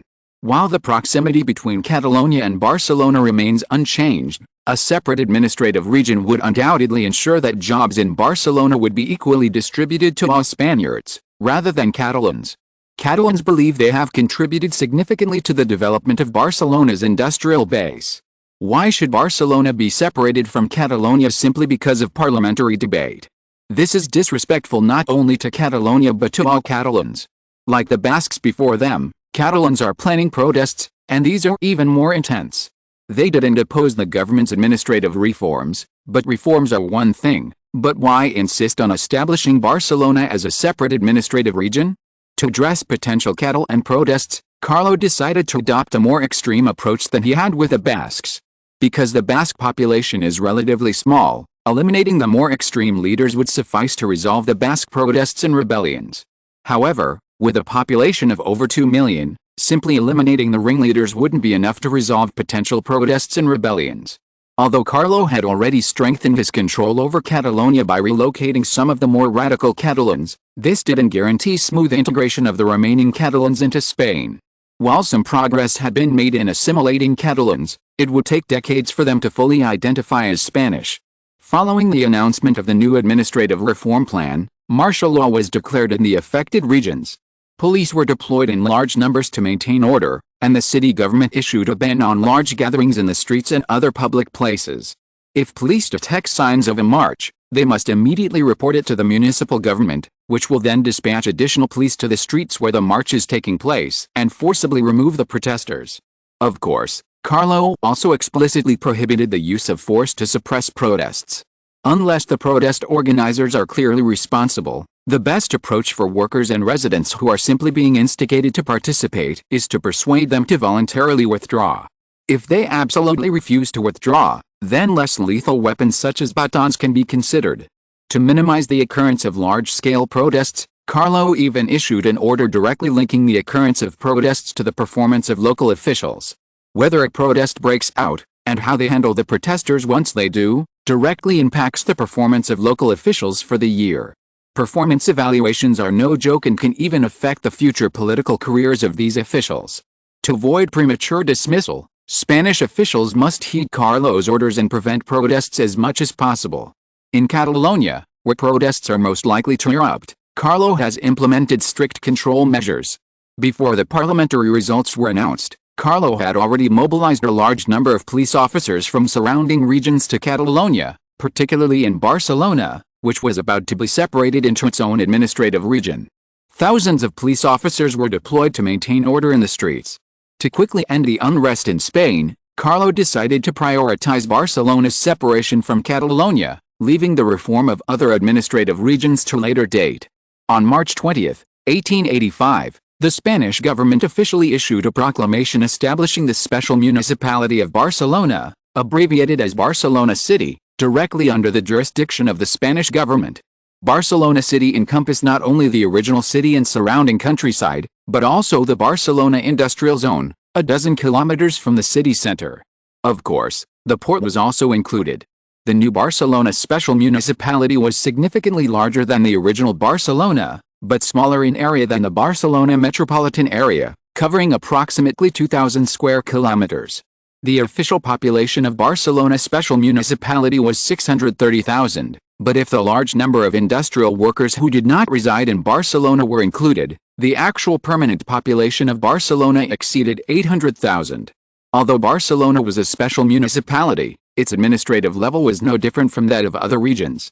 Barcelona's city government is equivalent to the regional governments of other regions, and its city council is equivalent to the regional councils of other regions. Naturally, with this increase in administrative rank, it will become more difficult for ordinary officials to become mayor of Barcelona. Like the mayor of Madrid, the position of mayor of Barcelona will become a top priority for political parties within the cabinet.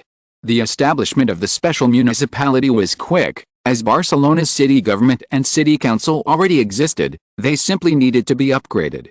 Carlo, the current mayor, does not intend to be replaced until the next Barcelona city government election, a move that will also help maintain order in Barcelona. Following the announcement of the Barcelona special municipality, Spain also began political reforms in other regions. First, all regions were renamed states, regional governments were renamed state governments, and regional councils were renamed state councils. As administrative states within Spain, each state has the power to conduct its own affairs and enact its own laws. However, these laws must comply with and not conflict with the Spanish constitution. Each state council elects its governor and other state officials, but the governor's appointment must be approved by the lower house of parliament and the Spanish government. This also means that the power of regional officials in Spain will be significantly reduced, while the cabinet's control over the regions will be significantly increased. Simply put, this is a means of centralization, shifting more power to the Spanish cabinet, which will also have the ability to supervise state governments. This will also put Spain's performance evaluation system in a new light. The cabinet can even remove governors with poor performance at any time, simply through a vote in the House of Representatives, without having to consider the opinions of the state legislatures. Of course, the appointment of governors still requires consideration of the opinions of the state legislatures. However, the ability to remove governors alone will strengthen the cabinet's control over the regions, and the emergence of independent kingdoms in the Spanish states will no longer be possible. A few days later, the Spanish cabinet announced a comprehensive plan for administrative reform. In this plan, the land area of the following regions remains unchanged: Galicia, Extremadura, Andalusia, Aragon, Madrid, the Balearic Islands, and the Canary Islands. The states experiencing changes in land area include Asturias, Cantabria, the Basque Country, Navarre, La Rioja, Catalonia, Valencia, Castile and León, Castile-La Mancha, and Murcia. The specific plan is as follows: the 5 less populated northern states will be reduced to 2. Asturias and Cantabria will be merged into the state of Asturias, with a population of just over 1 million, effectively establishing a state. Navarre, the Basque Country, and La Rioja will be merged into the state of Navarre, with Pamplona, the former capital of the Navarre region, remaining the capital. Conventionally, the merged state should be named the Basque Country, as it is the largest state in terms of both land area and population. In particular, the Basque Country has a larger population than the remaining 2 states combined, making it the core area of the new administrative division. However, considering the potential impact of maintaining the Basque name on Spain's stability, and considering Navarra's historical significance, the new administrative region remained named Navarra. Despite their reluctance, the Basques had no choice but to accept it. It's worth noting that, to reduce the Basque population in Navarra, Carlo also allocated a portion of León's eastern spur to the new state. This brought Navarra's population to over 1.5 million, of which only approximately 700,000 were Basque, less than half. Since this represented less than half the population, the Basques had no right to demand that the government change the name of the new state to Basque. As Navarra developed, the Basque population would continue to decline, and Spain's control over Navarra would continue to increase. In other words, with the administrative changes, the Basques no longer had control over Navarra. Naturally, the changes in Catalonia were significant. Aside from the loss of Barcelona, the rest of Catalonia remained unchanged. Further south, Murcia, with a population of only 660,000, was directly incorporated into Valencia. Valencia also acquired a portion of land protruding from La Mancha, pushing the new Valencia state's population ever closer to the 3 million mark, surpassing Catalonia, which lost Barcelona, and Galicia, which remained unchanged, to become Spain's 3rd most populous state. Valencia's acquisition of such a large land area stems from Carlos's commitment to this region. Spain's most populous states are primarily coastal. With the exception of Castile and León, which ranks 2nd and is inland, Andalusia, the most populous, Valencia, currently 3rd, Catalonia, 4th, and Galicia, 5th, are all coastal. Valencia is arguably Spain's most important Mediterranean port, after Barcelona. The merger of the less prominent Murcia with Valencia will allow this region, now Spain's 3rd most populous, to unleash greater vitality and accelerate its development. Along with the announcement of the specific administrative division reforms, Spain's new administrative map was also released. The biggest difference between the original and new maps is that several previously larger states have seen their size reduced to varying degrees. The new map clearly shows a more balanced distribution of states, with no particularly small states. The populations of most states remain above 1 million. Of course, administrative regions like the Balearic Islands, the Canary Islands, Madrid, and Barcelona are exceptions. The former two, due to their archipelagic status, cannot be expanded. The latter two, for various reasons, were established as separate administrative regions from cities, resulting in smaller areas compared to the states. However, aside from these exceptions, the remaining states are reasonably sized in terms of both population and area, naturally avoiding any waste of political resources. With the exception of the two archipelagos and the special municipalities, all state-level administrative regions in Spain have populations exceeding 1 million, with many reaching over 2 million. Andalusia remains Spain's most populous region because no changes have been made to its state. With a population of 3.97 million, no state currently has the potential to catch up. Castile and León, the only promising state, has seen its population drop below 3 million due to land and population losses. Next in line are the newly formed state of Valencia and Catalonia, which lost Barcelona. Both states have populations just over 2.5 million. While 2.5 million is certainly a significant number, compared to Andalusia's population of nearly 4 million, it's clear that these two states have lost hope of catching up. It's worth noting that while Andalusia is Spain's most populous region, even by a wide margin, neither of Spain's two most populous cities is located there. Seville, the Andalusian capital, has a population of just over 200,000, roughly one-third that of Barcelona and a little over a quarter that of Madrid. Andalusia's population ranks first in Spain because it is located far from the Meseta Plateau, boasting extensive plains and hills, ideal for population growth. However, due to the large area of Andalusia, the population distribution is dispersed to a certain extent. In addition, it is the last unified region of Spain, which also led to the fact that Seville has never been a large city. Chapter 316 Inspection. Including the Balearic and Canary Islands, Spain has a total of 14 state-level administrative regions, which laid the foundation for the establishment of the city of Barcelona. It's no secret that the number 13 is taboo in the Western world. The earliest explanation stems from Christian tradition. According to the Bible, Jesus dined with 12 disciples before his crucifixion. The 13th attendee was Judas, who betrayed Jesus. The date of this dinner is also considered by Christians to be on the 13th, making the number 13 closely associated with betrayal and suffering. Leonardo da Vinci's painting, The Last Supper, further popularized this biblical story and reinforced the negative connotations associated with the number 13. Although religious influence in European countries has gradually diminished, the number 13 is still avoided by everyone from the grassroots to the highest levels of government. This is most commonly seen in high-rise buildings and public places like theaters, where numbers like the 13th floor and the 13th row are avoided. European banquets also avoid seating 13 people at a table, with each table seating either 12 or 14 or more.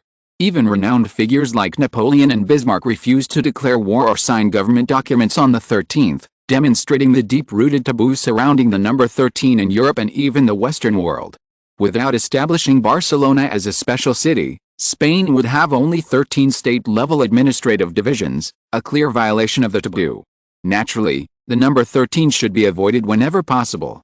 With Barcelona's designation as a special city, Spain's administrative divisions on the Iberian Peninsula became 12, excluding 2 archipelagos, a number considered quite auspicious.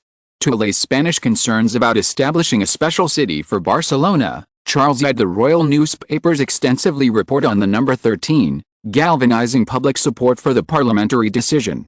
In any era, the public is often blind. With this widespread publicity, the Spanish quickly came to believe that establishing a special city in Barcelona would prevent the number 13 and bring good luck to all of Spain. As for those who still supported keeping Barcelona in Catalonia, their ideas would bring disaster and misfortune to Spain. They were the very same 13th man, the traitors of Spain. Not to mention, due to its close connection to the biblical story, this view was shared by many Spaniards. Aside from some minor objections from the Catalans, the rest of Spain had no objection to the creation of a special city for Barcelona, and some even applauded it. With the public's support, the next step would be easy. Those who remained steadfast in opposing the parliamentary decision were no different from traitors like Judas. With the support of the people, Carlo was fearless. The Spanish police acted swiftly, arresting and interrogating scores of opponents daily, implicating even more traitors. Although Spain lacked a population, it wasn't a case of shunning every single person. For those who felt no sense of belonging to the Spanish nation, Carlo had only one opinion: exile. Spain now had many options, and these people would go to a variety of destinations. Some of the more ardent opponents were exiled to the Philippines. If they wanted to cause trouble, let them join the local indigenous people. The rest, less radical, were exiled to several African colonies. If they behaved well, they would have the opportunity to return to Spain in the future. Of course, those exiled to the Philippines had no chance of returning. Carlo had absolutely no faith in such extreme nationalists. Spain only accepted people who identified with the country. Carlo had only one policy for any attempt at independence or secession on Spanish soil: strike hard, without sparing a single one. In just 1 month after the administrative reform plan was announced, Spain had emigrated nearly 10,000 people through various means. These were undoubtedly radical reactionaries who had no sense of belonging to Spain and sought national autonomy or even independence. The majority of these were transported to the West African colonies, the Congo Territory, and Guinea, where they would fill the African colonies' population and engage in the more arduous work of developing them. The remaining, approximately 1/3, were more extreme opponents and were sent directly to the Philippines. It's worth noting that their destination wasn't the major Philippine islands, but rather smaller ones where Spanish control was weak. The Philippine government would provide them with rifles and supplies, and their mission was to survive there, establish a larger Spanish colony, and strengthen Spanish rule. Despite the island's small size, the lack of Spanish presence meant the indigenous population was more resilient and aggressive. If they survived and successfully managed their islands, Carlo might consider allowing them to establish a state under Spanish control. However, if they couldn't even survive and needed to rely on the Philippine colony for survival, no one would pay attention to them, and their survival would depend entirely on their own efforts. After swiftly dealing with those who opposed the planned political reforms in Spain proceeded apace. Barcelona and Madrid both received new names, special cities. Other regions were renamed states. Following the relevant decrees from the Congress and the Cabinet, each region issued a public notice within days, changing the names of its governments and councils. Inside the royal palace of Madrid, Carlo gazed at the administrative map of Spain hanging in his office, a surge of pride filling his heart. While Spain's territory might be small, it was a vast nation, covering over 500,000 square kilometers and boasting a population of 22 million. The burden of developing Spain's 12 states and 2 municipalities rested solely on Carlo's shoulders. This was a supreme power, but also a responsibility as heavy as a mountain. Carlo's gaze first scanned the administrative divisions of Spain, then the Principality of Andorra in northern Spain, then Portugal in western Spain, and finally Morocco in the south. As his gaze shifted, a glint of ambition shone through Carlo's eyes, a quest to completely unify the Iberian Peninsula and establish Spain as a superpower straddling both Europe and Africa. Gibraltar, nestled between these two continents, held Carlo's gaze for the longest time. If unifying the Iberian Peninsula made Carlo one of Spain's greatest monarchs, then reclaiming Gibraltar would make him the greatest. Carlo even hoped to achieve immortality by retaking Gibraltar, becoming the greatest ruler in the eyes of all Spaniards, bearing the title of emperor.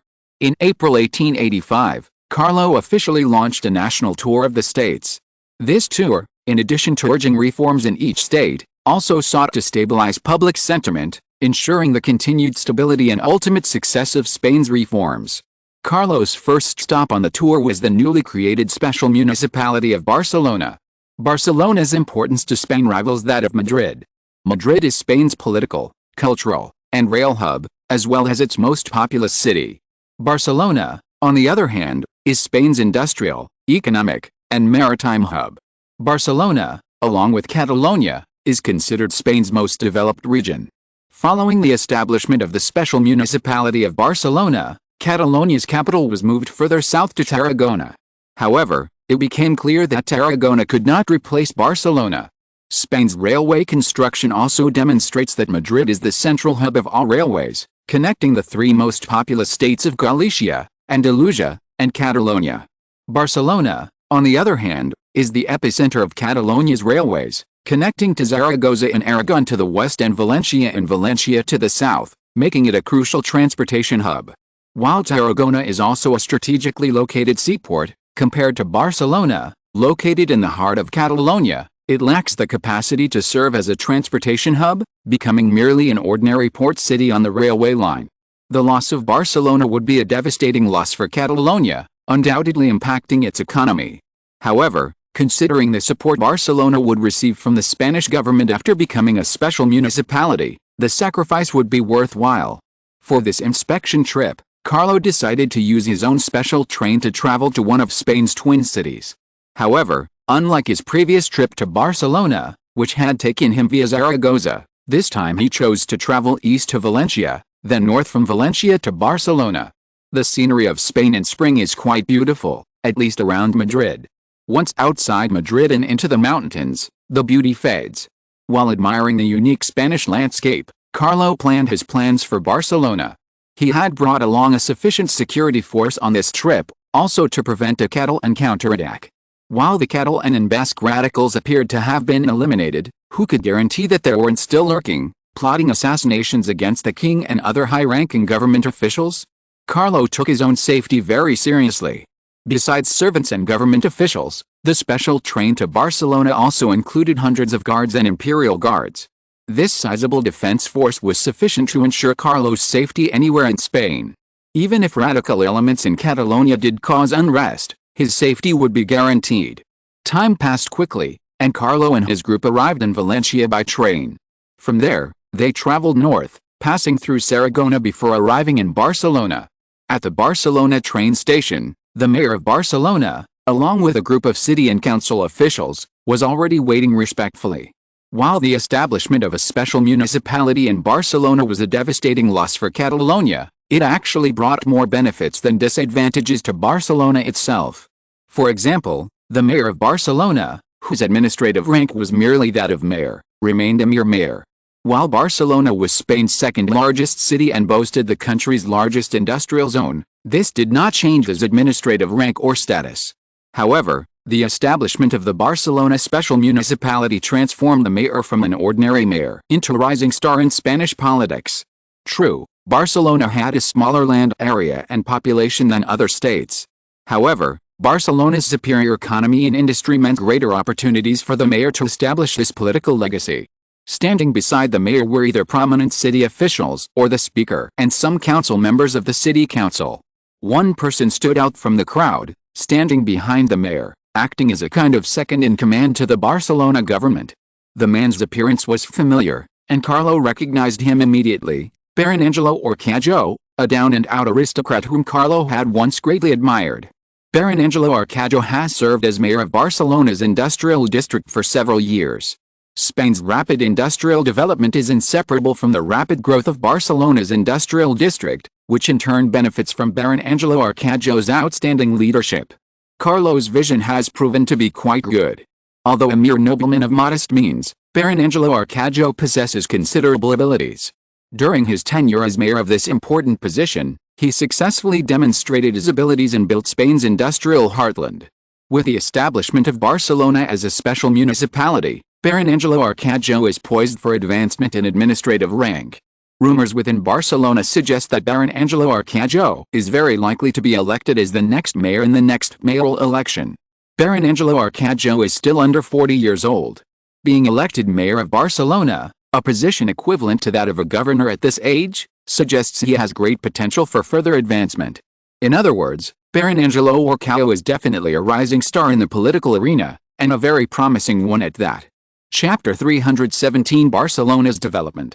Carlo's itinerary in Barcelona was simple. He first visited the Barcelona City Hall to inspect the establishment of the special municipality. He then went to the Barcelona industrial base to inspect its progress. It's been several years since its establishment, and Carlo has only visited it a handful of times. It's not that Carlo isn't concerned about the development of the Barcelona industrial base, but rather because of the turmoil in Catalonia in recent years, and because Carlo hasn't fully assumed power, he rarely ventures outside of Madrid. To date, Carlo has only made 3 such nationwide inspections. Upon entering the Barcelona City Hall, The mayor reported on the progress of the special municipality's establishment and the city's recent developments.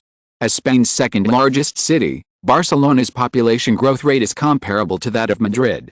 Madrid currently has a permanent population of 760,000, while Barcelona's is 630,000, a small gap. If workers in the industrial zone are included, Barcelona's actual population is even larger than Madrid's. Coupled with its coastal location, Barcelona welcomes a large number of tourists each year, making its size comparable to Madrid's. As the convoy passed through the streets of Barcelona, Carlo observed the city carefully. Barcelona's development was currently quite rapid. The city's road construction rivaled Madrid's, and driving through Barcelona's streets was a breeze. Speaking of road construction, many people might not have thought about it. In an era before the widespread use of asphalt, European roads were not primarily built on concrete. Instead, they were mostly paved with gravel and crushed stone, or compacted earth. Each of these types of road surfaces presented its own set of problems. Gravel and crushed stone surfaces were never truly smooth, and cars couldn't travel at high speeds on them. Compacted earth surfaces were even more problematic. While fine on sunny days, they became muddy and difficult for pedestrians and vehicles to navigate once it rained. As Spain's second-largest city, Barcelona's urban development exceeded Carlo's expectations.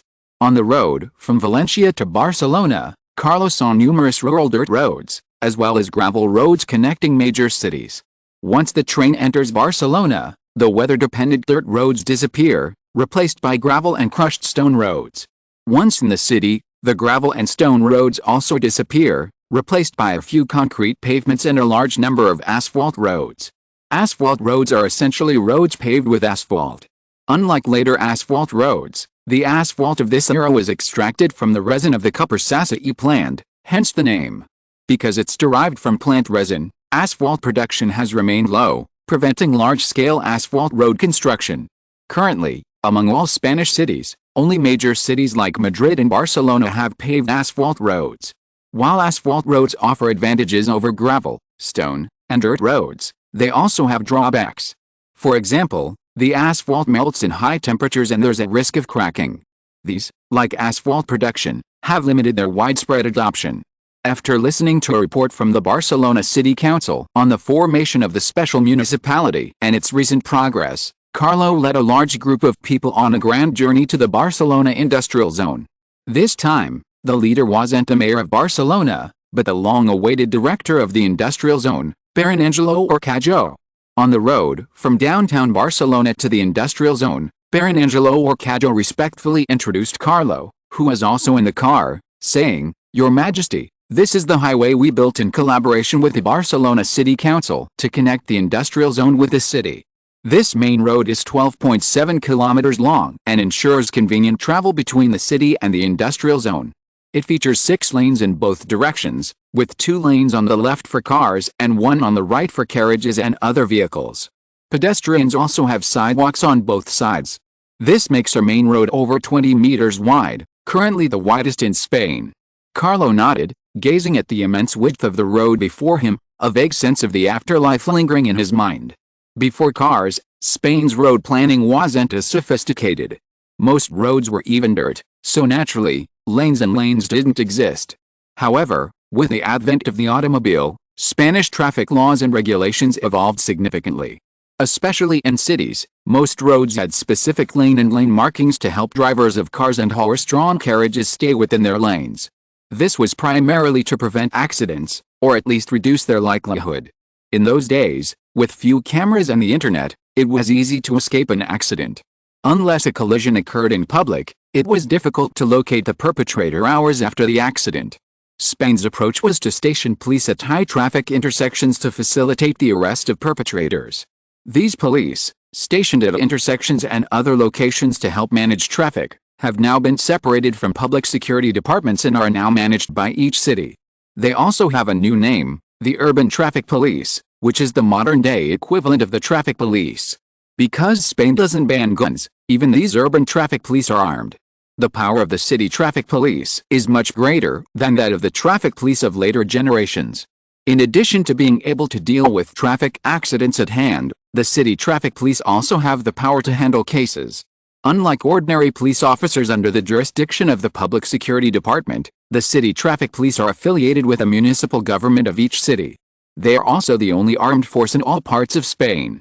In order to prevent some people with ulterior motives from using the city traffic police to achieve their own goals, Spain has imposed strict restrictions on the number of city traffic police in each city. First of all, only cities with a population of more than 100,000 can establish a city traffic police station. With a city traffic police station, a certain number of city traffic police can be recruited. The number of traffic police that can be recruited varies depending on the population size of each city. Currently, only Madrid and Barcelona are eligible to recruit 200 city traffic police. The number of city traffic police that can be recruited in other cities is much smaller than these two cities. Of course, the two main roads from Barcelona to the industrial base are now fully paved with asphalt.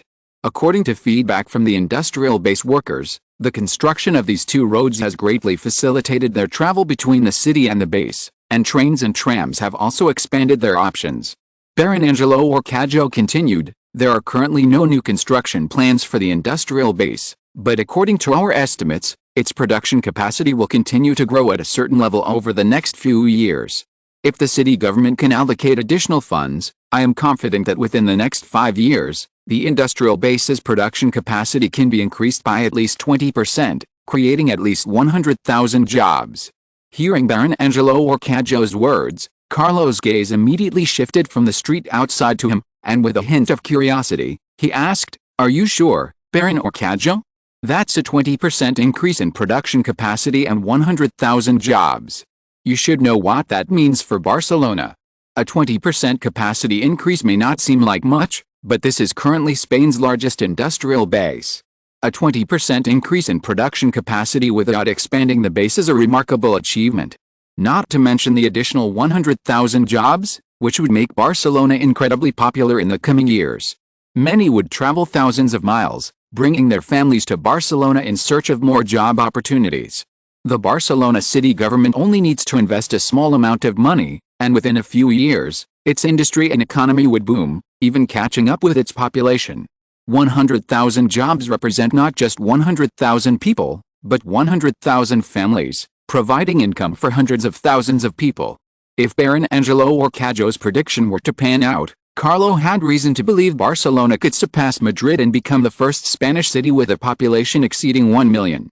Spain still hasn't had a city with a population exceeding 1 million, a fact Carlo lamented. While Madrid has a strong chance of becoming the first city to surpass 1 million, at its current rate of population growth, reaching that mark would take at least 5 years. If Barcelona could add another 100,000 jobs in the next few years, it could potentially surpass Madrid and become Spain's most populous, industrially powerful, and economically advanced city. How much money do you need? Carlo asked Baron Angelo Orcaggio directly, without consulting the mayor. Your Majesty, to achieve the results I've outlined, a conservative estimate is that at least 35 million pesetas will be needed. 50 million pesetas would be even better. I have every confidence that I can achieve my stated goal within the next 5 years. Seeing Carlo's unwavering demeanor, Baron Angelo Orcaggio was delighted and quickly stated his already calculated funding needs. Baron Angelo Orcaggio wasn't just talking. He had long-term plans for the development of the Barcelona industrial base and believed it had yet to reach its potential. Although the Barcelona industrial base had been established for several years, a large number of workers remained in the apprenticeship stage. This was unavoidable. After all, Spain didn't have a large workforce back then. These workers had only barely acquired a basic level of skills through short-term training at technical schools or through independent instruction by individual factories. These short-term trainees were undoubtedly inferior to the skilled workers in other European factories. However, the good news was that as these workers gained experience and became more familiar with their tasks, they would eventually become qualified and skilled workers, effectively boosting the base's production capacity. The increase in industrial output mentioned by Baron Angelo Orcaggio is partly due to the growth of these workers. As for job creation, it's largely due to the support provided by the industrial base to certain businesses. Spain's overall economic climate is currently relatively strong, and even the broader European economy is gradually recovering. After the last economic crisis, Europe's economy has once again experienced prosperity. However, countries are still somewhat wary, and the pace of development is not as dramatic as before the crisis. Among European countries, Spain's current growth rate is considered relatively rapid. Against this backdrop, it's relatively easy for factories within the industrial base to profit. The Spanish government already provides various support and subsidies for these factories. If the industrial base continues to implement additional support and subsidies, while also securing more orders for them, the factories will undoubtedly hire more employees, which is where the jobs come from. Furthermore, the Barcelona industrial base has yet to reach its projected workforce. Before its construction, the Spanish government envisioned a massive industrial base capable of accommodating 500,000 workers. However, to date, the Barcelona industrial base employs less than 400,000 people, falling short of the original projection. There are many reasons why initial expectations have not been met. Firstly, Catalonia's population is insufficient, limiting the development of the industrial base. Although Catalonia was once Spain's third most populous region, it only has 3.12 million people. How ridiculous is it for Barcelona's industrial base to have 500,000 jobs?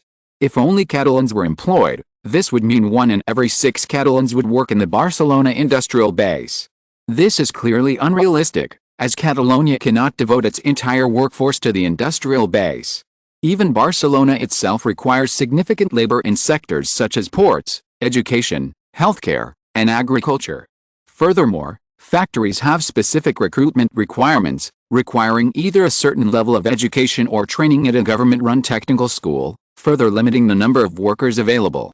With Barcelona's designation as a special municipality and the allocation of resources from across Spain, the Barcelona industrial base will have a sufficient workforce in the coming years, making it easier to fill the remaining 100,000 jobs. With an increased workforce, the output value of factories will rise, and the industrial base's output will naturally increase significantly. In this way, the goal mentioned by Baron Angelo Orcao will be easily achieved, which will be a great political achievement for Baron Angelo Orcao and a good improvement for Spain. If you are listening to this novel on a channel other than Fanfic World, it means it was downloaded and re-uploaded without effort. We warmly invite you to visit our channel, Fanfic World. There you will find the original version of this story and many other novels of various genres. We look forward to seeing you dive into a world of incredible novels. Chapter 318 Recommendation Election System. Carlo stayed in Barcelona for 2 days before departing to inspect other cities. As the King of Spain, Carlo possessed the most palaces of any noble family in Spain. In addition to the largest palace in Madrid, Carlo also owned numerous palaces, castles, and estates across Spain, ensuring he had no worries about housing.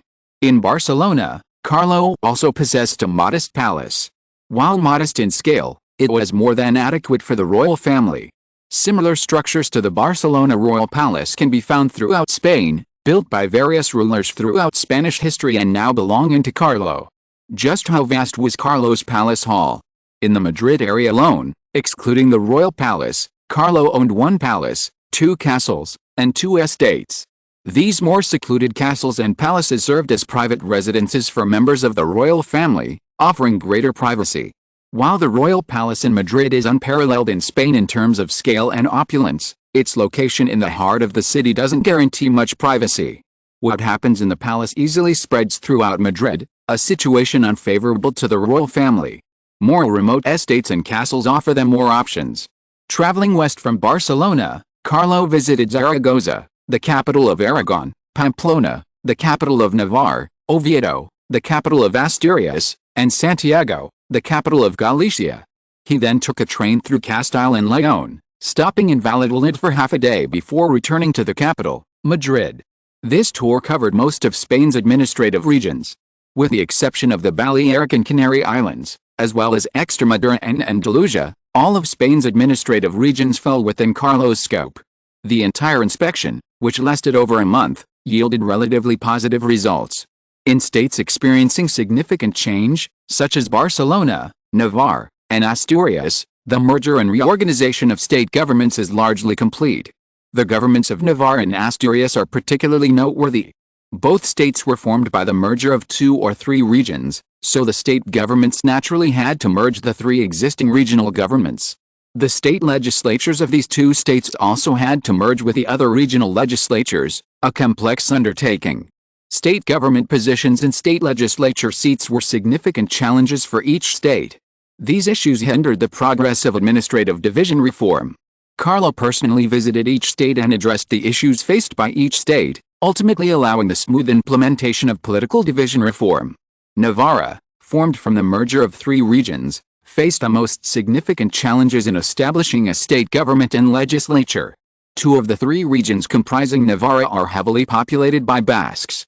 Common sense would dictate that the majority of Navarra's government officials would be Basque, and the same would apply to the state legislature. However, the naming of Navarra, rather than Basque, clearly indicates that the Spanish government does not want Basques to have too many parliamentary seats. Disputes between local Basques and Spanish also stalled the formation of the Navarra state government and state assembly, significantly slowing the merger of the 3 regions. Upon arriving in Pamplona, the capital of Navarra, Carlo personally oversaw the formation of the state government and assembly and addressed certain issues, such as the number of seats in the assembly. The newly merged state of Navarra would not incorporate all the representatives from the 3 original regions. Instead, statewide elections would be held to elect new members of the Navarra Assembly. The Navarra state government would primarily consist of officials from the original Navarra region.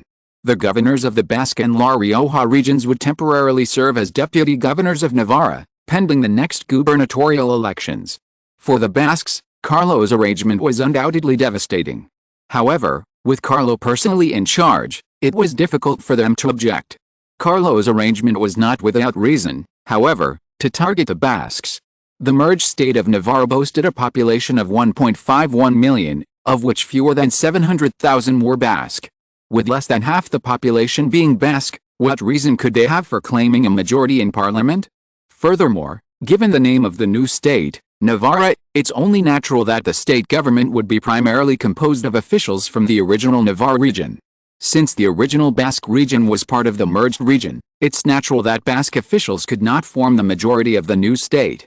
Carlo spent the longest time in Navarra, staying for approximately a week. His presence proved highly effective. By the time he left Navarra, the state government had been successfully formed, and preparations were underway for the state parliamentary elections. It's expected that within the next month, Navarra's state parliament will hold new elections to determine the seats in the state parliament. Compared to Navarra, Asturias is in a much better position. Although both were formed by the merger of 2 or more regions, the situation in Asturias is more clearly defined. The original Asturias region had a population of 680,000, while Cantabria had only 360,000. While the merger of Cantabria was unfortunate, it's undeniable that Asturias' population accounted for nearly 70% of the new state's population.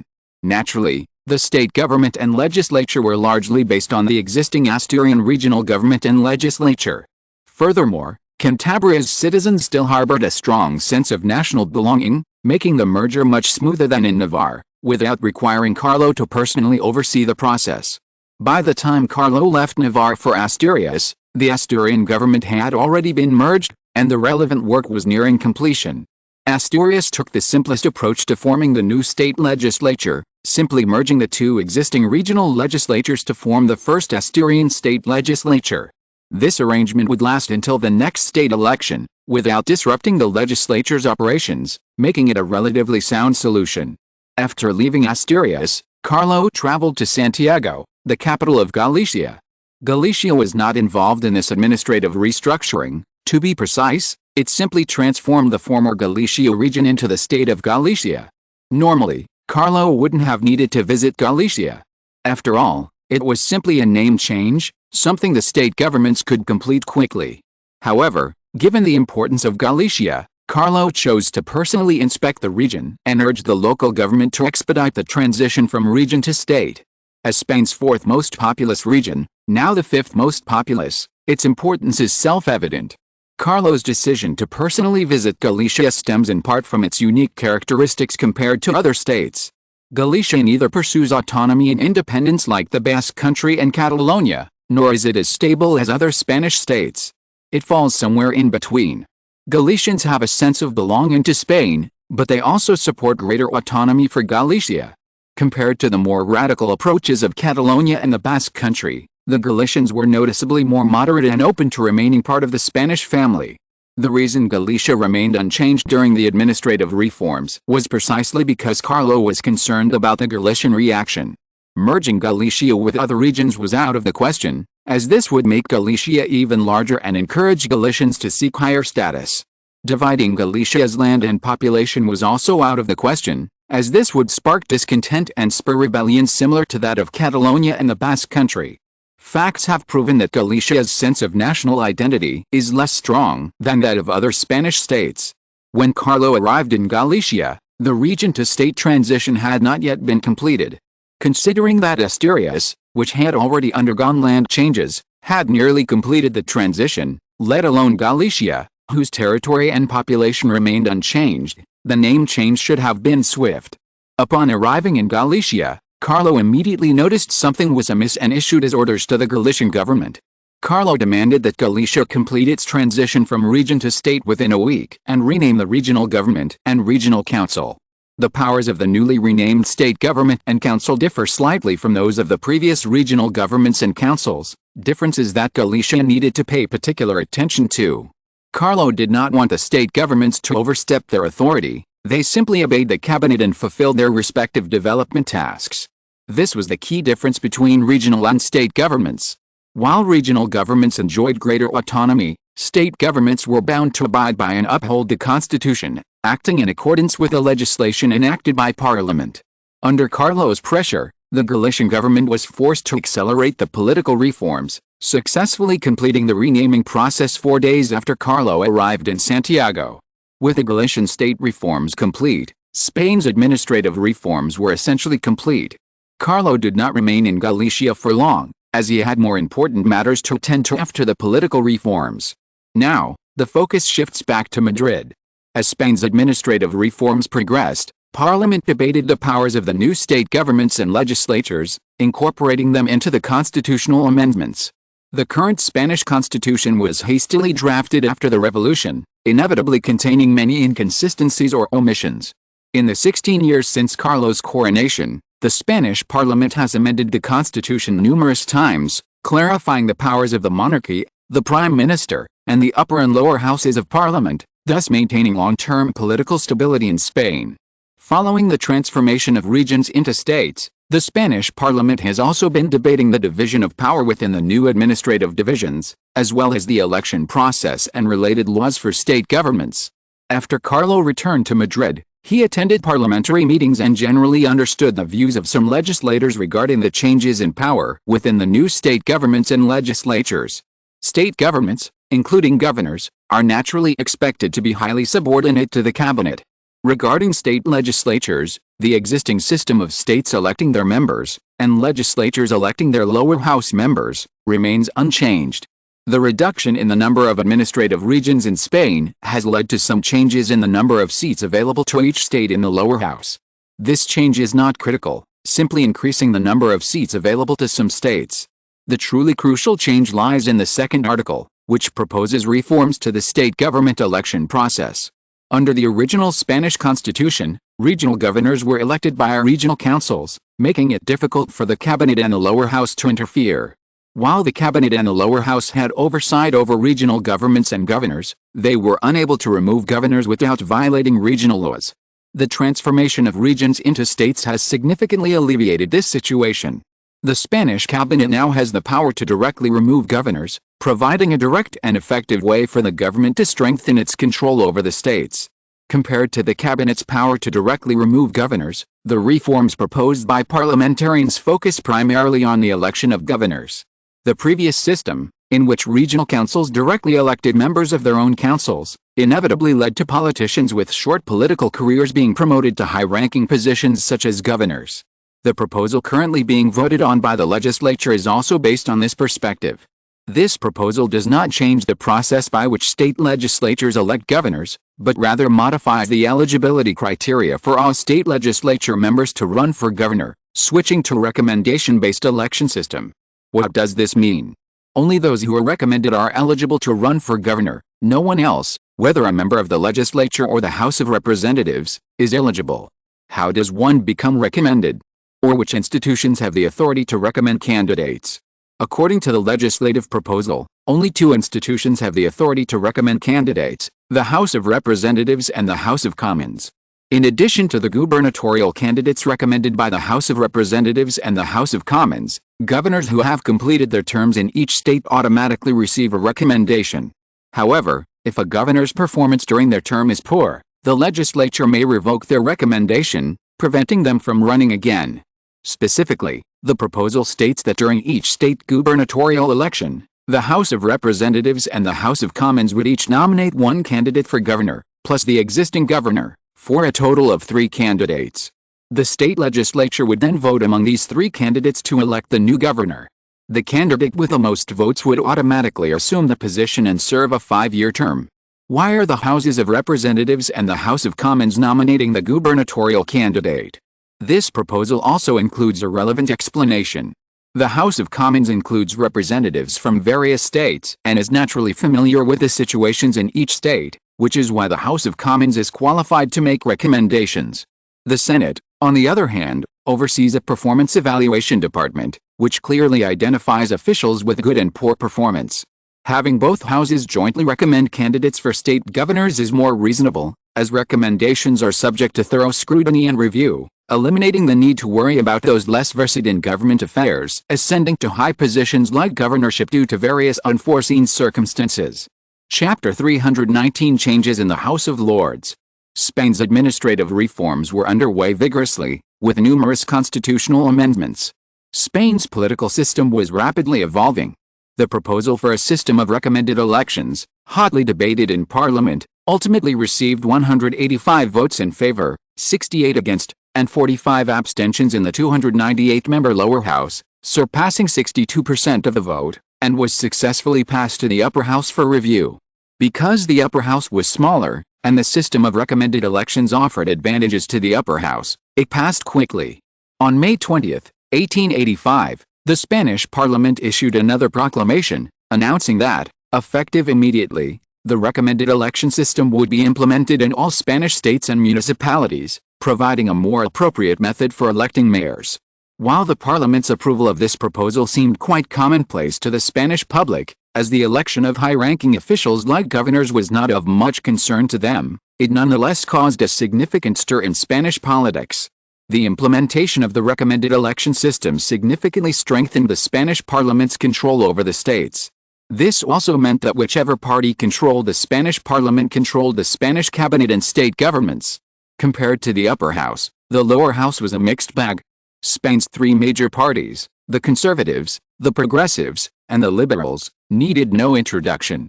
Each of these 3 held at least dozens of seats in the lower house, wielding considerable influence over the passage of parliamentary proposals. Beyond these 3 major parties, there were also smaller parties in Parliament that had passed the upper house's vetting. Among these was the Workers' Party, secretly founded by Charles I, whose goal was to rally the workers and unite them under the crown. While the connection between royal power and workers might seem absurd in later times, in reality, in Spain at the time, it was not absurd, it was even quite normal.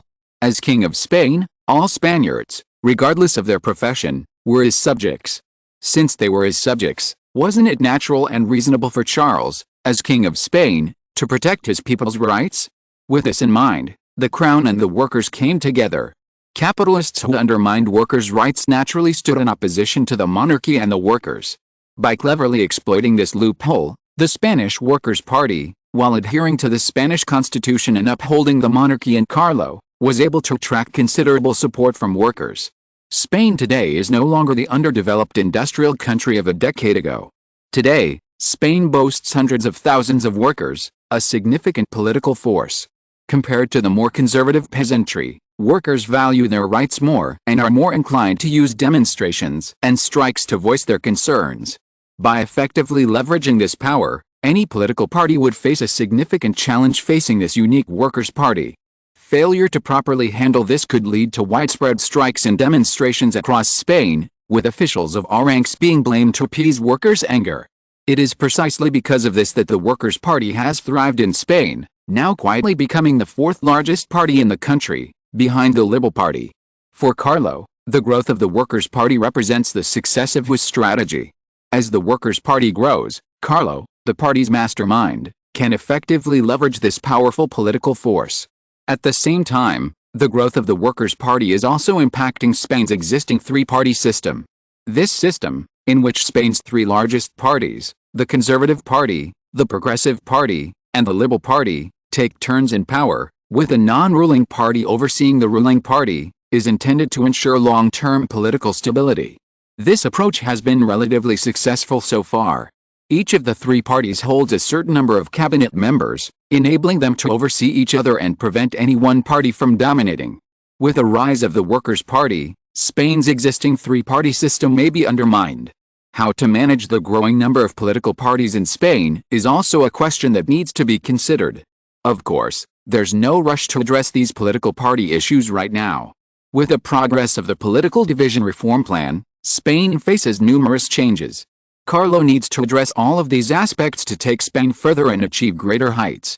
The administrative division reform will also involve changes to the Senate. The composition of the Senate explains why this is changing. Spain's Senate, known as the Royal Senate, is composed of representatives from the original regions and members of the nobility. With the transformation of the regions into states, the regional representatives naturally became state representatives.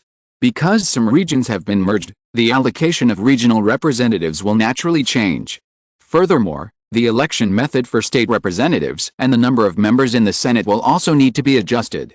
However, since these changes only apply to the Senate, Carlo can easily implement his envisioned reforms.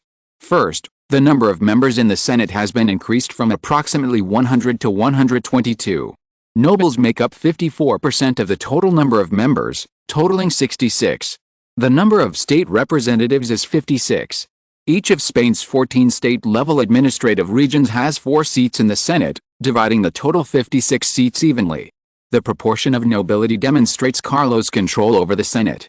It's no exaggeration to say that any of Carlo's ideas can be passed by a vote in the Senate, a trump card he has kept in his sights.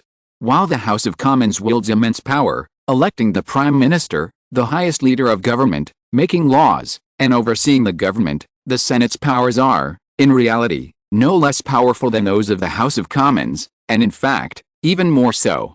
The Senate's Political Parties Review Committee, under which the Senate can directly declare any political party legal or illegal, means that the Senate holds the power over all political parties in Spain. Since the majority of Spanish parliamentarians are affiliated with a party, this demonstrates the Senate's influence. Furthermore, the Senate oversees other powerful departments, such as the Performance Evaluation and Review Bureau and the Electoral Supervisory Commission. The Performance Evaluation and Review Bureau, needless to say, can evaluate the performance of all Spanish officials and review their past achievements. Anyone in Spanish politics is subject to the control of the Senate's Performance Evaluation and Review Bureau, and their future and destiny rest in the hands of the Senate. The Electoral Supervisory Commission, as its name suggests, is a specialized body established by the Senate to oversee everything from the election of the Prime Minister to the election of state and city mayors. All elections are subject to the Electoral Supervisory Commission's oversight. If the Electoral Supervisory Commission determines that an election has been conducted illegally, even a prime ministerial candidate approved by a majority vote in the House of Representatives loses their legitimacy. These three crucial institutions are the trump cards for Carlo's future fallout with the Spanish Prime Minister. With these three key institutions, Carlos would not have to worry about his position being threatened, even if a future Prime Minister emerged who held immense power and opposed the monarchy. Furthermore, the Senate's inherent legislative review power allowed it to reject bills passed by the lower house. This effectively gave Carlos the upper house a stranglehold over the lower house, allowing him to exert his influence over all of Spain's parliamentary institutions. This was also the reason why the lower house's recommendation system, once submitted to the upper house, was so quickly adopted. The implementation of the recommendation system made it more difficult for state governors to seek re-election. While they could automatically become gubernatorial candidates, if their performance did not meet the required standards, they could be disqualified by Parliament. Furthermore, each of the upper and lower houses of Parliament would nominate a candidate, resulting in a three-way race for governor and mayor. Even if a governor had a strong record, the fact that the other two candidates had the support of both the upper and lower houses of Parliament was a significant advantage. Of course, the recommendation system was not entirely without drawbacks. If a governor can establish a track record, they will more easily attract the attention of Parliament and the cabinet. This means that after completing their term, The Prime Minister has a chance to appoint a cabinet minister. After all, the requirements for cabinet ministership are relatively simple. Becoming a cabinet minister in Spain automatically confers a seat in the House of Representatives. Administrative reforms have broadened the avenues for advancement for governors. At the same time, the cabinet and parliament have strengthened their control over state governments. While not a direct system of appointment and dismissal, given Spain's current situation, Carlo still has the ability to directly appoint and dismiss state officials. The greatest advantage of this approach is that it prevents incompetent officials from remaining in their positions for extended periods. Carlo treated all Spanish officials equally. Anyone with ability, regardless of their noble background, had the opportunity to rise to high office. However, those without the necessary skills were advised to step down as soon as possible, leaving the position to a more capable position. Important positions like governorship require only capable officials. A local governor is crucial to local development. They can transform a poor region into a more developed one, or they can turn a once prosperous region back into poverty and backwardness.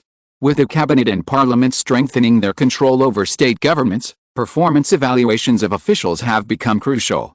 Besides parliamentary scrutiny of state governors, the most prominent body of government is likely the Performance Evaluation and Review Bureau. Annual performance evaluations are crucial for officials, even directly impacting their political careers for years to come. Governors who receive excellent performance evaluations can run for governor or be promoted to cabinet ministers or other key positions. However, poor performance evaluations make it difficult to advance to the cabinet or other key positions, let alone remain in office. Reporting the Performance Evaluation and Review Bureau's evaluation of an official in Spanish newspapers can effectively spell the end of an official's political career. When the public becomes familiar with an official's poor performance evaluations, they lose their support. Without public support, re-election is naturally impossible. While citizens cannot directly influence the election of officials, they can elect their preferred and trusted representatives. To maintain public support, representatives must consider public opinion. Supporting a candidate opposed by the public, or opposing a candidate supported by the public, will undermine public trust. The increased power of the Performance Evaluation and Review Bureau is certainly good news for Carlo, as it means his influence will continue to grow. In fact, the political division reforms provide some clues. As King of Spain, Carlo's control over regional governments was initially limited. His influence was limited to Spain's colonies, as colonial governors could be appointed by the king himself. While he couldn't appoint or dismiss colonial governors at will, Carlo had significant influence over their selection. This gave Carlo considerable control over Spain's colonies. Previously, Carlo, seeking to train his favored candidates, would send them to the colonies for a term as governor, then transfer them back to Spain to advance their positions and rank. With Carlo's growing control over the Spanish state governments, he can now cultivate officials he favors locally. Specifically, Carlo's plan for the two special municipalities of Madrid and Barcelona is to use them as a training ground for key officials. In the future, any officials Carlo favors will serve as mayors of these two special municipalities for a period of time. If they demonstrate significant political achievements, Carlo will consider promoting them to the cabinet or other key ministries. Failure to achieve significant results in either position, especially as mayor, can almost certainly indicate a lack of talent. While Madrid and Barcelona may be small in population and area, as Spain's two most important cities, they enjoy significant political resources. With this patronage, anyone with a certain level of talent can successfully take off. Those who fail to take off demonstrate a lack of talent. They can't rely solely on government support for development, can they? If they did, what would the role of governors and mayors be? Chapter 320, Sino-French Armistice.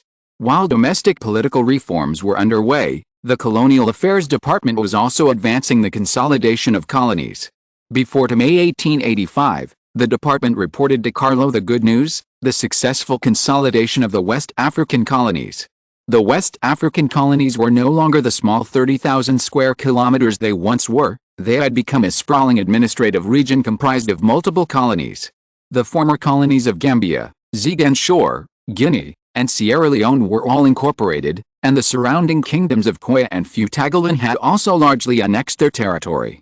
Thanks to the consolidation of these colonies, the West African colonies now covered over 200,000 square kilometers, making them a medium-sized colony.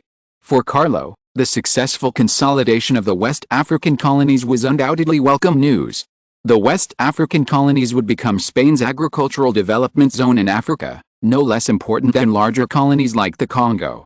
With a successful consolidation of the West African colonies, the only remaining territories for Spain to annex were the Gold Coast and Guinea.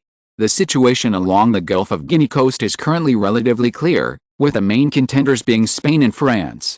Spain's colonies are primarily concentrated in the corner of the Gulf of Guinea, while France's are located further out, such as west of the Gold Coast and south of Guinea.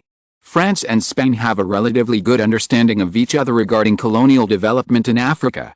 Although they compete, the competition is not intense, and they mostly coexist peacefully. France will not interfere with Spain's colonial plans, and Spain will likewise not interfere with France's.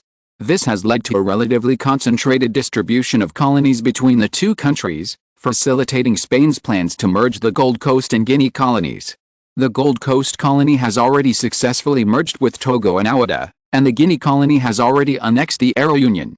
The closest point between the two colonies is less than 500 kilometers, indicating that Spain's colonial merger plan is imminent. Given Carlo and the Spanish government's interest in the merger plan, Colonial Secretary William was clearly eager to demonstrate his capabilities. With the formation of two new colonial divisions in Congo, the Department of Colonial Affairs, in conjunction with the Ministry of National Defense, mobilized 3 divisions and 5 colonial garrison regiments, totaling 70,000 troops, to launch a massive offensive against the indigenous powers located between the two colonies, including the Kingdom of Benin and the Kingdom of Niger. There were only 2 indigenous powers of concern in the area, the inland Sokoto Caliphate and the Kingdom of Benin. The Sokoto Caliphate has been previously discussed. The Kingdom of Benin bears no relation to the later Benin, they merely share a name. The present-day Kingdom of Benin was founded by the Edo people in this land, dating back to 1180 AD, over 700 years ago. Throughout this period, the Kingdom of Benin enjoyed a glorious and illustrious history. It was once one of the oldest and most developed states on the West African coast, and remains a relatively powerful indigenous state there. However, this strength was relative, and compared to its heyday, the Kingdom of Benin had become considerably weaker and more decadent. Spain's conquest strategy for the Kingdom of Benin focused on rapid annexation of the coast and gradual encroachment inland. To the north of both the Kingdom of Niger and the Kingdom of Benin lay the vast Sokoto Caliphate, stretching over 1,600 kilometers from east to west. This meant that if Spain encroached on their coasts, these indigenous states would have nowhere to escape. As their territory was gradually eroded, their living space would be increasingly squeezed. They would then have 2 options, either seek refuge in the Sokoto Caliphate or submit to Spanish colonial rule. Once Spain had completely annexed these smaller states along the West African coast, it would consider launching a colonial invasion of the even more powerful Sokoto Caliphate to the north. This state, comprised of a vast empire of indigenous states, with a population of at least tens of millions, was not an easy target. A rash attack on it would likely draw them into a vortex of war. This was why Spain chose to make it its final target, rather than conquering indigenous states like Benin and Niger simultaneously. It's worth noting that while the African colonial annexation plan was underway, Spain was also carrying out its own initiatives in the Middle East. However, compared to the ambitious African campaign, the Middle Eastern initiative seemed rather minor. Simply put, the vast but sparsely populated true states were brought under Spanish colonial rule. These lands, with a population of only a few tens of thousands, were largely covered by endless desert, offering no economic value to the powers. This resulted in these territories remaining unoccupied for a long time, with the British merely arriving and failing to establish even a proper colonial presence. A map also shows that the British preferred the more geographically advantageous Bahrain and Qatar over the vast deserts of the true states and Oman.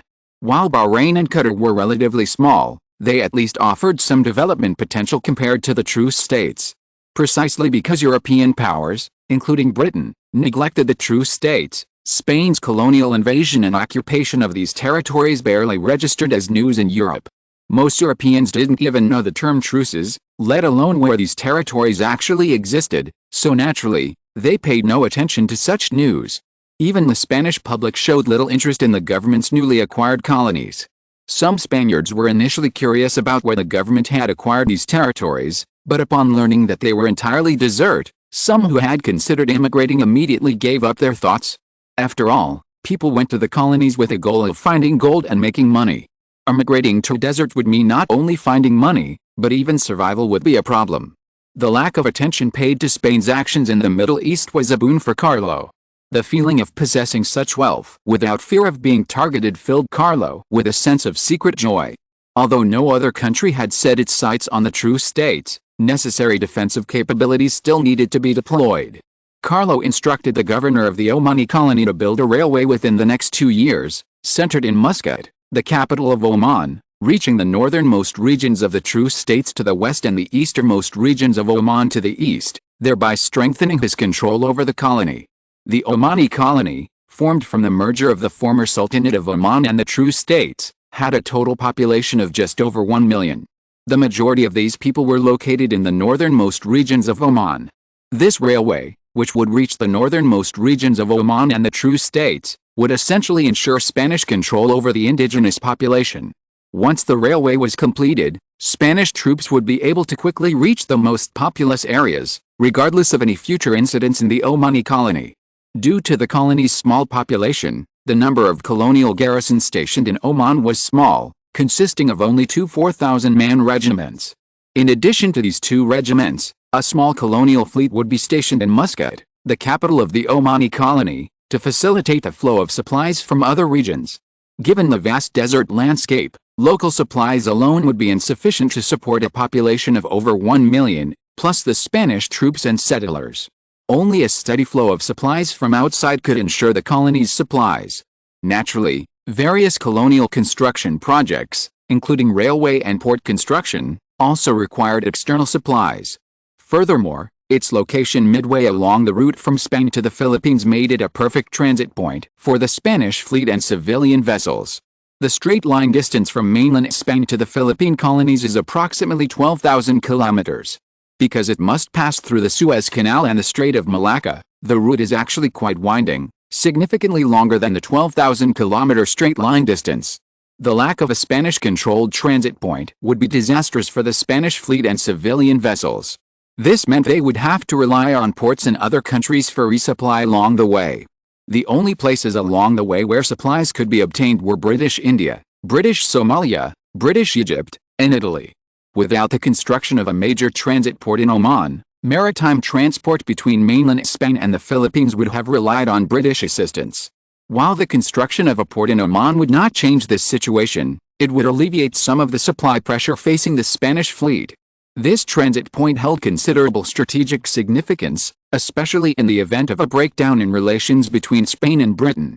A single transit point could not guarantee the uninterrupted connection between Spain and the Philippine colonies. Of course, due to the relatively small size of the Omani colony, the colonial fleet stationed there was small, barely a coastal defense fleet. Forget the most powerful warships, such as ironclads, even smaller cruisers were unlikely to be deployed in the Omani colony. Most of the colonial warships there were small vessels retired from the Spanish Navy, weighing around 1,000 tons or less. By June 1885, the Royal Arsenal shipped what was presumably the final batch of weapons and ammunition to Asia. Why the final batch? According to information relayed by Spanish ambassadors in Asia, the war with France in Asia was essentially over. Even before the outbreak of the war, Carlo had already understood that the only victor would be the French. Despite the significant population disparity between the two sides, France was fighting at a distance and lacked adequate logistical supplies. However, France was one of Europe's most powerful nations, possessing the most advanced weaponry and technology, a level unmatched by the other side. Furthermore, the enemy's will to fight was weak, even considering peace talks with France at the outset. Had the French not persisted in the war might not have even begun. Besides this lack of will to fight, the incompetence and corruption of the enemy government also played a significant role in the defeat. While the French government was also in a state of considerable turmoil, it depended on the specific opponent. At least the French maintained a clear attitude towards the war, willing to sacrifice significant military expenses and casualties to win and achieve greater success. As for the enemy, they were timid in the face of the European powers. Perhaps they had no initial ambition to defeat France, but simply sought to satisfy the French with minimal costs and a quick end to the war. Although the outcome of the war was already predetermined, Spain's arms exports did have an impact. According to historical records, the war ended with an armistice signed on April 4, 1885, and the outcome of the war was clear even at the beginning of the year. But now, thanks to Spain's vast supply of rifles and ammunition, they had a more powerful means of resisting the French offensive. This had a specific impact. At the beginning of the year, the war with France was at a stalemate.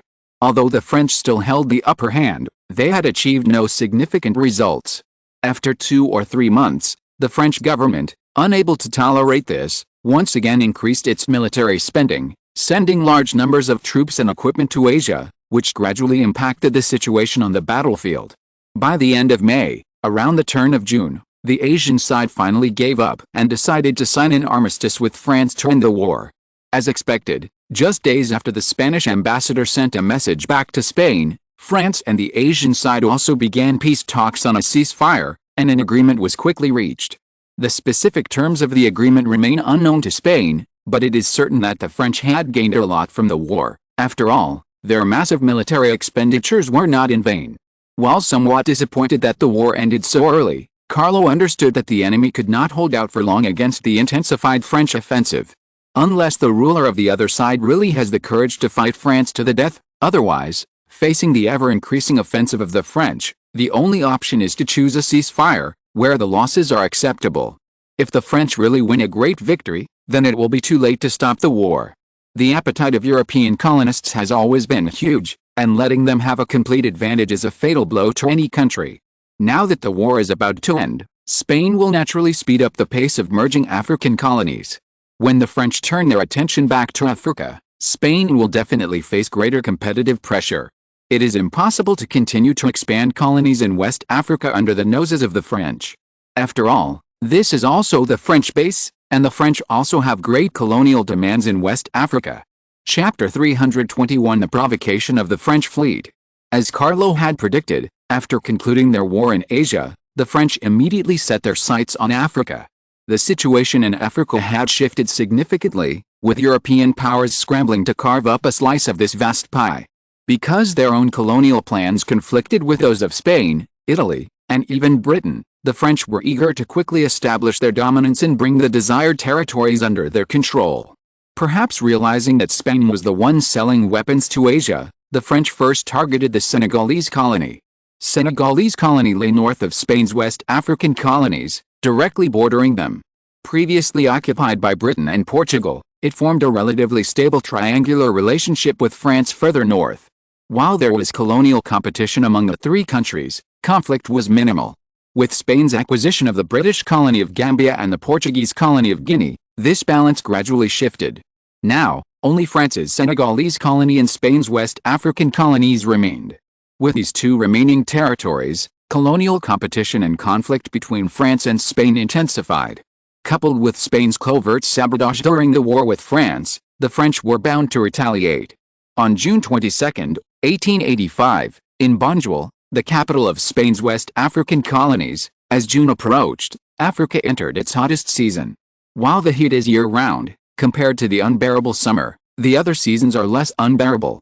The good news is that the hot and rainy climate also helps crops grow quickly. The West African colonies had become one of Spain's most important agricultural regions. Every harvest season, a large number of cargo ships could be seen at Banjul heading for Spain. Due to the large volume of cargo shipped back and forth, Banjul became the largest port in Spain's West African colonies, playing a vital role in transportation. Most of the supplies needed for the West African colonies had to be transported through Banjul, making it Spain's largest port in West Africa. Harrison, the current governor of the West African colonies, and some officials were inspecting the grain shipments at the port. Coincidentally, late June coincided with the first rice harvest in the West African colonies. This kept the entire West African colony bustling with activity. Every day, vast quantities of grain were harvested, dried, and transported to Spain for storage. This grain transported to Spain was, in fact, a major achievement of Harrison's as governor. This instilled in him a strong focus on grain harvesting and transportation, personally overseeing nearly every large-scale harvest and transport to ensure no mishaps occurred. In reality, no mishaps occurred. While it was true that the West African colonies employed a large black labor force, This labor was strictly regulated. While they were not officially slaves, in reality, they lived a life similar to that of slaves. The 8 colonial garrisons stationed there served as the primary guarantee of security and stability in the West African colonies, ensuring that the indigenous population dared not even a shred of resistance. While the Spanish colonists appeared to be tolerant of indiscriminate killing, any indigenous who dared to resist Spanish rule would face a harsh fate. Prisons were unheard of in places like the West African colonies. Criminals were sent to mines or other dangerous locations, condemning them to a life of constant labor. Harrison felt a sense of relief watching the busy lives of the people at the port. His position as Governor-General of West Africa was quite easy. He simply had to supervise the planting and harvesting of rice and other crops by the blacks during the appropriate seasons, and then transport the harvested food to Spain, earning himself enormous political achievements. Because the amount of grain shipped from the West African colonies to Spain had reached a new high the previous year, Carlo had even sent a telegram praising Governor Harrison and promising him a return to Spain after his term ended. This was fantastic news for Harrison. The position of Governor-General of a Spanish colony was a prestigious one. Upon returning to Spain, he would either hold high positions like cabinet minister or high-ranking military officials, promising a bright future. Besides promotions in rank, colonial governors, due to their aristocratic status, could also receive a promotion in rank. After all, colonial governors were often trusted confidants of the king, and whether Carlo or other kings, they were generally generous in promoting their own men. Hold those slaves steady. This is food destined for Madrid. I don't want it wasted here, Governor Harrison said to the officials around him. As you command, Your Excellency. The officials nodded, clearly agreeing with Harrison's words. While the food was certainly Harrison's achievement, it was also the achievement of these colonial officials. The biggest difference between these officials and Governor Harrison was that the former had settled in the colonies, while Governor Harrison's family remained in mainland Spain. Of course, whether they were in mainland Spain or the colonies, they were all part of the Spanish official system, and naturally needed to achieve political achievements to advance. Carlo's greater control over the colonies led to the principle of meritocracy and ability being paramount in Spanish colonies. Simply put, anyone who was not a slave and had obtained Spanish colonial residency could become a colonial official based on their own abilities. The greater their ability, the more achievements they could achieve, and the higher their position. With the exception of colonial governors, who were appointed by the king himself and had little to do with their political achievements, all other colonial government positions, including mayors of colonial cities, were promoted and dismissed based on officials' performance. This system was indeed a suitable system for the colonies. To rise higher, officials in Spanish colonies had to find ways to fill gaps in their performance. This approach had the advantage of discouraging unsuccessful officials. Unless one had no desire for promotion or salary increases, one still had to demonstrate achievements. After all, higher positions not only meant greater power, but also higher incomes and benefits. Since his coronation as King of Spain, Charles has repeatedly increased the benefits and specific salaries of Spanish officials. Moreover, compared to the military, government officials enjoyed higher benefits and incomes, and possessed a higher social status. Charles's increased salaries and benefits were precisely intended to prevent corruption. Following these improvements, he also strengthened oversight and management of all Spanish officials. Any official found guilty of corruption would not only have the illicit funds recovered, but would also be severely punished to serve as a warning to others. Long before the establishment of the West African colony, Harrison was already the governor of the Spanish colony of Gambia. During these years, Harrison also accumulated a lot of wealth and easily achieved financial freedom. This is the benefit of being an official. Especially when you are a high-ranking official, you can also accumulate a lot of income without being corrupt. Of course, if you are a little greedy and corrupt, you may accumulate more income. But doing so would put you in opposition to Carlo. For Harrison, he would not joke about his political career. Just as Harrison was supervising the loading of grain at the port with a smile on his face, a small-scale riot suddenly broke out in the outermost part of the port. Harrison naturally noticed this, frowning and demanding in discontent, "Damn it! Can anyone tell me what's going on over there?" Governor Harrison didn't even need to send anyone to ask. A soldier suddenly ran up to the harbor's outermost perimeter. Without stopping, he gasped, "Your Excellency, there's a French fleet outside the harbor." "French fleet?" Governor Harrison's smile darkened. He inquired again, Are you sure it's the French fleet, soldier? Absolutely, Your Excellency. The warships are flying the French flag, and they're approaching our harbor. The soldier nodded again, his voice filled with conviction. Damn it! Why would French warships come to our harbor? Governor Harrison observed the chaotic situation outside the harbor, momentarily baffled by the French's intentions. Your Excellency, I'm afraid we need to be prepared. The French didn't warn us in advance, which probably means they have bad intentions, the colonial official warned Governor Harrison. These damn French have picked a good time. I hope they won't affect our food transportation. Governor Harrison nodded. He also felt that these French people who suddenly visited had no good intentions. What worries Governor Harrison is that there is a large amount of food waiting to be shipped at the port of Banjul. If the French do not take any other action, then the food can be preserved. If the French take any other action, or even a small-scale conflict breaks out with Spain, then the food will most likely not be preserved. The less food shipped to Spain, the less Harrison's political achievements. Seeing that this batch of food is already fat meat in his mouth, he did not expect the French to intervene and cause trouble for Governor Harrison. Mobilize the troops stationed at the port and be on guard against any French action. The artillery batteries near the port, do not hesitate. Target these French warships. If the French do not act unusually, fine. But if they bombard Banjul, immediately fire back.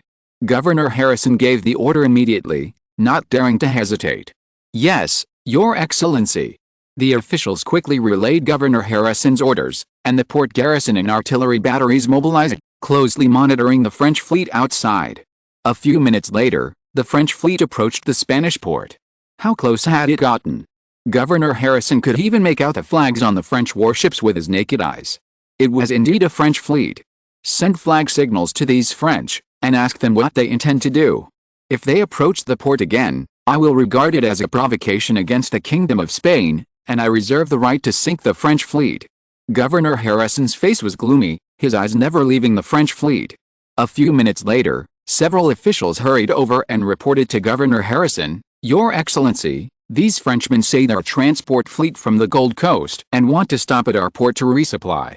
Hearing the officials' explanation, Governor Harrison, far from relieved, instead expressed doubt and sneered, Do these Frenchmen think I'm a fool? It's true that it's over 1,000 kilometers from the Gold Coast to here, but their own port is just over 100 kilometers north of Banjul.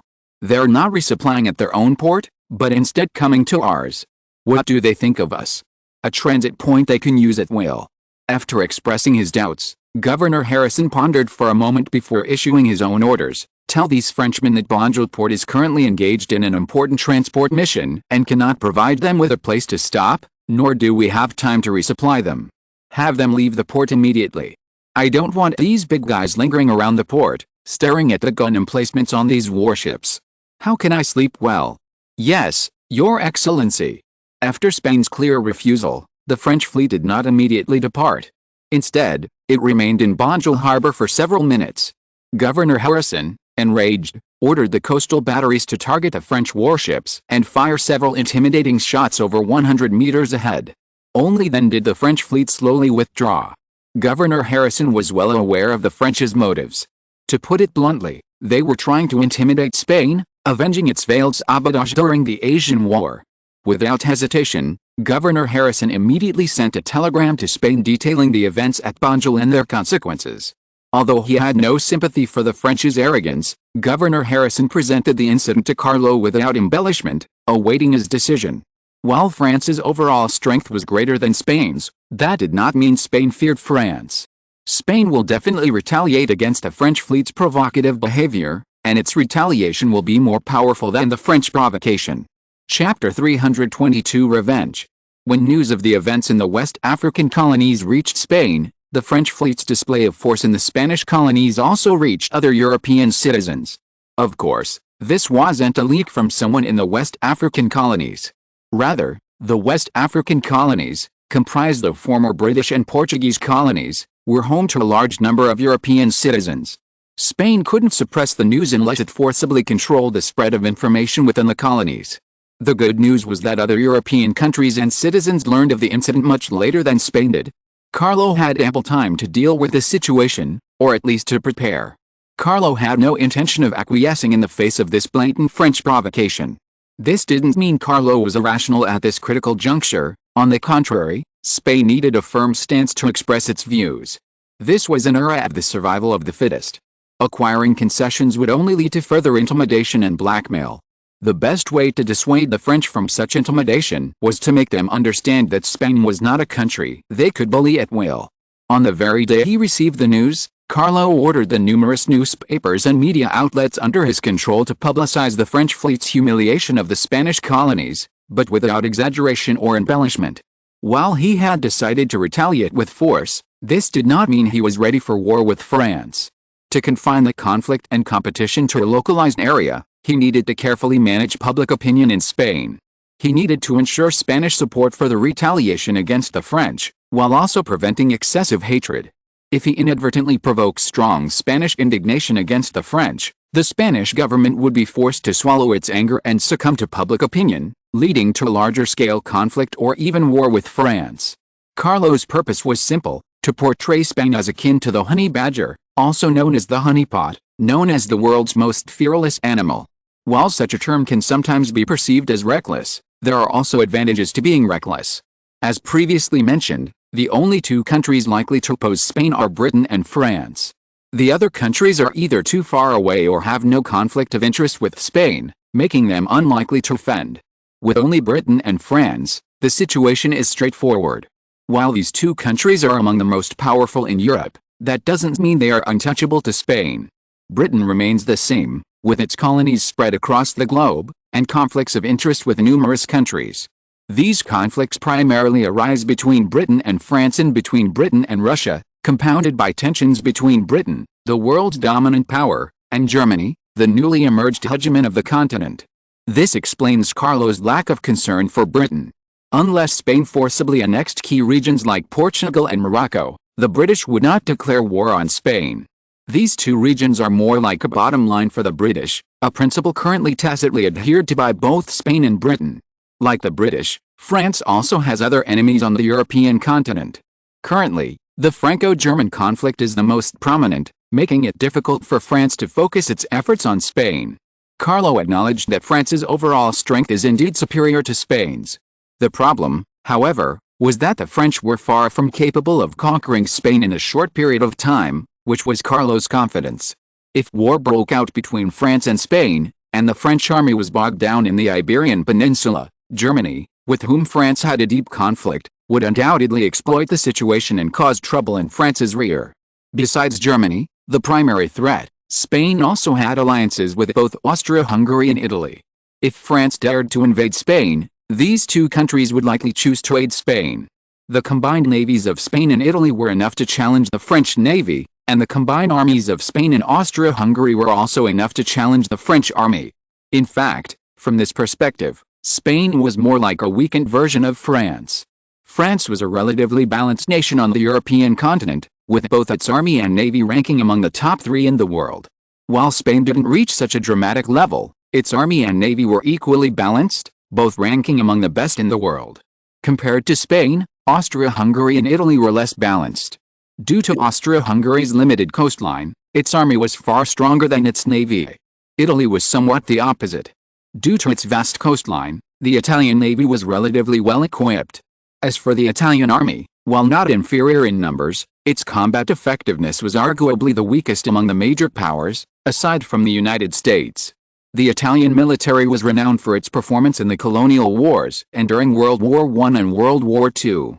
Had France not surrendered so quickly during World War II, its combat effectiveness would likely have been even more renowned. Of course, this wasn't entirely the fault of the Italians.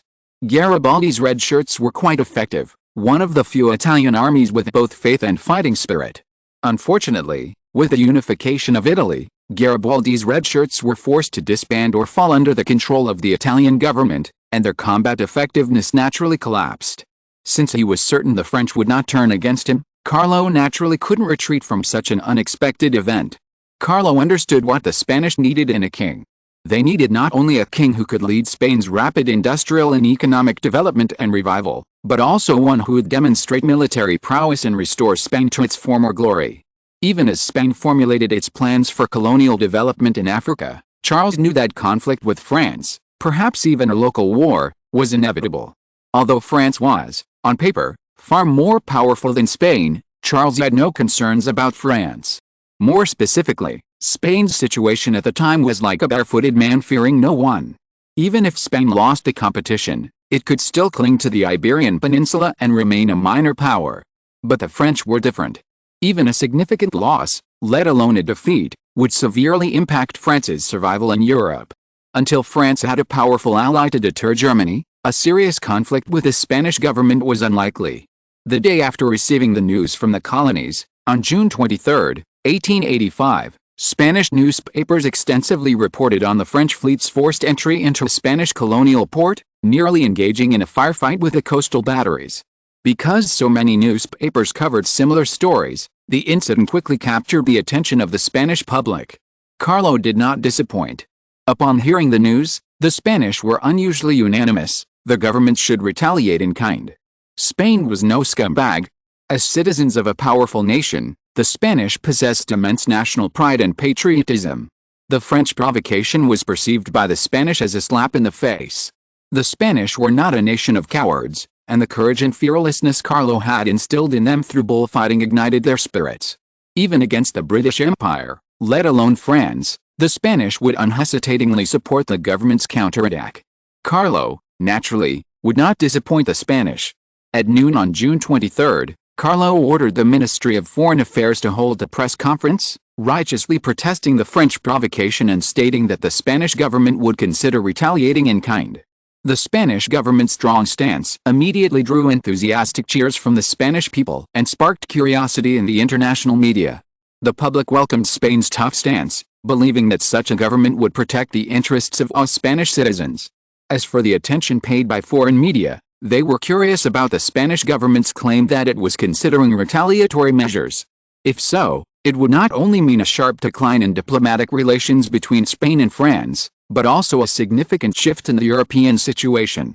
France and Spain are both major powers, and their diplomatic relations inevitably influence the European situation. Furthermore, given France's inherent isolation, what was the French government's purpose in provoking the Spanish government? While previously only a few newspapers were focusing on the conflict between Spain and France, after the Spanish diplomatic service expressed a strong stance, European governments unanimously expressed their concern. The Spanish government, with no intention of playing it safe, immediately began planning retaliation against France. While it was called retaliation, in reality it was simply a repetition of the French actions. On the afternoon of June 23, a fleet departed from the West African colonies, bound for the French colony of Senegal. Approaching the coast of French Senegal, the Spanish fleet, without hesitation, headed for St. Louis, Senegal's capital and largest port. Upon arriving near St. Louis, the Spanish fleet signaled a clear stopover to resupply. Over a day had passed since the French fleet's arrival at the Spanish port, and the French government had considered possible retaliation from Spain. However, to their surprise, the Spanish retaliation seemed to come too soon. Just hours after the Spanish diplomatic corps expressed its tough stance, how could the Spanish fleet already be at the doorstep of the French colony? The Spanish fleet's swift arrival in the French colony was primarily due to Spain's decision not to deploy its main fleet, stationed in mainland Spain. The distance from mainland Spain to the French colony of Senegal is over 2,000 kilometers as the crow flies, a much longer distance for warships. At the current speed of Spain's main warships, dispatching a fleet from mainland Spain would have taken at least a week to reach the French colony. Besides mainland Spain, the largest Spanish naval presence was in the colony of Guinea. Because the colony of Guinea is located at the corner of the Gulf of Guinea, not far from the West African colonies and the Congo, it became the base for Spain's African fleet. However, like mainland Spain, it faced the same problem: it was nearly 3,000 kilometers away from the French colony of Senegal. Therefore, only Spain's West African colonies could dispatch a fleet to the French colonies in a short time. Although the warships in the West African colonies were small, they were the only naval base within easy reach of the French colonies. After all, Spain's retaliation was intended merely to deter France, not to provoke it and start a war. After seeing Spanish troops in the ports, the French colonial ports experienced the same commotion as the Spanish ports did over a day earlier. While the governments of the two countries might be certain that war would not break out between the two countries, the people living in the colonies were not. Furthermore, Such an eventuality is not 100% guaranteed. If a small-scale war did break out between Spain and France, wouldn't those closer to the port of St. Louis be the first targets? It's worth noting that, because only a day had passed, the French fleet that had threatened the Spanish port remained in the Senegalese colony. Upon seeing the Spanish fleet, the French's first reaction was to contact fleets stationed in other ports, seeking shelter. Simultaneously, the coastal defense guns in the French ports, just as the Spanish had done the day before, turned their guns on the Spanish fleet. The Spanish fleet lacked large warships, making targeting difficult. Furthermore, with the Spanish taking no further action, the French hesitated to be the first to open fire. While the standoff was currently between the French colony and the Spanish fleet, a rash opening of fire by either side could have escalated into a small-scale war. Spain did not want to see a war break out, and the French government shared this sentiment. This led to both sides remaining relatively restrained, with the Spanish fleet remaining in the French port for only a few minutes before withdrawing. Watching the Spanish fleet gradually depart, the French breathed a sigh of relief. At least war hadn't broken out, which was good news for the French. Especially for the French who had completely relocated to the colonies, they absolutely did not want to see war break out. The good news was that the Spanish fleet had retreated, and the crisis was over. The bad news was that Spain's retaliatory actions were like a slap in the face of all the French present. The fury of the French was as great as the Spanish had been the day before. The French governor of the Senegal colony immediately reported the Spanish fleet's actions to mainland France and sought the French government's opinion. Chapter 323, The French Government's Hypocrisy. When the Senegalese colony reported the incident to mainland France, the French government was deeply troubled by how to handle it. This was, in fact, a case of the French government shooting itself in the foot.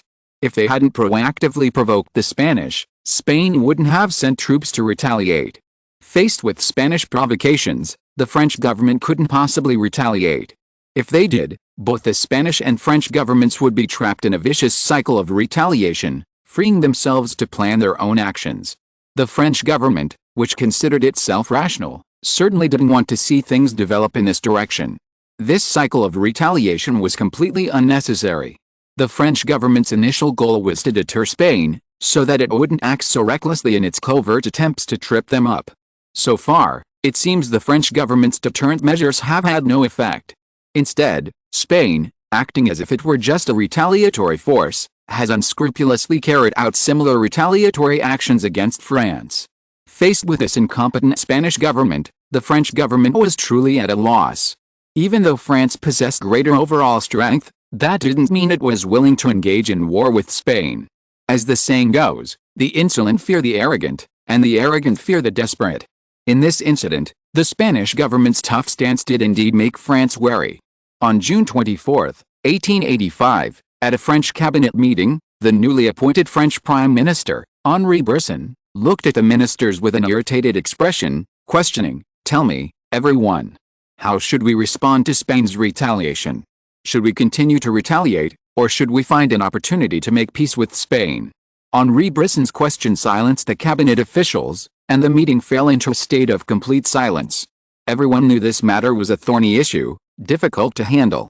If their proposals caused national losses, or even triggered a war between France and Spain, wouldn't they be the biggest culprits? In such a moment of uncertainty, silence was the best response. As the saying goes, the more you do, the more mistakes you make, the less you do, the fewer mistakes you make, and the less you do, the better. By not raising your own opinions in the meeting, you wouldn't have to worry about being blamed later. As France's new Prime Minister, Henri Brisson had little experience handling similar diplomatic incidents. He had hoped to seek advice and suggestions from other cabinet ministers, but the meeting room was unexpectedly quiet, almost like a pin drop. The cabinet ministers couldn't be blamed. If the previous Prime Minister had been clear-minded, they would have offered their own suggestions based on the Prime Minister's ideas. But the new Prime Minister hadn't yet expressed a clear opinion. They couldn't just speak freely at this moment, right? Would that be giving the Prime Minister an easy opportunity to shift the blame? Even if their own ideas aligned with the Prime Minister's, it wouldn't be a good thing. If the idea had any effect, the credit would essentially go to the Prime Minister. However, if such an idea ultimately led to a negative outcome, whoever first proposed it would undoubtedly bear the greatest responsibility. While the Prime Minister would bear some responsibility, he or she could choose to resign. As long as it didn't involve serious charges like treason, the prime minister could still run for the next prime minister after leaving office. In other words, these cabinet ministers could very well end their political careers because of their proposal, but the prime minister was unlikely to do so. No one wanted to be blamed, which explained the silence that fell across the meeting room. Seeing no one willing to speak, Henri Brisson resorted to calling on officials by name, forcing them to answer his questions. Minister Freycinet, you tell us how we should handle this incident. Does the Ministry of Foreign Affairs have any response plans?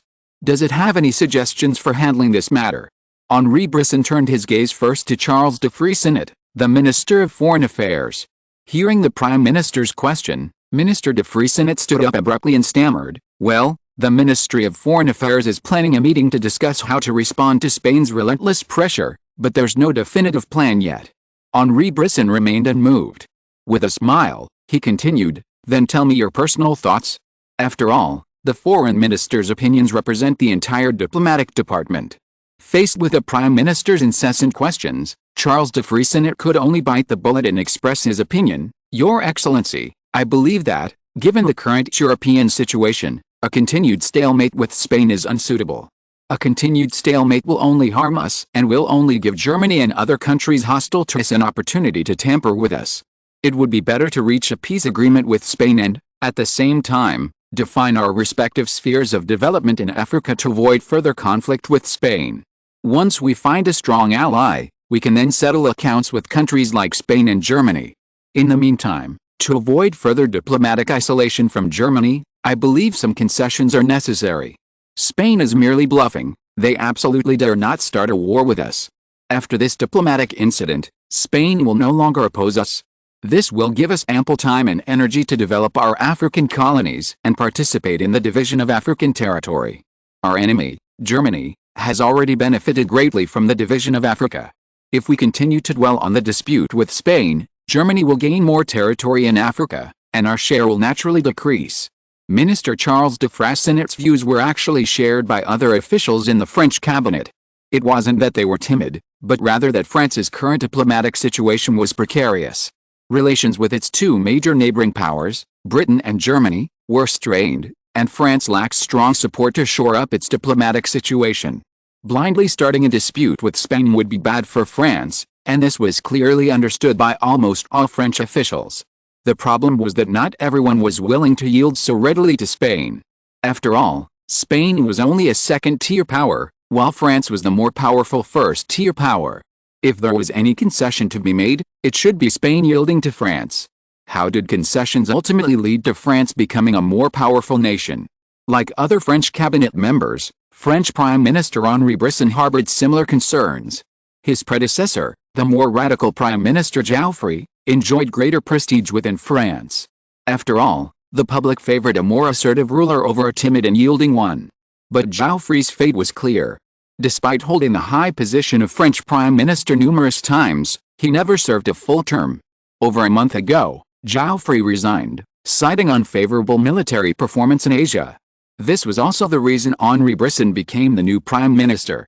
The French military's failures were largely due to Spain. Initially, the French offensive was proceeding smoothly, with both the navy and the army achieving certain successes. However, as the war progressed, the Asian side strengthened its resolve to fight. Far from wanting to completely defeat the French, the Asian side at least did not want to see its territory invaded. While vassal states like Vietnam could be abandoned, the territories further north remained to be defended. At this time, Spain had reached an arms trade agreement with Asia. Large quantities of Spanish-made pikes were shipped to Asia, becoming a powerful weapon against a French offensive. After all, the French army was operating across vast distances, and logistical support was always a significant challenge. Britain had large colonies like India and Egypt, serving as transit points and providing crucial supplies to Asia. However, France, aside from Vietnam, lacked any large-scale colonies in Asia. This contributed to the French army's limited success, and ultimately, faced with fierce resistance from Asian forces, they were forced to abandon their offensive north of Vietnam. The result was that, while the French won the war, they suffered minimal losses in Asia. Their gains were limited to Vietnam and Cambodia, a situation similar to the previous Tunisian war. France invested significant manpower, material resources, and financial resources in both wars, but ultimately achieved less than satisfactory results. Even more embarrassingly, both wars were orchestrated by French Prime Minister Jean-Jacques Raffaire, who was forced to resign before he could realize his colonial plans. Does anyone else have any comments or suggestions? Although Minister Charles de Frassine's ideas didn't differ significantly from his own, Henri Brisson still sought more input to better handle this incident. Seeing no one speak, Prime Minister Brisson nodded and issued his order: "Let's proceed accordingly. We must avoid further conflict with Spain. Furthermore, we need to investigate the culprit behind this incident. Who gave the order to send the fleet to provoke a Spanish colonial port?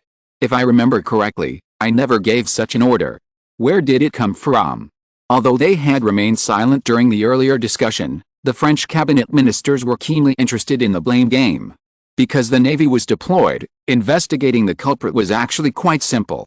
Since the fleet was a colonial operation, the only authorities capable of mobilizing it, besides the military, were the local colonial authorities. But in reality, French colonies were unlikely to initiate provocations against Spanish colonies. While there was a significant disparity in power between France and Spain, it was difficult to determine which was stronger in their colonies. France's Congo colony was also enormous, covering over 400,000 square kilometers, making it one of France's largest colonies in Africa. However, Spain's colonies were equally large and extensive. Needless to say, the Congo territory was unique. It vastly outnumbered France's Congo colony in terms of both land area and population. Spain's Guinea colony, after several mergers, had also become an extremely large, mega-colony. It was also home to Spain's African fleet. Unless the French colonies were completely crazy, they would not have actively sent their navy to provoke Spain. Therefore, the only agency capable of sending a navy to provoke Spain was the military. Compared to the colonies and other government departments, the military was the most difficult to deal with. Even if the military had proactively sent personnel to provoke Spain, the French government would not have dared to criticize them too harshly. After all, the government's tools of argument were laws, while the military's tools were rifles and cannons. As everyone discussed and shifted blame, the culprit for commanding the fleet to provoke Spain was quickly narrowed down to the military. Although the culprit had been identified, Prime Minister Henri Brisson was not prepared to be too harsh on the military. He had only been in office for a short time, and if he had taken action against the military so soon after taking office, there was a high probability of military rebellion. Ahem, Henri Brisson coughed lightly, masking his embarrassment. He then said, "Well, identifying the culprit is a matter for later. For now, we must avoid further conflict with Spain. Furthermore, now is the time to prepare for further expansion in Africa. Compared to minor disputes with Spain, the more important thing now is how to acquire more African territory and expand our colonial empire." While a certain concession to Spain wouldn't be a major concern, with this incident drawing the attention of so many countries and people, France would undoubtedly lose face. How could they redeem themselves? The best way was to rapidly expand their territory in Africa to divert public attention. As for the opinions of the European public outside of France, that was not a concern for the French government. Moreover, the opinions of the people in these countries have no impact on France.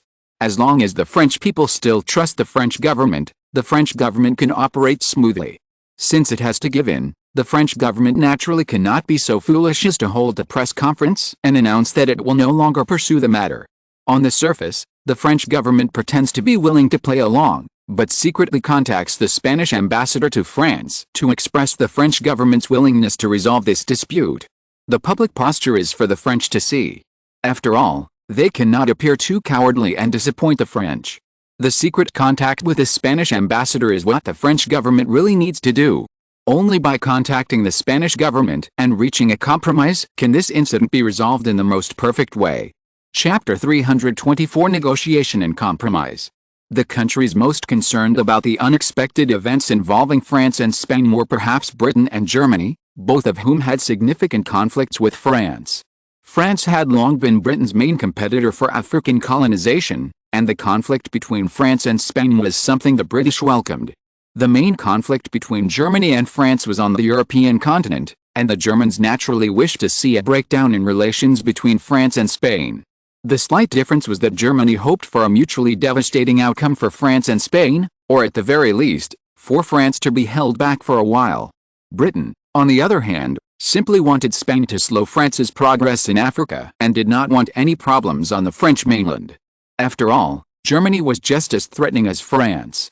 Without France's restraint, Germany would become Britain's greatest threat on the European continent, even surpassing Russia. Currently, the British viewed Russia as the greatest threat, followed by France, and then Germany. The main reason was simple: while Germany and France were powerful, they were also mutually constrained. Conversely, Russia, with no other nearby countries to constrain it, had become Britain's primary concern. While Austria-Hungary was a major power, it was impossible for it to contain Russia on its own. This was when Germany's importance became apparent. For Britain, Germany could not only offset the threat posed by France, but also help Austria-Hungary resist Russian expansion. It was precisely because of Germany's current strength that Britain acquiesced to Chancellor Bismarck's diplomatic isolation of France. The current European situation was, in fact, optimal for Britain. Germany contained the two greatest threats, France and Russia. With the support of Austria-Hungary, Germany could easily face either France or Russia alone. It was precisely for this reason that Britain, when France and Russia were unable to resist Germany alone, did not facilitate the Franco-Russian Entente. The British knew that if the Entente had been reached, Germany would be no match for a Franco-Russian alliance. Even with Austria-Hungary's support, Germany could only serve to hold back the powerful alliance. At that point, Germany would need an ally on the same level as Austria-Hungary to resist the threat of the Franco-Russian alliance. The British were unlikely to intervene personally.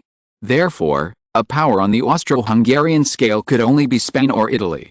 While this approach could achieve a balance on the European continent, it clearly represented an extreme act compared to the current situation. 5 of the 7 major European powers would then directly enter the fray, and the two competing alliances would become formidable forces that Britain could not challenge. This was the British's primary concern and the fundamental reason for their reluctance to facilitate the Franco-Russian Entente. While Britain was powerful, it could not resist the combined might of France and Russia, or Germany and Austria-Hungary, or another major power. In other words, Britain would not tolerate the emergence of an alliance greater in power than itself. The conflicts between France and Germany, or between Austria-Hungary and Russia, however significant, would be minor tiffs for Britain. However, if they escalated into a military bloc involving several major powers, it would be beyond the reach of Britain's sole intervention. The resulting situation would be beyond the British government's expectations, a situation that was completely unacceptable to a government that had always sought to control the European situation. When the French government issued a serious protest but took no action, the British and German governments knew that France and Spain would privately negotiate to resolve this incident. As the saying goes, there are no eternal enemies between nations, only eternal interests. While the incident between France and Spain may have caused a stir, it actually had no impact on either country. Both countries exercised a degree of restraint, which prevented the situation from escalating into a more intense conflict or even a localized war. Since the situation didn't escalate into a more intense phase, negotiations between France and Spain were highly likely. If the situation dragged on, retaliation between the two countries would only impact the colonial plans of both France and Spain. However, if the two countries could reach a compromise on African colonization, they could ensure the continuation of their respective colonial plans. Neither Britain nor Germany wanted to see a possible reconciliation between Spain and France. While they couldn't openly interfere in the negotiations between France and Spain, they could influence the choices made by the two governments in other ways. What were those methods? The best way was to leverage public pressure to force both governments to take a more drastic approach. Even if the two countries ultimately restrained themselves and avoided war, they would continue to damage relations between France and Spain. This would eliminate the possibility of a reconciliation and joint colonization of Africa, which was good news for both Britain and Germany. Since neither Britain nor Germany wanted to see a quick resolution of the dispute between France and Spain, the two governments tacitly launched a public opinion war. The good news was that public opinion warfare in this era could only be carried out through newspapers. Due to inconvenient transportation, newspaper propaganda was limited. Few newspapers could achieve nationwide coverage, even for smaller countries like Belgium and the Netherlands. National coverage was impossible, let alone cross-border publicity and pressure. While British and German newspapers were reporting on this incident, the French government and the Spanish ambassador to France were already engaged in relevant discussions. Spain naturally welcomed the French proposal to resolve the dispute through negotiations. France's proactive concession would not only ensure a quick resolution but also ensure that Spain would suffer no losses. For Charles and Spain, this was indeed the most suitable solution. Although relations between Spain and France had deteriorated due to colonization in Africa, Charles understood that France was not Spain's greatest enemy. The main point of conflict and competition between Spain and France was the colonization of West Africa. Beyond that, the two countries had no further rivalry.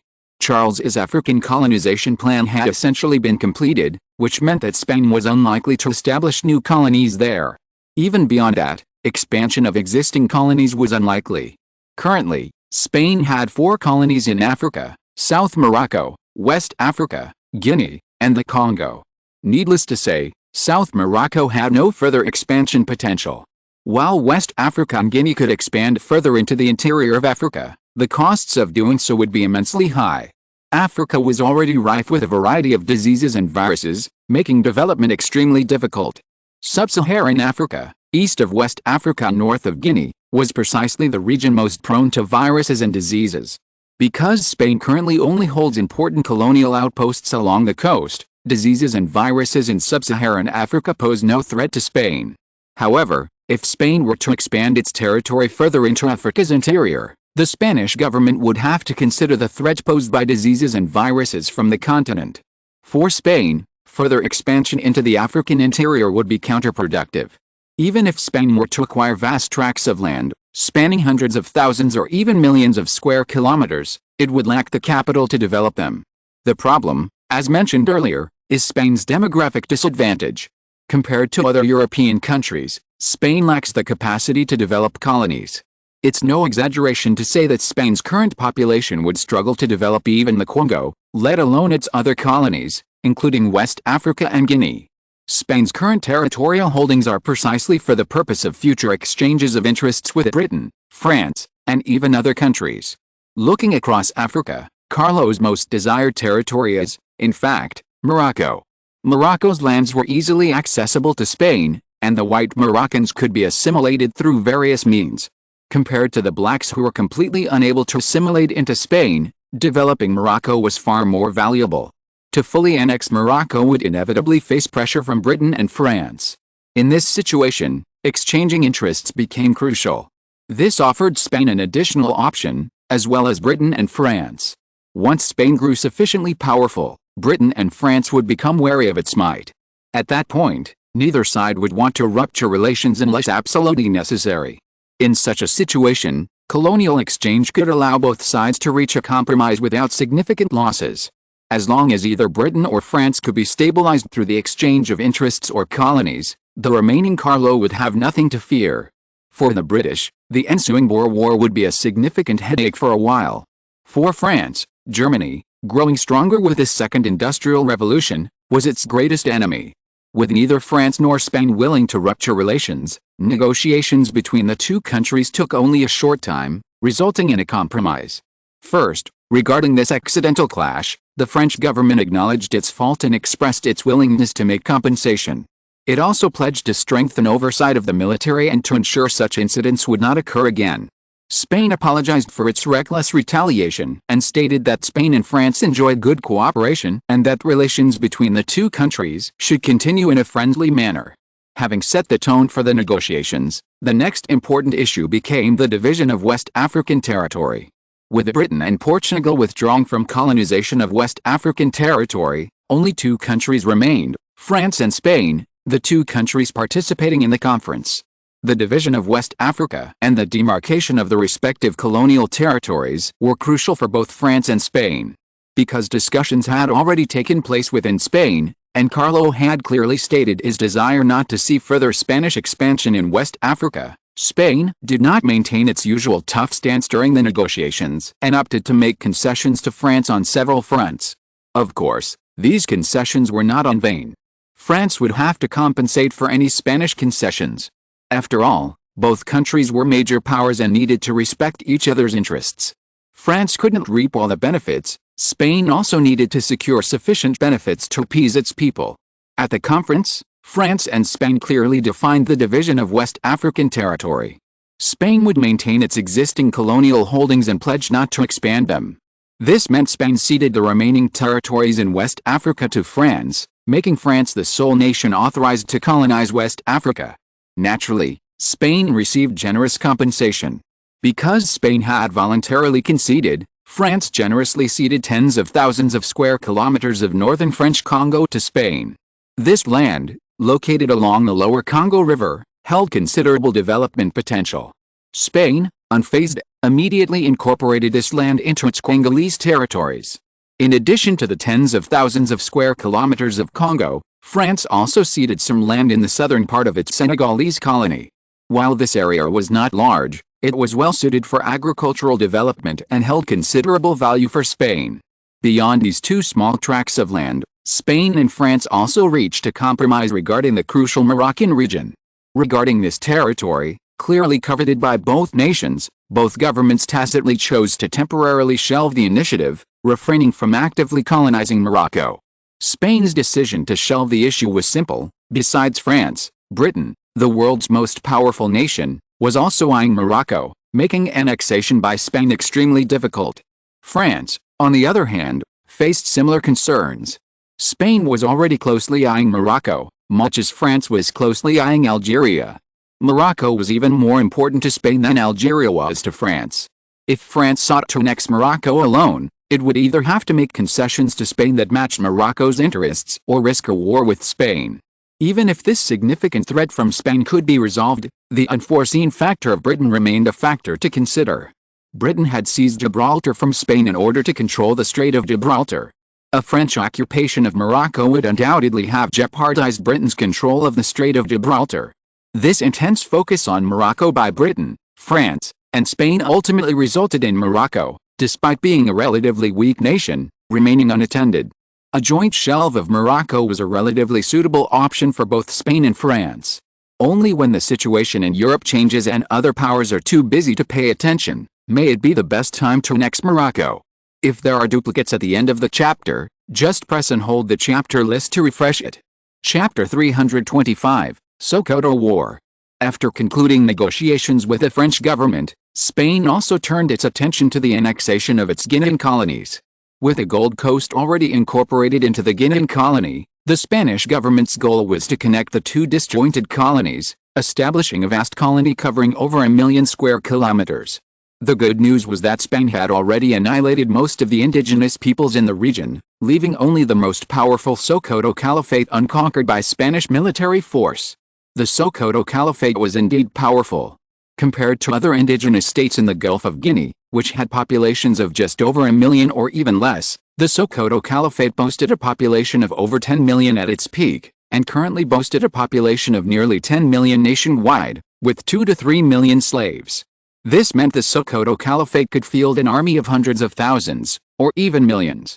For Spain, whose combined Guinean colonies and Congo territories could barely muster 100,000 troops, the Sokoto Caliphate posed a formidable challenge. Of course, Spain's greatest advantage lay in its technological lead, a lead that could easily determine the outcome of a war. Moreover, the Sokoto Caliphate was not a monolithic entity. This country, covering over 1 million square kilometers and boasting a population of nearly 10 million, was internally divided into dozens of states, large and small. These states had their own rulers, known as emirs, and each enjoyed considerable autonomy. Aside from paying tribute to the supreme ruler, the Sokoto Caliphate, these states were essentially independent states. Each state had its own army, commanded by the emir. This led to deep internal division within the seemingly unified Sokoto Caliphate. Not all states were willing to unconditionally submit to the Sokoto Caliphate's rule. While some submitted, others naturally opposed it.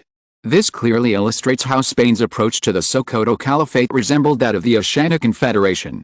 While one was a federation of states, the other was a truly unified nation. The growing power of the states within the Sokoto Caliphate meant that the two states were essentially the same. The Amorites further south, in particular, were particularly opposed to the Sokoto Caliphate's rule. The economies of most countries in the Gulf of Guinea share a common foundation: local agricultural production and the slave trade. Both these require ports for transportation. This leads to a common phenomenon in the Gulf of Guinea: the closer a country is to the coast, the wealthier it becomes. This also explains the opposition of the southern Emirates to the rule of the Sokoto Caliphate.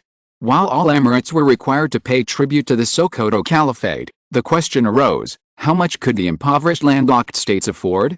The southern Emirates bore the lion's share of the tribute, leading to widespread dissatisfaction with the Sokoto Caliphate's rule. Another point worth mentioning is the trade relationship between the Sokoto Caliphate and the British. As early as 1853, the British government signed a trade treaty with the Sokoto Caliphate. With the British withdrawal from the West African colonial scramble, Spain naturally inherited the Sokoto Caliphate's trade relationship. Spain's African fleet was stationed in the Guinean colony to protect local trading ships from pirate harassment. This trade relationship benefited both sides. Spain received a vast supply of agricultural products and minerals from the Sokoto Caliphate, while the Sokoto Caliphate received industrial goods and other supplies, even firearms, from Spain. However, it is undeniable that as this trade relationship grew closer, Spain's economic influence on the Sokoto Caliphate grew even greater. The states to the south of the Sokoto Caliphate, particularly due to their coastal location, enjoyed the closest trade ties with Spain. It's no exaggeration to say that these states' explicit opposition to the Sokoto Caliphate stemmed from Spanish support. In recent years, Spain had provided a significant number of firearms to the southern states of the Sokoto Caliphate, including Oyo, Iwo, and Ijebu, greatly boosting their confidence in resisting the Sokoto Caliphate. Indeed, resistance to the Sokoto Caliphate was fierce. Annual tribute payments were dwindling, even falling short of those paid by the poorer inland states. And the Sokoto Caliphate was powerless to address this. While these states alone could not resist the central government of the Sokoto Caliphate, if they united, the Sokoto Caliphate would also be unable to quickly eliminate these rebels. Especially with these states backed by Spain, making an example of them and ensuring domestic stability would be extremely difficult. Spain's original plan was to slowly attack the Sokoto Caliphate through economic infiltration and support for the opposition. While this approach would be slow, it would have the advantage of not requiring a large military presence. Within a decade or two, Spain could infiltrate the entire Sokoto Caliphate and establish its colonial rule. However, the Berlin Conference accelerated the pace of colonization in Africa, forcing Spain to choose a more efficient and swift approach to establish its own colonial rule. Fortunately, Spain had already secured the support of several indigenous states through economic infiltration, eliminating the need to confront the entire Sokoto Caliphate.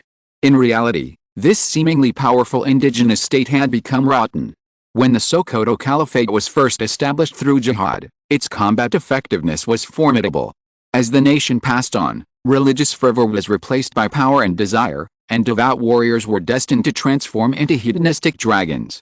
In July 1885, Spain officially launched its offensive against the Sokoto Harry, intent on swiftly annihilating this seemingly powerful indigenous nation. Although Spain seemed invincible, it showed no signs of contempt or complacency against this behemoth with a population of nearly 10 million.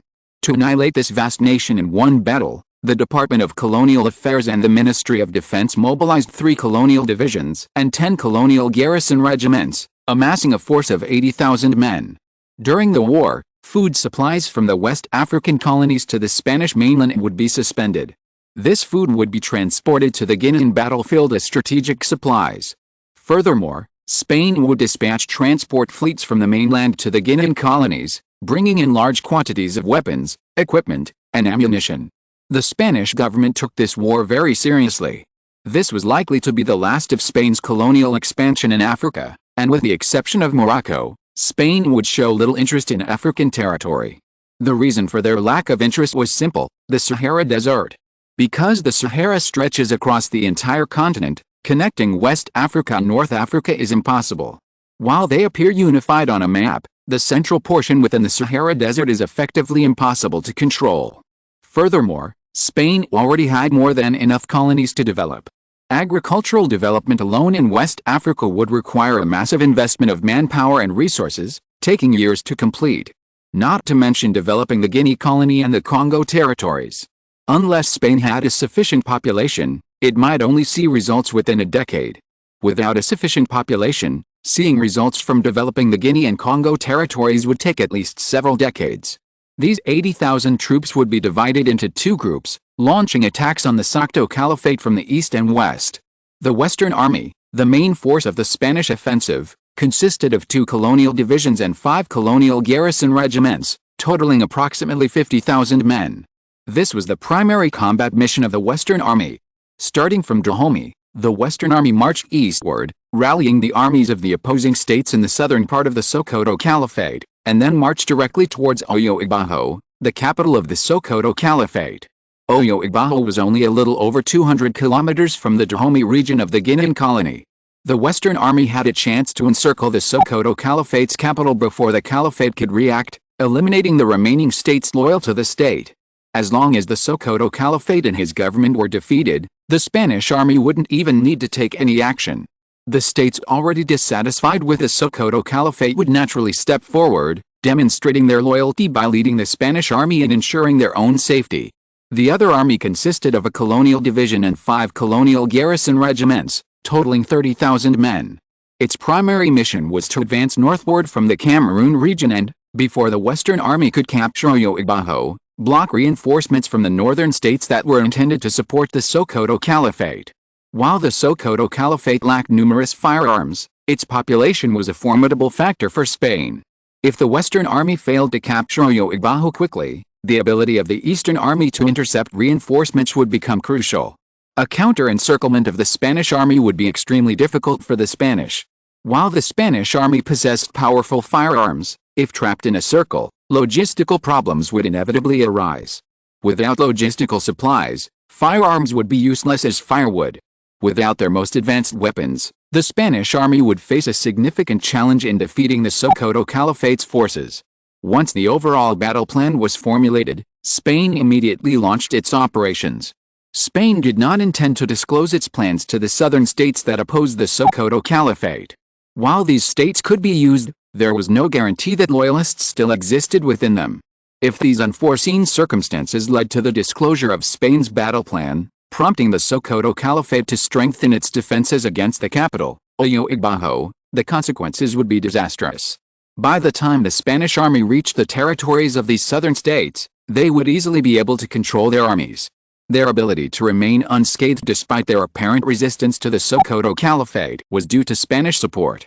They had no choice but to accede to Spain's demand for command of their army.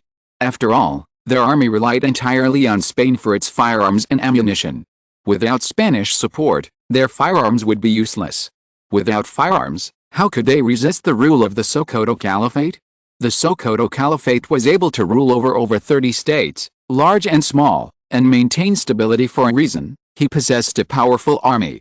Without firearms, these smaller states were no match for his forces. The Western Army's offensive was proceeding smoothly. Moving eastward from Dahomey, the indigenous states encountered were all opposed to the Sokoto Caliphate. This allowed the Spanish army to capture vast tracts of territory without firing a single shot, and also gained command of tens of thousands of indigenous troops. Of course, while commanding them was a matter of course, the Spanish would not frequently exercise control over these indigenous troops. Their primary role was to deplete the enemy's manpower during the attack on the Sokoto Caliphate's capital, Oyo Igbaho. In other words, they served as cannon fodder during the siege. As cannon fodder, they naturally required no meticulous command. When the siege came, they could simply charge forward, their survival depending entirely on the will of fate. To reassure these indigenous states of their military command, Spain promised them various benefits. After defeating the Sokoto Caliphate, these states would be incorporated into Spanish colonies, continuing to exist as protectorates. Their trade relations with Spain would also continue. In other words, aside from the shift in annual tribute payments from the Sokoto Caliphate to Spain, nothing else would change. This served as a guarantee for these indigenous states. After all, Spain had used remarkably harsh tactics in its conquest of those scattered indigenous nations. Not only were these conquered nations completely annihilated, but a significant portion of their populations were also massacred. Unable to resist Spanish colonial rule, these indigenous states could only do their utmost to ensure their own safety. As for their ruler, the great Caliph of Sokoto, who would care about his future after Spain launched the war? End of this chapter. Thank you so much for reading until the end. Don't forget to give it a like. Looking for more exclusive content and immediate access? subscribe to our Patreon. Remember, every like, subscription or donation encourages us to continue. Thank you all. See you in the next video.